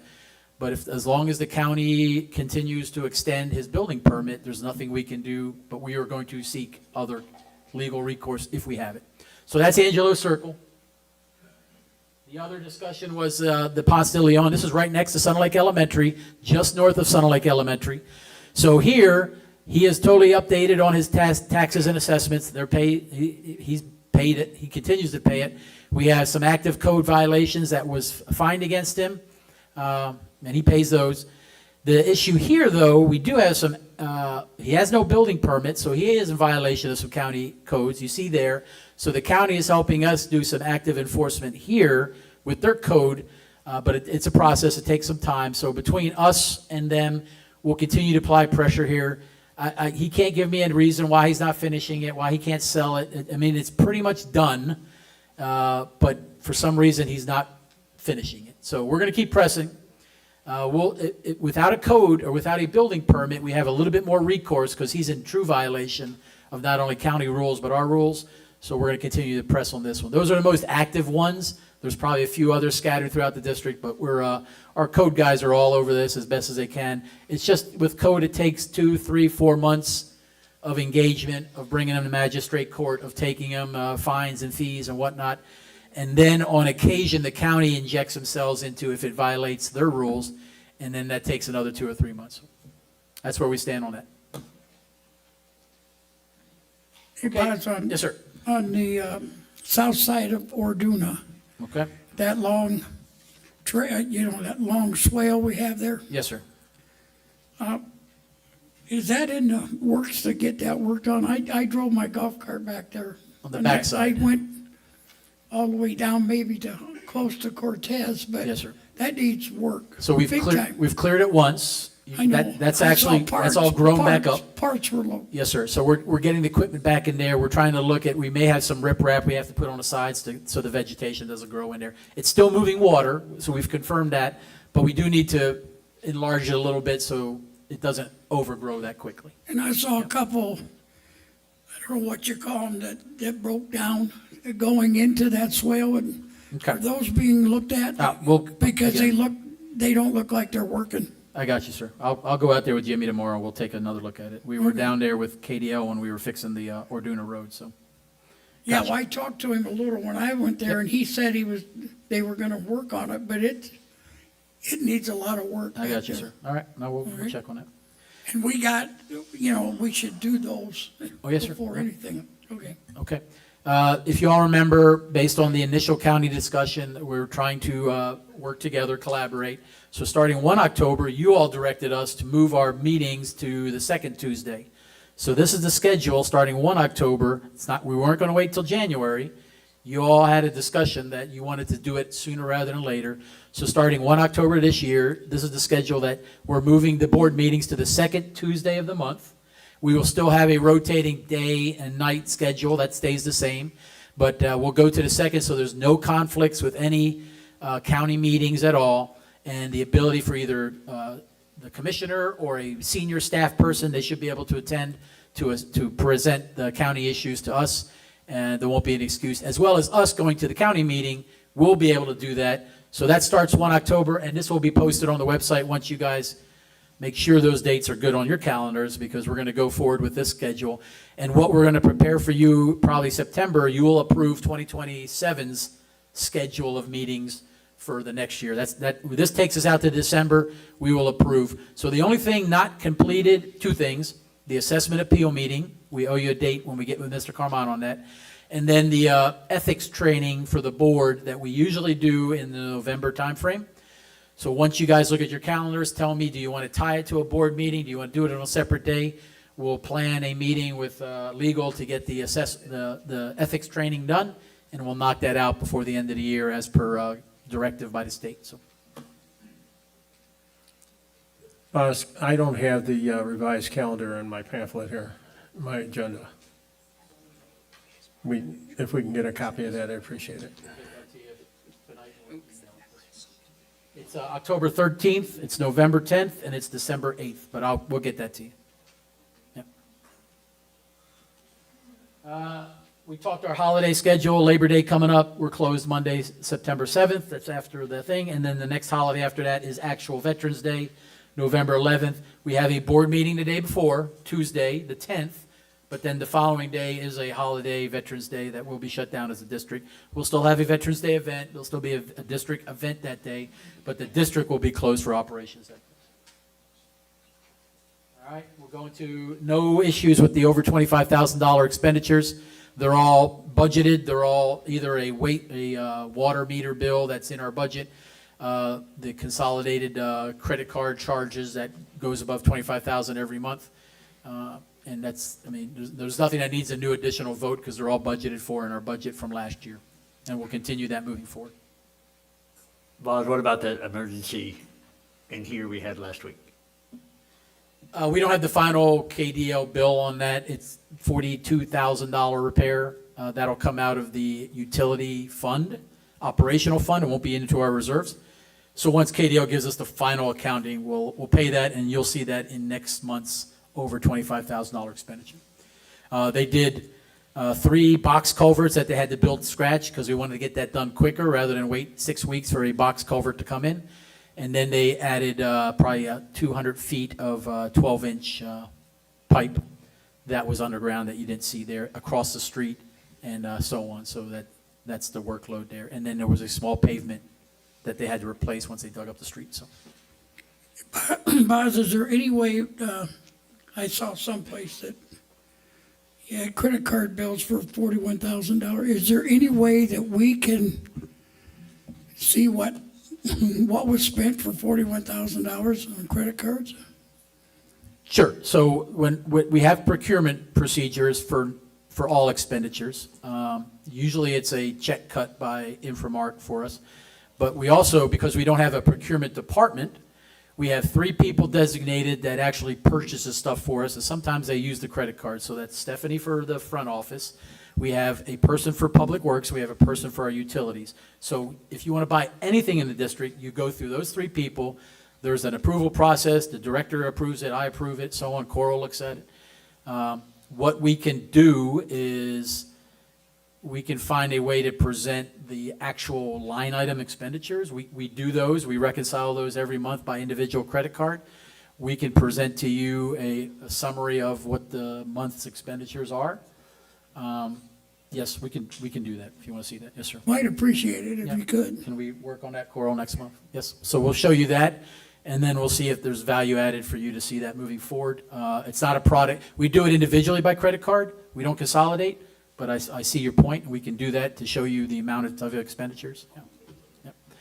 Okay, and then it's chicken scratch there. These are the golf notes. We had the golf meeting. We talked about the restroom, so we'll address that. We talked about aqua teas. We're addressing that in some of the building of 1 or 2 aqua teas on, I want to say, Deer. And some other notes in there about some rule changes. Those are things that are presented for the members, rule changes. Once they vet those and get those up through approval, they'll bring them to us, and then we'll present them if needed if it affects anything. But it's local rules in some cases. So nothing out of the norm. I did not attend this meeting. I'll attend next month. I think they took a hiatus this month, and then they'll be back to business next month. So. And that's all I got. Subject to any questions? Any public comments on the staff reports?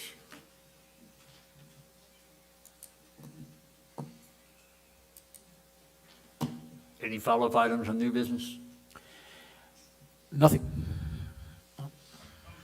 Discussion to and from board. Janice, I have a question. Sure. Any update on the Tanglewood lease? Oh, yes, we are working with, it's going to come on the September agenda. We have it all approved. It's just a matter of, this agenda was quite lengthy, so we decided to put it on September. It's all positive. They've agreed to what we pushed back on, so yeah. So Scott mentioned that we sold Cortez without their knowledge. Can you elaborate on that? So when I first got here, there was a discussion, previous boards, that based on the southern access, that Schumacher would end at Cortez, turn right, come into Sun and Lake, and basically put a main entrance running right up a very small local street. We immediately, in our discussions of taking over Sun and Lake, that we missed the opportunity there. That is a very small congested street that to bring in the traffic we bring in Ortega made no sense whatsoever. And everyone on that street said, please don't do that. We don't want you to do that. So in that discussion, we said the county just take Schumacher all the way out to the end. It's a cul-de-sac. Take it out to the end. And don't worry about how we bring it in. Actually, we're paying for that. They're not paying for an entry to counter that. The county is building us a 2-lane road down Schumacher that dead ends at Schumacher, and either dead ends into a circle or dead ends into our street coming into Sun and Lake. The entry point into Sun and Lake, totally immaterial to Schumacher. We're building that, we're paying for that, so we will move it as needed based on our wastewater plant. So right now, the plan, based on our design, is that we're gonna move that 3 streets down to Palermo, which is away from the congestion. No one's built there. We don't impact any houses. And that'll be the entrance, very similar to an Ortega, that gets us away from that congestion. It basically gives us a road the size of Ortega with some flanking stormwater. It makes it a more appropriate entrance into Sun and Lake. And that'll be on Schumacher. But it also continues Schumacher all the way to the end, to a dead end for trucks to turn around. And that's been a discussion we've had with our engineering department. So there's nothing in writing in the resolution with Sun Lake Boulevard, nothing in writing that the Ortega entrance was part of that negotiated deal. It's just complete Schumacher, start it by 2027, and be done with it in a year. That's the resolution. Nothing on how we get into Sun Lake. So that's my. It just sounded to me like there was an opportunity for a delay, and that be a reason for it. Delay for the Schumacher. For them to start. He was pre-making an excuse. Hey, we didn't know about this. Now this is coming up. The timeline may be changed. That's the way I heard it. I could be wrong. Yes, that's what I heard too. Anything else between the board members? No, I'm good. Thank you. Meeting adjourned. Thank you. I don't know if Chicane's is still open, my friend.